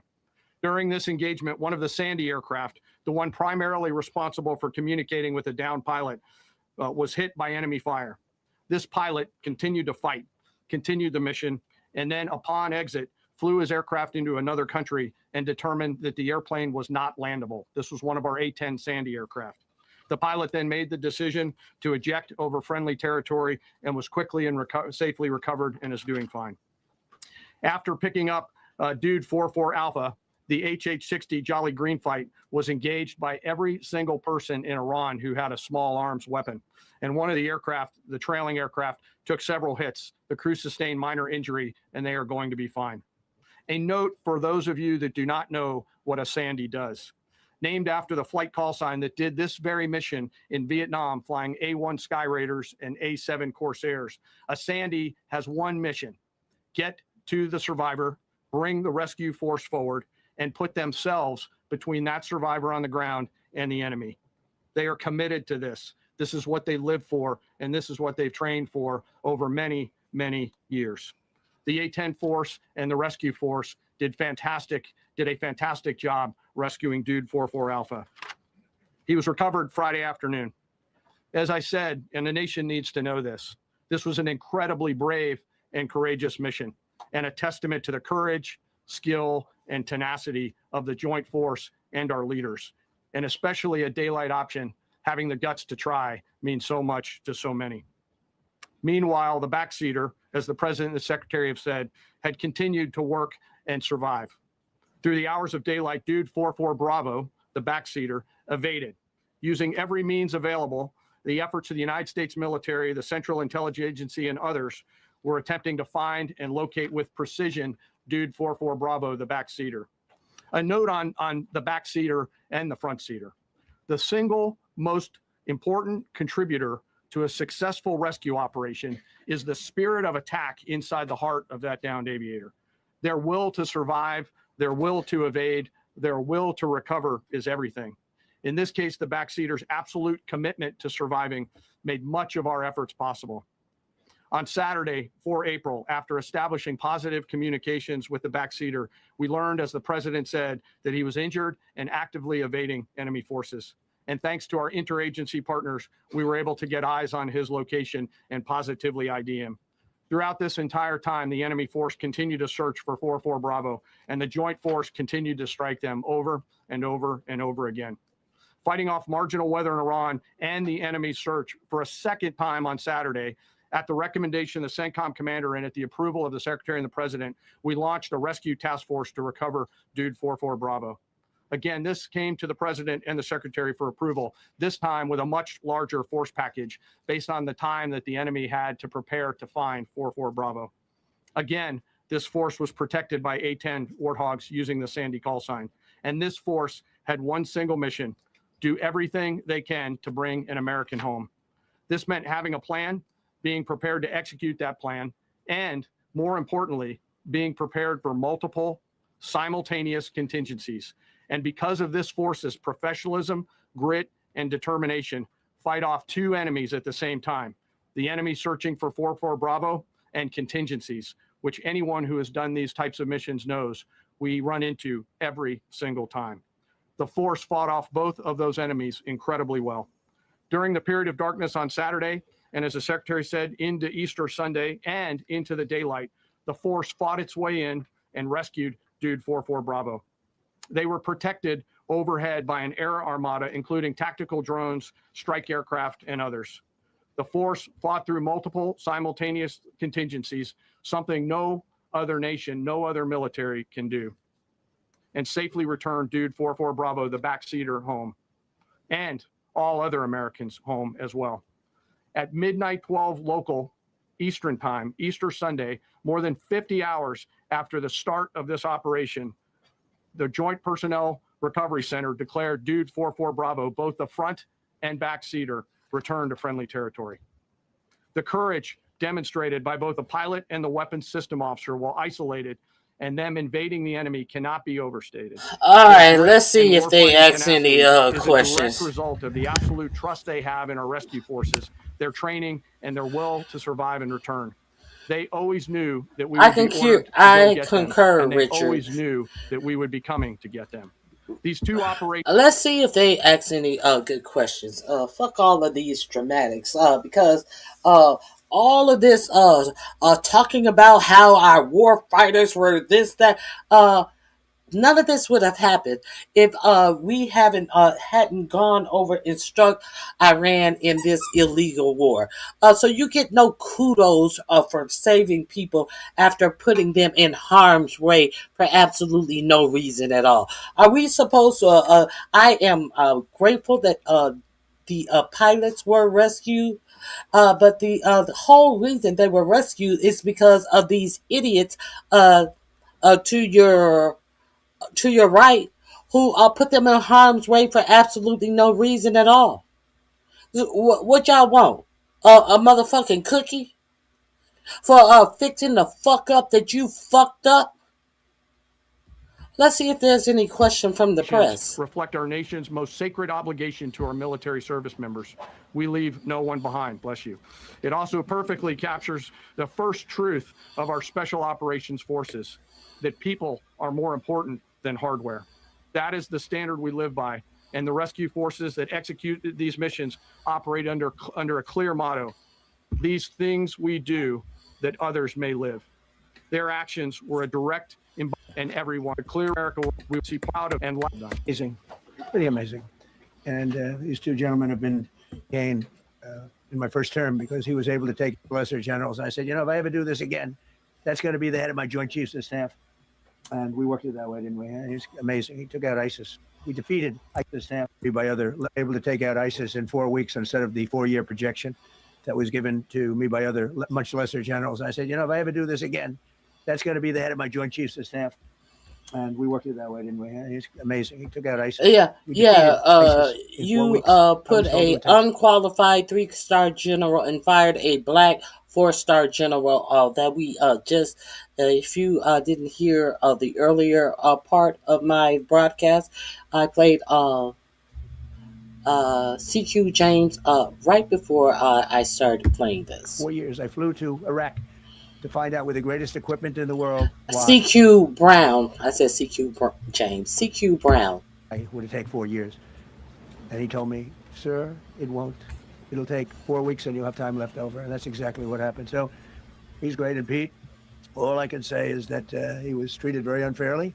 And now those same people that treated him unfairly, that fought against him, they called me up saying, what a great choice he was. I said, well, what happened during his nomination? What happened to you?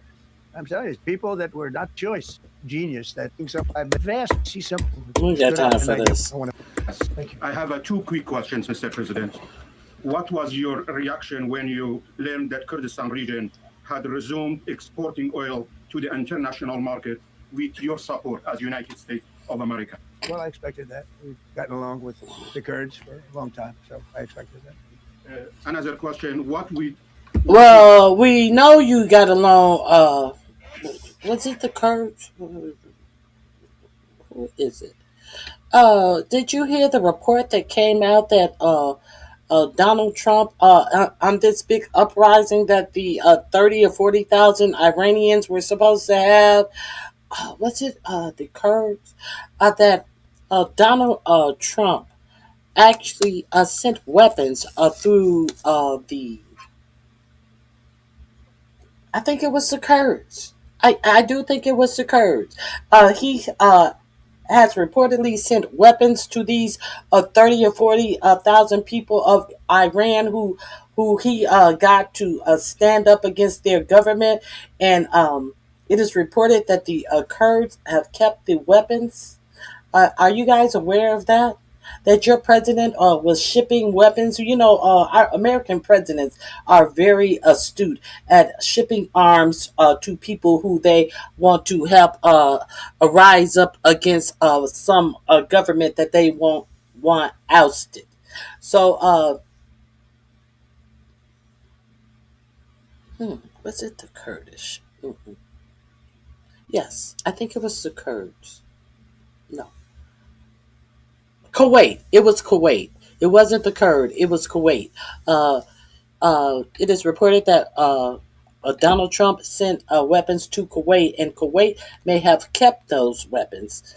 And we'll see what happens with that. Be your reaction if the Iranian people rise up against their regime during a ceasefire, Mr. President? Well, they should do it, but again, the consequences are great. I mean, they were told if you protest, you will be shot immediately. You saw what happened to the young wrestler. He was a great champion, by the way. He was a great wrestler, one of the top in the world. And he and his two friends were hung.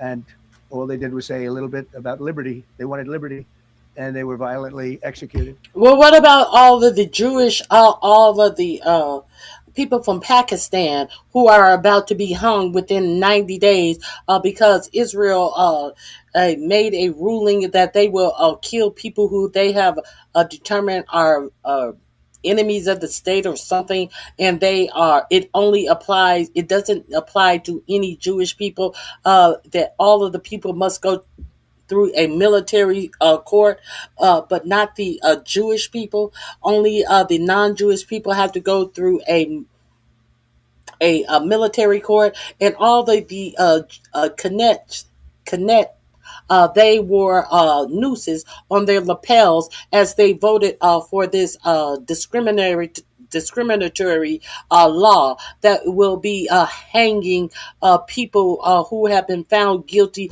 of crimes against the Jewish population by throwing rocks at the border. What about that? You have nothing to say about that? What you want to talk about a fine wrestler? What about these fine children that have been arrested by Israeli IDF for throwing rocks? And they are so malnourished that they cannot stand up. Now they will be hung within 90 days of their trials. What about that? Nothing about that? Mr. Humanitarian?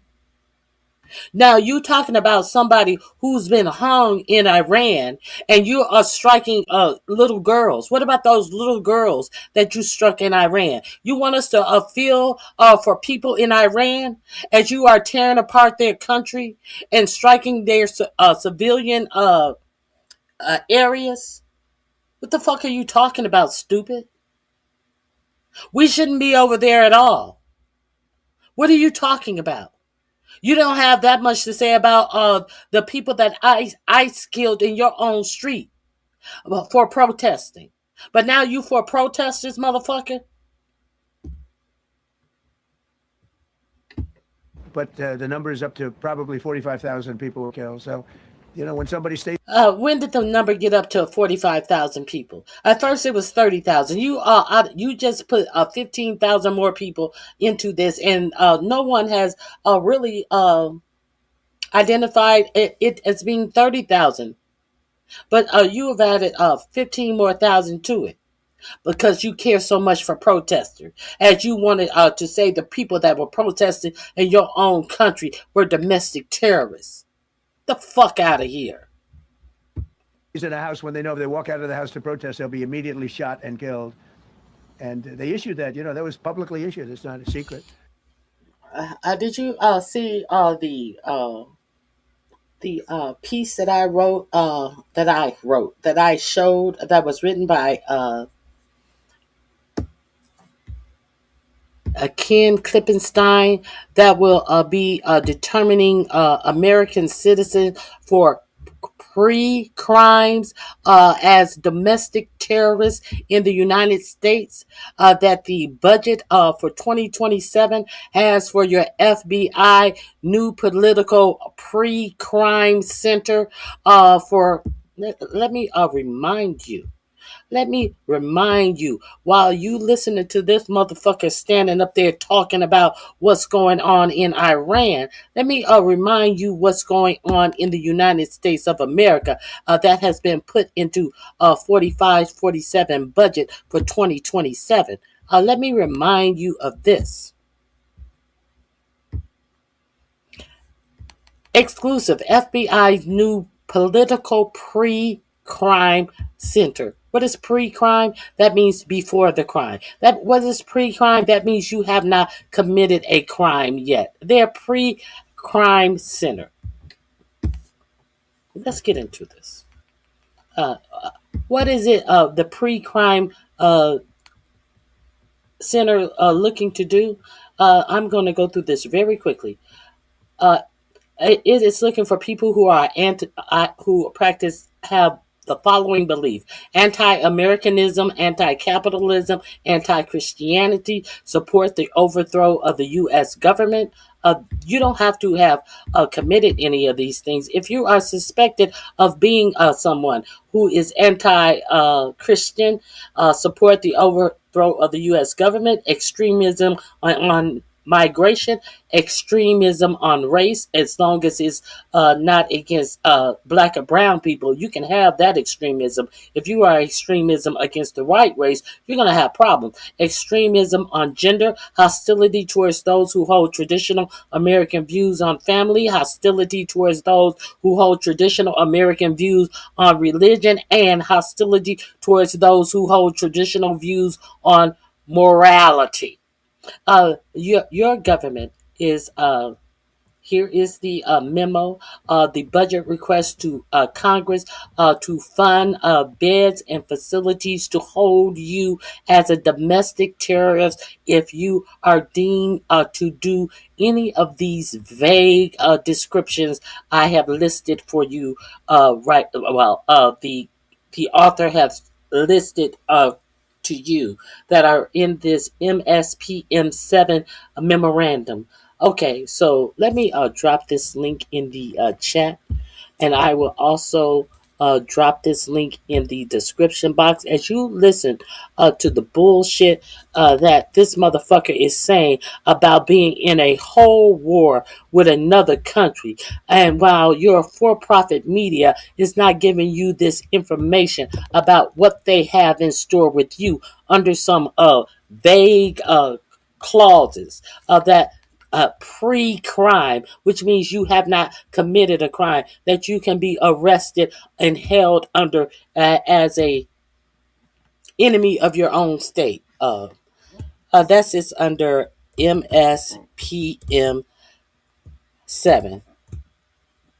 You need to familiarize yourselves with this. I have been telling you guys about this. Now they are having a budget. They are trying to get money out of the bloated budget for 2027 to lock American citizens up on this bullshit. If you're not subscribe to the Substack Ken Klippenstein, I'd advise you to subscribe to him. Now let's get back to 47 and his bullshit. I just can't believe that this motherfucker has the audacity to be saying the dumb shit that he's saying as he is going through the United States of America with the things that he has in store for our own citizens. That's why so many people say, oh, well, why are you doing this? We can't let Iran have a nuclear weapon. We got regime change. We do. We're dealing with a much different regime than before. We're dealing with different people. They're smarter. I think they're sharper and far less radical. We have regime change, but we didn't do this for regime change. We did it for the fact, and my view was very simple. I saw somebody said, "Oh, he doesn't." Who are they?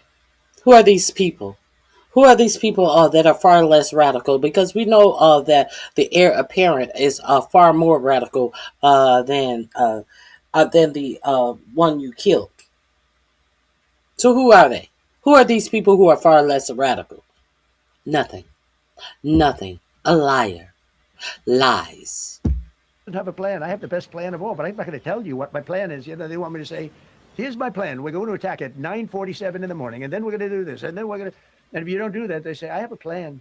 These people know what the plan is. Everybody here knows what the plan is, but it's very unfair to say, because I don't mind being insulted. I've been insulted for many years by the but we're just thrilled by the Iranians for the actions of the regime. They would be their infrastructure. You said Iranians would be mad if you stopped these attacks, but why would they want you to blow up their infrastructure, to cut off their power? Wouldn't that be punishing Iranians for the actions of the regime? They would be willing to. They would be, and it's suffering. They would be willing to suffer that in order to have freedom. The Iranians have, and we've had. They would be willing. They would be willing to suffer that to get rid of their regime. I thought you just said you just got rid of their regime. So why are you still talking about what they would be willing to get go through to get rid of the regime? That's the regime that you just said in the former question that has been changed, and there are more smart, rational people. Do you see the dumb shit that these people are unembarrassed to say on the world stage, and they have not yet told you why we are there in the first place? Let's continue. Intercepts. Please keep bombing. Bombs that are dropping near their homes. Please keep bombing. Do it. And these are people that are living where the bombs are exploding. And when we live. So you guys believe that he has heard anybody say, please keep bombing? And these are people that are living where the bombs are blowing up right near their home, and they're saying to us, please keep bombing. The same way he lied and told you that the parents of the first 6 military soldiers who lost their lives said, finish the mission, and I showed you the black soldiers' family saying, we don't even know why they're there. They need to bring our troops home. We have no good reason to be there. I'm paraphrasing for them. I'm not trying to quote them. You can go look up the families. All of the families said, finish the mission. Every one of them said. So you believe that Iranians are saying, keep bombing. We are willing to go through the decimation of all of our power plant, all of our water facilities, because we want to get rid of the regime that your stupid lying ass just told us in the prior question that you had already gotten rid of. Let's continue. This is bullshit. Leave, and we're not hitting those areas. They're saying, please come back, come back, come back. These are the people. I don't know what they do. All I can tell you is they want freedom. They have lived in a world that you know nothing. I don't know what they do. I just know they want freedom. How do they survive without electricity in the fucking desert? Without water in the fucking desert? I don't know what they do. They just want freedom. Thing about it's a violent, horrible world where if you protest, you are shot. Remember the great woman protest where they had 400,000, 500,000 women, and they were all enthused and they were going to protest, and everybody said, oh, the regime's going to come to an end. And then all of a sudden, boom, boom, 5. 6. Who are you talking about? Renee Good? The shot in her head? You talking about the 3 shots that she got? Is that who you talking about? 6 different areas. A woman would go down right. Are you talking about the woman in Chicago who the ICE officer bragged? She had 5 or 6 holes in her. Is that the woman you speak of? That you guys have not even investigated any of these shootings? Is that who you speak of?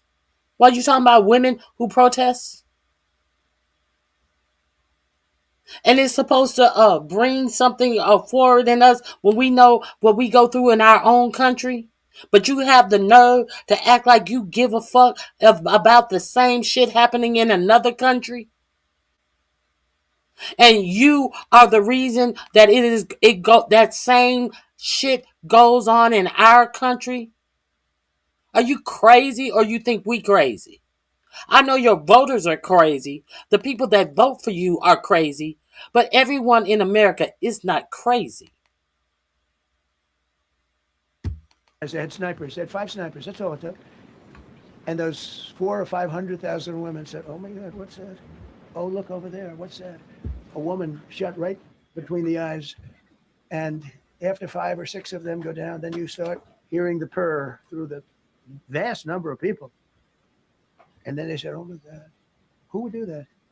And they're incredible people, but they've lived so horribly. They've lived so horribly. You know, Iran was a great country if you go back 25 years ago or so. The Persian people, they're incredible, smart, brilliant, actually. And I know so many. I know coming from New York, originally, I know so many people from Iran. They're incredible people, incredible energy, and very, very brilliant people.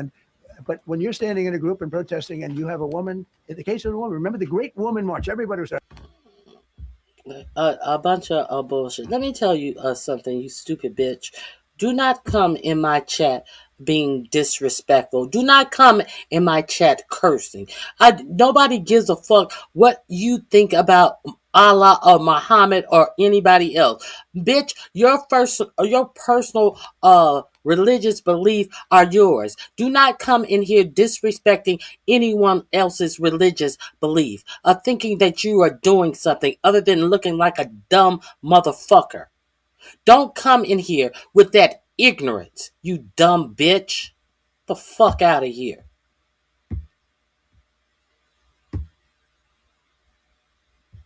Let's continue with another dummy.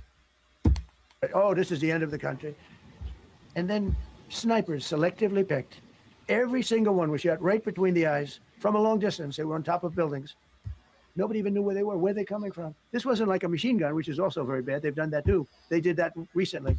This was snipers sitting on the top of buildings, aiming and hitting women. And when they see people go down, and all of a sudden there's a riot in the reverse direction, and they never came out again. And a lot of the news doesn't talk about it. They talk about, oh, women's rights. You want to see women's rights? You're not going to see it there. It's amazing when I see some of the stupid people like, AOC. Like yourself, like when you look in the mirror. They throw them off buildings. So for them to protest. If you have people shooting at you, good job. Avoiding questions. Question avoidance. I don't care who it is. Mark Barrett, Fox News. I know that. Oh, thank you. Go ahead. America's watching. No, good job. Can we go back to the weekend? First off, was everyone on board with the operation, or were there people that were trying to talk you out of going through with the operation this weekend? Not everybody was on. Somebody else within? No, there was military people, very professional, that preferred not doing it. These two were totally on board, which was very important. They weren't, it would have had a little difficulty. But no, there were military people that said, you just don't do this. You don't go into the heart of a very powerful military. This is, hey, you have countries and countries. Stalling for the follow-up not to go through. And we had people within the military. Usually it's not done. That's one of the reasons. I was surprised. Somebody said it's the hundreds of thousands of soldiers along the path. I mean, look at some of the helicopters, how many men did you send altogether, approximately, to the operation? I'd love to keep that a secret. Okay, well, but I will tell you. You should already know. You should already know. And hundreds of these people, that's pretty good. Is he central casting? But hundreds of people went into this journey. No, he's a military professional. A lot of equipment. Central casting. Hundreds of people could have decided to do it. Was there a point that that you were thinking there's too much on the line, and somebody was saying maybe we abort this now and wait? I mean, given the resource like the general said, it seemed like there was so much on the line here. You must have been thinking this could have completely changed. So the first one, which was in many ways as dangerous as the second, I guess it gets. You have goggles. I've tried them. They're unbelievable. I see better with the goggles. You see just as well with goggles. In many ways, it's enhanced. Other people, no other country has that capability. They don't have that particular piece of equipment like we do. But when no other country, I was told, flying and in daylight, I think we flew 7 hours over Iran, and that's a long time, over unbelievably hostile territory where they have nothing but weapons. We took out their anti-aircraft, which is great.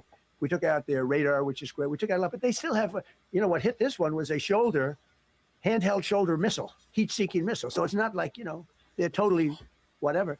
But I thought that you just said that they were flying low, so they pulled out rifles because you had to fly low. Now it's heat seeking missile that hit the plane. Get the fuck out of our faces. Uh, get the fuck out of our faces with your lies. And they had probably a little luck, because you got to get lucky. But they shot it, and it got sucked in right by the engine. But these guys were out of Oh, there. the engine sucked in the missile. Isn't that interesting? Who told you that? They shot a missile, and the engine sucked it in, and that's how they blew the plane out of the sky. Wait a minute. I thought you said that there were no missteps. That the planes you were talking about the rescue mission. So you're telling us a plane sucked a missile into its engine and it didn't fall from the sky during the rescue mission? Huh? Is that what you're saying, stupid? Oh, okay. You're letting us know that on the rescue mission, a plane was shot out of the sky. That's what you just said. They were great. Their timing was great. But no, I was told that this is a very dangerous mission. I understand. They didn't say it's a foolish mission. They said, we're going to be sacrificing hundreds of people to do this. You have tankers that are flying. I just felt it was worth it. If you would have told me that, it'd be impossible. Yeah, Mr. President, thank you very much. Thank you, sir. I'll come back to you. Okay. Given that you are now dealing, you say, with a more reasonable, less extreme leadership in Iran, what does that mean for the protesters, for the human rights movement in that country after this conflict? Well, What's your positive. expectation? Yeah, if they assume control, if we do something and they assume control, I think it's very positive, a big step. I don't think you see the radicalization that you have seen in the last. Look what happened. Women are being executed because absolutely they shoot them right on the street. Essentially, they have till 8 o'clock tomorrow night Eastern time. But we are dealing with them. I think it's going well. Mr. Witkoff is here, and JD is involved in the dealing. Mr. Witkoff is sitting right here, and I think it's going fine, but we'll have to see. You have to understand, we've been powerful Iran as of a month ago, powerful Iran than it was at any point during 40. And those presidents are saying now, every one of them to their friends, we should have done this a long time ago. So it's not something I like doing. It's very dangerous, and we're getting them at the height of their strength. If I didn't terminate the Barack Hussein Obama Iran nuclear deal, they would have had don't forget, that was a path to a nuclear weapon. Remember this. He chose Iran over Israel, pure and simple. How Israel can vote for a Democrat is if you're Jewish in New York City or any place else in this country, and how you can vote for a Democrat is unbelievable, because he chose Iran, a very hostile Iran. Remember when he filled up a 757 with cash, billions of dollars of cash, and he sent their own cash. He sent their sanctioned cash back to them when they signed a non-proliferation deal, which they adhered to. He sent them their cash back, not as if you are trying to make it sound like he sent American tax dollars the way you send over to Israel. No, he sent them their sanctioned cash that was held up in our banks. That's what he sent them, stupid motherfucker. it over to them. Then they gave them tens of billions of dollars. He chose Iran over Israel and really the Arab world, if you look, because and you chose Israel over America, and look where we are now. You chose Benjamin Netanyahu lying to you, telling you how close that Iran was to a nuclear weapon, the same song that he has been singing for the past 40 years, and he got you, the sucker, to tear up the nuclear deal under the guise that they were still proliferating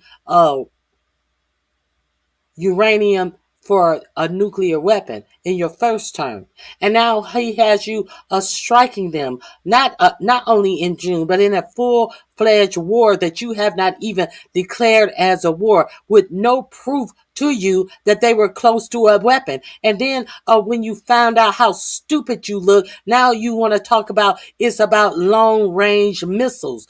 You have not given the American people any fucking reason why we are over here fighting this war. And now you want to wax poetic about the pilots that you found that shouldn't have been over there to get shot down in the first place? Are you serious? Is this what we're doing? And now you want to talk about the weakness of Barack Hussein Obama? He ain't had us in no war for no reason. He didn't put the lives of our military at war with someone that didn't do anything to the United States. Oh, or did he? He did do that. No, he had proxies in Kuwait. Not Kuwait, in where Gaddafi is. Yeah, he had proxies there. I apologize. But we ain't go to no full-fledged war under no goddamn Barack Obama. Saudi Arabia, Qatar, UAE. I mean, you take a look. I mean, I can add Kuwait and I can add Bahrain, and you can add others. He chose such an unlikely candidate. Nobody could believe it. Frankly, if you're going to choose between Iraq and Iran, he should have befriended Iraq. He went in the exact opposite direction of all thinking, and he made a terrible mistake. But that was a road to a nuclear weapon. For example, what happened? What happened after he made that decision? What happened detrimentally regarding a nuclear weapon when he made that decision? Nothing. Absolutely nothing. All of this to blame a black man. It's the black man's sin that has us here today. Not my idiocy. Not me being easily manipulated because Mossad has secrets on me, not because I'm compromised, because I was the best friend of an pedophile. None of the things that you think that I may be compromised for, that I am throwing your sons and daughters in harm's way to pretend like the black man is the problem. Of course, the white man always wants to blame crimes on the black man, as he sits up and brags about committing war crimes, plans on committing more war crimes, and he want to sit up here and talk to you about what the black man has done, but he has not enunciated anything that negative that came from that agreement that Iran and Obama penned, and the inspectors said that Iran stuck to that agreement to try to explain his ineptness and his foolishness. He needs to try to blame the black man. Everyone said, "Oh, he terminated it. It was one of the best things we ever did because he had a road to a nuclear weapon, and it was a very short-term deal." Countries don't do 10-year deals. Countries do hundreds of years. You don't do a 10-year deal. For a country, you're a landlord and you're renting a store on a certain street, and you give somebody a 5-year or 10-year lease. This is a country. It was a short-term deal. It was ready to expire. I terminated it before it expired. It took a lot of heat, and it was one of the best things I ever did because he would have had a nuclear weapon. Then he would have had another nuclear weapon, had those beautiful B-2 bombers not gone in 8 months ago, and obliterated that site. And by the way, the word is obliteration. CNN said, well, maybe it wasn't complete. It was so complete that they still haven't been able to get it. It was obliteration. But if we didn't hit them, that was a courageous decision, too, because we had all those planes flying in at night with very little cover, unbelievable stealth planes, and they were able to do their job. If we didn't do that, Iran would have had a nuclear weapon at a high level, either one of those two instances. And if they did, in my opinion, I told this to Bibi Netanyahu yesterday, Israel would have been extinguished. Large portions of the Middle East would have been extinguished, whether it's Saudi Arabia, Qatar, UAE, or others. And you saw that with thousands of missiles raining down upon them. They didn't think they were going to be hit. They thought they'd be watching us fight. And all of a sudden, UAE got hit by 1,500 missiles. He would have taken them out also. And they were powerful. If I didn't come along and terminate the Obama deal, which was terrible, the Iran nuclear deal was a road to a nuclear weapon, a big one, unlimited, legally. I terminated it without even much thought. It was so easy. I terminated that, and then the B-2 bombers. And I did one other thing. I had killed Qasem Soleimani, who was an evil genius. And the reason I did okay, it, I five of our more stalling to prevent from answering questions. Military, never been replaced. Book. I believe you have to have good instincts, and a lot of this is instinct. As the president came down, So I wish you'd read the book. But you, as a president, Stalin. Mr. President, last week you suggested that Europe should take the lead on reopening the Strait of Hormuz.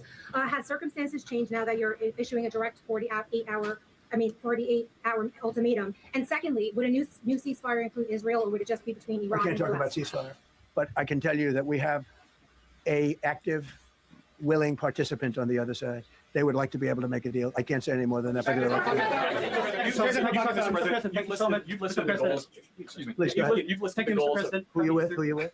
My name is Diakuda. I'm with the largest Kurdish media outlet, Huda Media Network. It's based in Iran. Go ahead. Mr. President, you said before that you don't want the Kurdish forces to enter Iran and be harmed.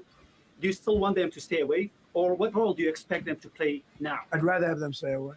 And then, I'd rather have them stay away because I think they bring with them some problems and some difficulties. And I don't think they bring death. I mean, to themselves. But I'd rather have them stay away. Go ahead. Thank you, Mr. President, for the question. Deliberate attacks on civilian infrastructure violate the Geneva Conventions and international law. Who are you with? I'm with the New York Times. Zolan from the New York Times. Are you failing? They're failing. Are you see concerned? circulation way down at the New York Times. Are What's you going concerned on? that Who gives a fuck about? No, not at all. Who gives a fuck about the subscriptions to the New York Times when he's telling you that striking civilian bridges is against the Geneva Convention, and all of a sudden, who are you with? Who are you with? Who are you with? largest Kurdish media outlet, Huda Media Network. It's based in Iran. Harmed. I'd rather have them stay away because I think they bring. But I'd rather have them stay away. Thank you, Mr. President, for the question. Deliberate attacks on civilian infrastructure violate the Geneva Conventions and international law. Who you with? Who you with? Who you with? Who you with? Who you with? The New York Times. Zolan from the New York Times. Are you failing? They're failing. Are you see concerned? circulation way down at the New York. Now he's talking about the New York Times is failing when he's failing at a whole war. And it's talking about outwardly talking about committing war crimes because he is failing at said war. And he's talking about the New York Times subscription rate as a failure. Make it make sense. Are you concerned that your threat to bomb power plants and bridges amount to No, war not at crimes? all. No. I hope I don't have to do it. But again, I just said 47 years they've been negotiating with these people. They're great negotiators, and because they're not going to have a nuclear weapon. And if somebody that takes Look at him just talking over the question and going off topic. 47 years I've been saying that they have been, and they're just not going to have a nuclear weapon, and but you can't explain the fact that you plan, according to yourself, to strike nuclear power plants and bridges by Tuesday, 8:00 p.m. But you want to go back and act as if the answer to his question is something about what happened 47 years ago. What an idiot. someday is weak and ineffective, which possibly that will happen because we had numerous presidents that were weak and sick, and powerful and rich to have. That means violating international law. Quiet. You no longer have credibility at the New York Times. Because the New Quiet. York Times will win the election, and I want an election. Quiet. You have no more credibility, and you're gonna go. This motherfucker is dumb. Landslide. I want every swing state. New York Times. Nuclear weapon. You can tell your friends at the New York Times. Not going to happen. That means violating international law. Quiet. You no longer have credibility at the New York Times. Because the New York Times said, oh, Trump won't win the election, and I won in a landslide. I won every swing state. New York Times said, oh, Trump won't win the election. New York Times has no credibility. The credibility they have is it used to be all the news that's fit to print. The old gray lady, it was great, but they're running on past fumes, and you can't keep doing that. You have to be able to give the correct news. And people like you, who I know, are fake. You're fake. Go ahead, please. Oh, he's fake Your news. messaging on the war has moved from the war is coming to an end to war going to be bombing Iran to the Stone Ages. And we've heard a range of those kind of messages. So which is it? Are you winding this down or are you escalating? I can't tell you. I don't know. I can't tell. It depends what. I can't tell you. I can't tell you. I don't know. I can't tell you. I don't know. Oh my God. See, The problem with this, all of this right here, is that your senators and your congressmen are not doing their job. They should be 25th amending him. They should be doing the Fourth Amendment, the second paragraph, the Second Amendment, fourth paragraph, or whatever. Oh, they should be getting this motherfucker and his whole administration the fuck up out of here. All of this, while everybody think that all of this is innocent and well, we'll see what's going to happen. You don't understand that this is going to cause grave harm to you and how you live your life. Executive branch. No, what is it? Amendment 2 of the executive branch, section 4, impeachment. This is what they need to call for. Amendment 2, section 4 for impeachment. The president, vice president, and all civil officers of the United States shall be removed from office or impeachment for convictions of treason, bribery, or other high crimes and misdemeanors. This war is a high crime and misdemeanor. There has been much treason and bribery that has gone on by all of this administration, and they need to be kicked out of office, as far as I'm concerned. Let me see what you guys are saying. It seems like somebody is saying something. Summertime will be hell on earth. Get ready for high ass gas prices for years. And let's not forget the famine. Let's not forget the famine that is expected. While y'all playing like this is just gonna be a cakewalk. No, this is something wholly different. This is affecting the whole world economy. If you think that other people are going to suffer for what America has caused, you think these other countries are not going to be vindictive towards America and the needs of the American people, as the American people sit on their ass and let their administration just run roughshod and create this fucking mess across the world? So you think they are going to look kindly on the American people when they figure out ways to get by, as the American people, as the American administration has totally isolated America from their allies? So when their allies get something going, you think they're going to let us in on it? Because us didn't do what us need to do and get this administration out of office, when they see he is sitting up here planning on committing war crimes like it is okay. But everybody want to sit back on, oh, this ain't my fight.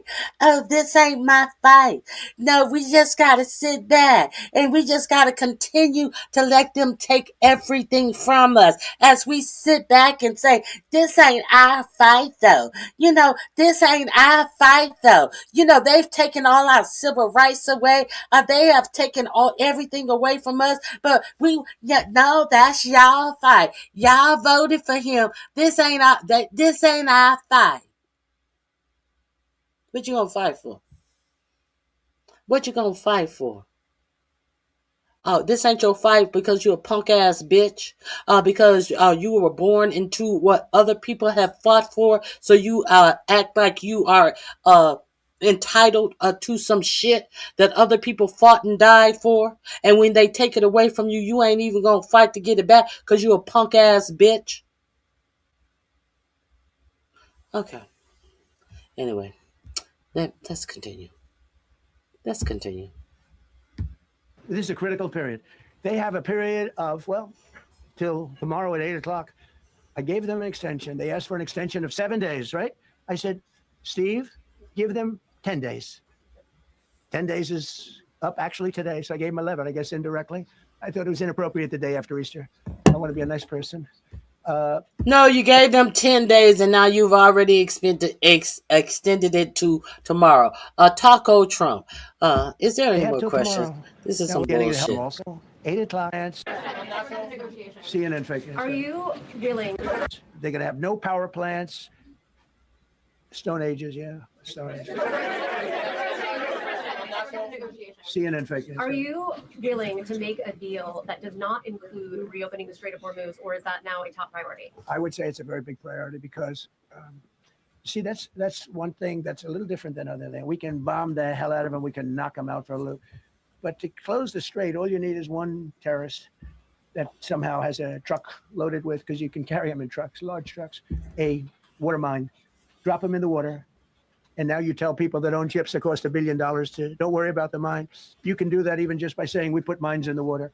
So it's not like the rest. We can knock out their military. We already have. I'm not even sure they have any mines there, by the way. I'm not sure. I'm personally, they say there might be 8. I don't know. I think there might be none because they're very good bullshit artists. That's why for 47 years they've been bullshitting other presidents and they haven't done the job. And people are living in hell. You live in that country, they're living in hell. How people in America living? How people in America living? How people in America living after, and how will they be living after all these cuts you make to boost the military budget, $500 billion more dollars, and you cut all of the services in America? How are Americans living? That's not our concern. How they are living in an oil-rich nation. How are Americans living? I think that 47 years of this stuff is long enough. Here we go. 47 years of this stuff. No answer to why we are there. Everything is about 47 years ago. Everybody saw that your master told you what you must do, and you did it. Period, point blank. With no expectation of a reason, because you were told. That's why we are there. Period. They have no Navy, they have no Air Force, they have no anti-aircraft communication. So we're communicating like they used to communicate 2,000 years ago with children, bringing a note back and forth. They have no communication. But all I want to see is I want to have a safe world, and you're not going to have a safe world. Israel will be gone. The Middle East will be gone, and then they're coming for Europe. And I have to tell you, I'm very disappointed in NATO. Very. I think it's a mark on NATO that will never disappear in my mind. You know, they're coming to see me on Wednesday. They're going to say, oh, we'll do this, we'll do that. Now they all of a sudden. It'll never disappear in your mind. If they put it in your mind, it'll disappear immediately because you have no mind left. Your mind is jello. Your mind can't remember a goddamn thing. If they leave it to your mind, they don't have to worry about it ever being remembered again. I didn't want to send things, you know. But they said it loud and clear at the beginning. When I spoke to UK of all, I would have said they would have been there first because they're the oldest. And I said, yeah, I'd love to have a little help. He said, no, sir, we'd rather wait till you win. I said, I don't need help after we win. General, he didn't even want. He said, we don't really have technology. At the Abraham Lincoln was shot down. Unbelievable. That would have been not that far off weaponry. Go ahead, please. Yes. Thank you, Mr. President. You said earlier today during the egg roll that you would like to take Iran's oil, but Americans want U.S. forces home. Correct. What's that trade-off? If I had my choice, yeah, because I'm a businessman first. That's not his question.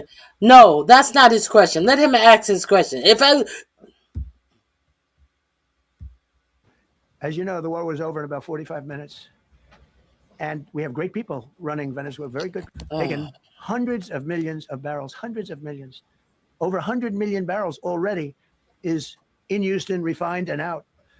And paid for that war many, many times over, many times. You know, the old days, to the victim. How did they pay for the war when it's in a bank account for you, only that you have access to?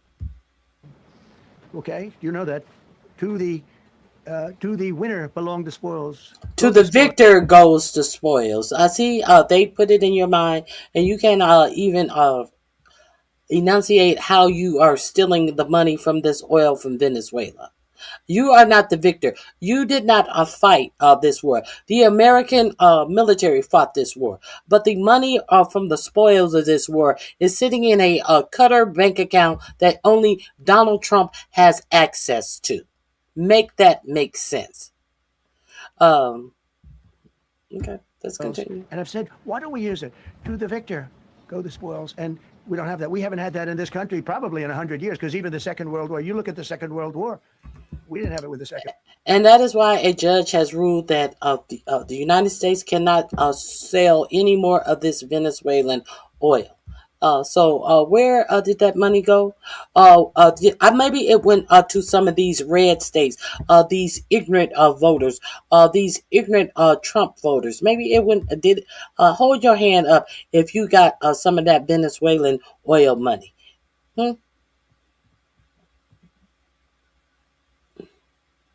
Anybody?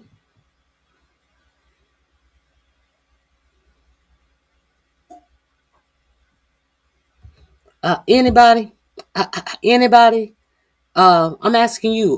What did you do with that Venezuelan oil money? Huh? Oh, okay. You have nothing. You are supporting a war criminal, and think I give a fuck about what you think of me. The actual audacity. We helped rebuild all those countries. We rebuilt Germany. How about Germany telling us that, well, it's not their war. It isn't. Nothing to do with it. They wanted me to go and tell them everything I was doing. Right? I think maybe if I ran for term, finish with this, I'm going to run for people that are running. They fight mess. And you know what? Together they form an incredible situation. Venezuelan, he said, I've never seen it. They hit us from 17 different cases. And, and they came at avoiding questions. Question avoidance. Yeah, nothing happened. Question avoidance. From sort of military base with that. Question avoidance. So question avoidance. That was avoiding questions. Hundreds of drug dealers word salad. Who never went to the border. Word salad. Border patrol guys. Bullshit coming in. Totally sealed border. No questions asked. Mr. President, are you allowed to, or are you willing to end this conflict with Iran charging tolls for passage through the strait? Us charging tolls? Iran. What about us charging tolls? Is that something you're considering? How are you gonna charge tolls in a foreign in a foreign country? How are you gonna charge us charging tolls? Oh, that is a good idea. You know, they thought of a good idea to get money. Oh shit! I'm gonna go to the the Straits of Hormuz and charge tolls because I'm a greedy succulent ass bastard who is always looking out how to steal and profit for my own personal wealth. That then let them have them, right? Why shouldn't we? We're the winner. We won. Okay? What we win? They are militarily defeated. What we win? Everything they have is the psychology of, we're going to drop a couple of mines in the water. All right. What we win? I mean, we have a concept where we'll charge tolls. Yeah. I thought you meant us. We have a concept where we'll charge tolls. Of course, once the question's asked, he's been up here talking for hours and hours and hours. What are you going to try charge tolls on when the strait is not even open? You cannot enunciate a way you're going to get the strait open. Once the war is over, the strait will open up on its own. Well, wait a minute. First of all, I thought you said we wasn't in the war. You didn't go to Congress to get authorization to have a war. So now, once the what is over, what's going to open right up, and now all of a sudden you had a plan to charge to go through the Strait of Hormuz in a foreign country.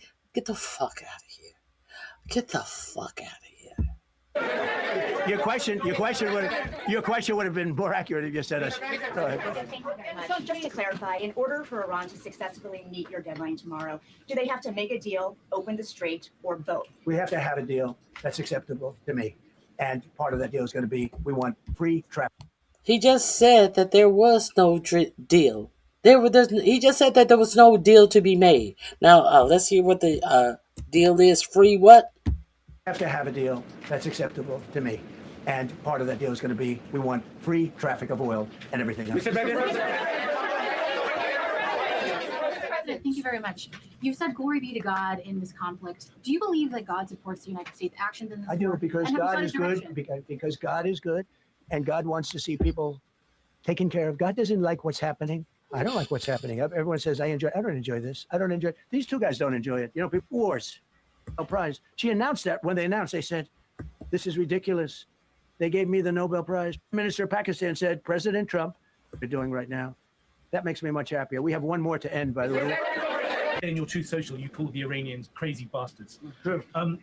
What is your response to critics who say that? I don't care about critics. What is your response to critics who say that it is your mental health that should perhaps be examined as this war continues? I haven't heard that. But if that's the case, you're going to have more people like me, because our country was being ripped off on trade, on everything for many years until I came along.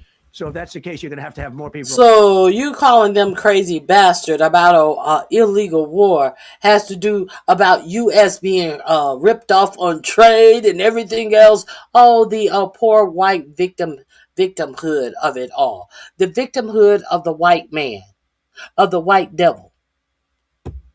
Joshua, go ahead. Joshua, You said that very little is off limits in Iran as far as targeting, Yeah. including power plants, bridges. You mentioned those. Very little is off limits. Are there certain kinds of civilian targets, though? I'm thinking schools I don't want to or tell you that. hospitals I don't want to tell you that. We have. No, schools and hospital. How would schools and hospital be off limit when they already struck schools and hospital over quite a few schools? Y'all act like something that they've already struck is off limits. Y'all playing dumb. We have a plan, because of the power of our military, where every bridge in Iran will be decimated by 12 o'clock tomorrow night, where every power plant in Iran will be out of business, burning, exploding, and never to be used again. I mean, complete demolition by 12 o'clock. And it'll happen over a period of 4 hours if we wanted to. We don't want that to happen. We may even get involved with helping them rebuild their nation. And you know what? If that's the case, the last thing we want to do is start with power plants, which are among the most expensive things, and bridges. You saw the bridge. The bridge went. We were very close to a deal.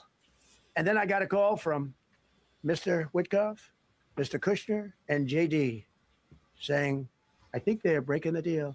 I said, tell them that's okay. Don't worry about it. But tell them to look out their window and watch. And within 45 minutes, I gave the order to knock out the biggest bridge. I gave the order, knock out the biggest bridge in, I believe, the Middle East, but the biggest bridge in Iran. And within 10 minutes after I gave that order, that bridge was over. So do I want to do that? No. Do I want to destroy their infrastructure? No. It will take them 100 years to rebuild. Right now, if we left today, it would take them 20 years to rebuild their country, and it would never be as good as it was. And the only way they're going to be able to rebuild their country is to utilize the genius of the United States of America.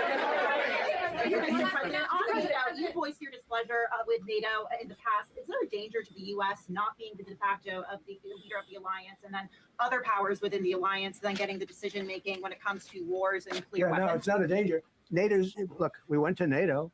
I didn't ask very strongly. I just said, hey, if you want to help, great. No, we will not help. I said, that's all right. You don't want to help? Because I've always said NATO's a paper tiger. See, NATO's a paper tiger. Putin's not afraid. How many times are we going to have to hear NATO's a paper tiger? NATO's a paper tiger. You went to them after you struck and you needed help cleaning up your mess, and they refused to do it. I went to NATO, and then you don't want to finish this sentence because you don't want to say that you went to them after the fact, after you took your orders, your marching orders from your daddy. Then you go to NATO, who are our allies. Okay. Of NATO. Putin's afraid of us, very afraid of us. And he's explained it to me a lot of times. I got to know him very well. I know him very well. NATO's a paper tiger. NATO is us. And when we needed them, but we didn't need them, by the way. We didn't need them, obviously, because they haven't helped at all. Just because they didn't help don't mean you didn't need them. If you asked them for help, that means you needed them. We asked them for help. We didn't need them, obviously, because they didn't help. Obviously, because they weren't going to give you no help. Just because they didn't help you, it's not obvious that you didn't need their help because you asked for their help. That is what's obvious. The opposite. They've actually gone out of their way not to help. They didn't even want to give us landing strips.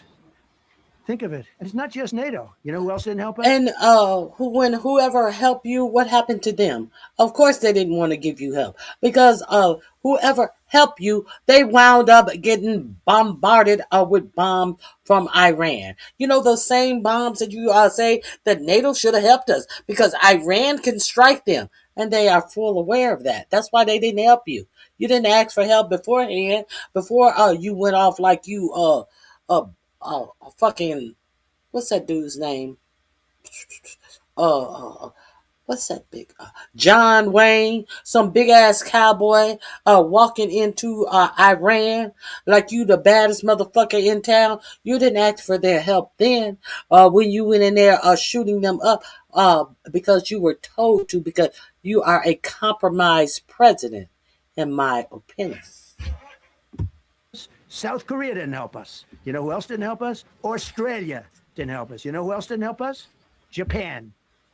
We've got 50,000 soldiers in Japan to protect them from North Korea. We have 45,000 soldiers in South Korea to protect us from Kim Jong-un, who I get along with very well, as you know. You notice he said very nice things about me. He used to call Joe Biden a mentally retarded person, okay? So don't tell me about your stuff.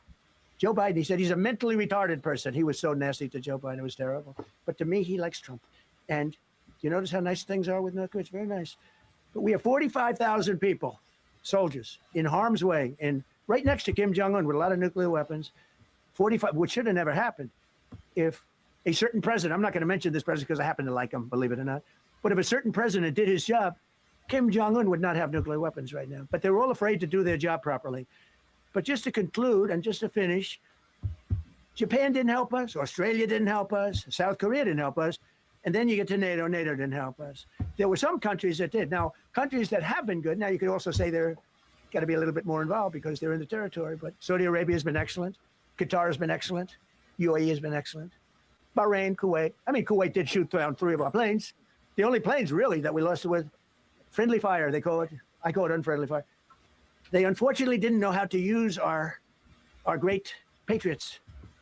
The pilot said, what kind of a missile's coming at us? Patriot. Boom, they got out because they know a Patriot never misses. So they had beautiful Patriots. There were planes heading in their direction. Unfortunately, they decided to shoot those planes. They were our planes. So, no, NATO is a paper tiger.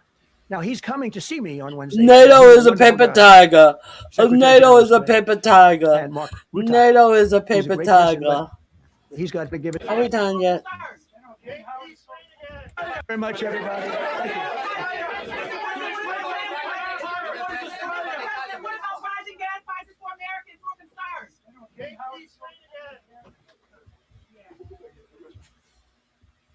You don't give a fuck about rising prices for Americans.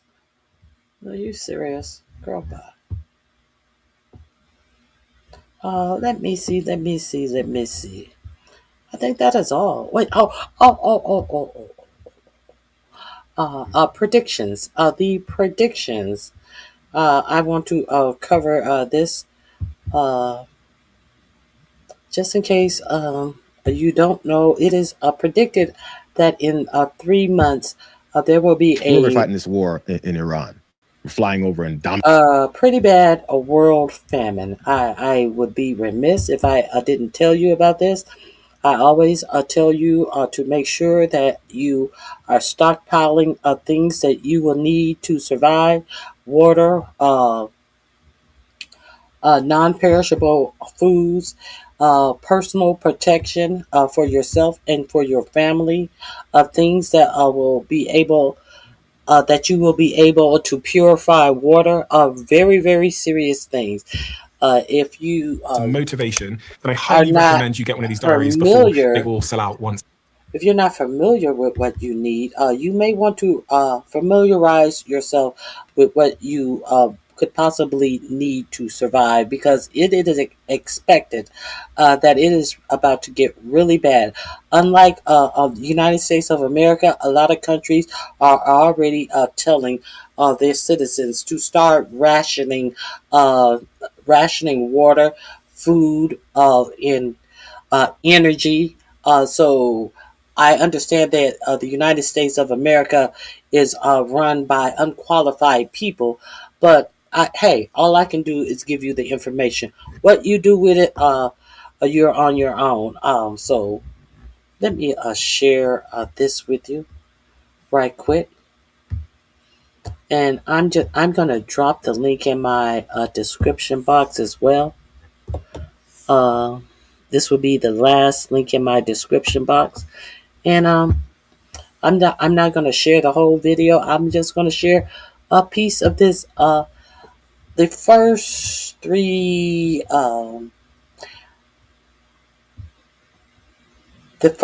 scenarios.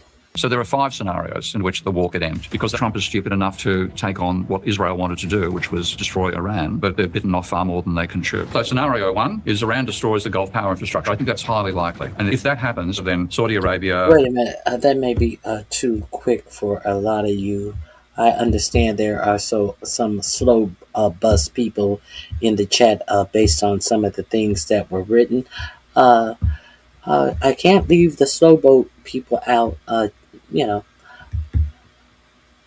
It takes all types of people to make the world go So there around. are 5 scenarios in which the war could end because Trump is stupid enough to take on what Israel wanted to do, which was destroy Iran, but they're bitten off far more than they can chew. So scenario 1 is Iran destroys the Gulf power infrastructure. I think that's highly likely. And if that happens, then Saudi Arabia, Qatar, Dubai, they'll become uninhabitable. And then scenario 2, Iran disables Israel's nukes. I hope that happens, but there's this one, and it scares the shit out of me.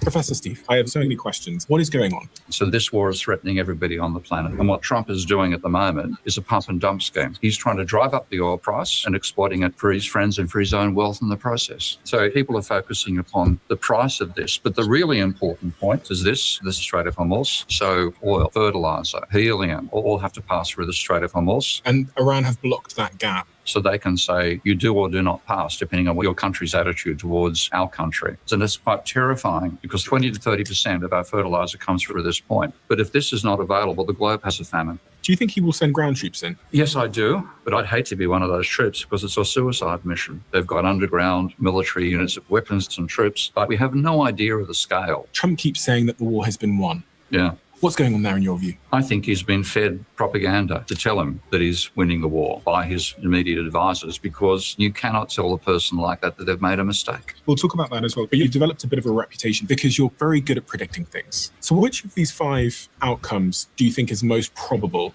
to happen? Oh, God. You can go look at all of the 5 outcomes probable, but let's be real clear that his chief of staff, Susie Wiles, has said the exact same thing, that the administration surrounding Trump are not telling him the truth, and they're being yes men, and he is not getting all the information, and people around him needs to start telling him the truth. If you don't believe it, I don't believe it. That's what his own Susie Wiles has said about the information that your president is receiving. So I appreciate you all being here. Please hit the like button. If you like the presentation, you can support the channel. Cash App $ Ronnie Q if you've learned something today, because that is the only reason I come on, is to help you learn something that you may not have known, because it is not carried in the regular media. For-profit media is something. If you heard my clip, make sure you click the link click the link to Ken Klippenstein. I am going to drop his link in the chat again. I think that it is important that you follow or check out some of the information that he gives, because he will actually drop receipts with his information that he gives, and it will better let you know what your government is doing, and all of the laws that are being signed by your government that are being ignored by mass media. Let me see if there's anything else I need to. I think that's all I'm going to talk about today. The war has to end, and I'm glad the UK is not getting involved in an illegal war. I concur with you. I don't blame you. If I lived in the UK,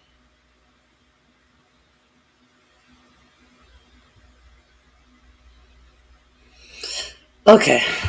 Okay. Okie dokie. Okie dokie. Okie dokie. All right, guys. I hope you guys have a great remainder of your day. And hit the like button on your way out. Make a comment in the comment section. Share me out. And I appreciate your support. It has been great having you. And I will see you guys on tomorrow. Let me... is there something I think there's something I wanted to share with you video wise, or maybe not. Okay, guys, you guys have a great remainder of your day. I'm out of here. Bye-bye. Let me give myself a round of applause. It's been a long day. It's been a long morning. All right.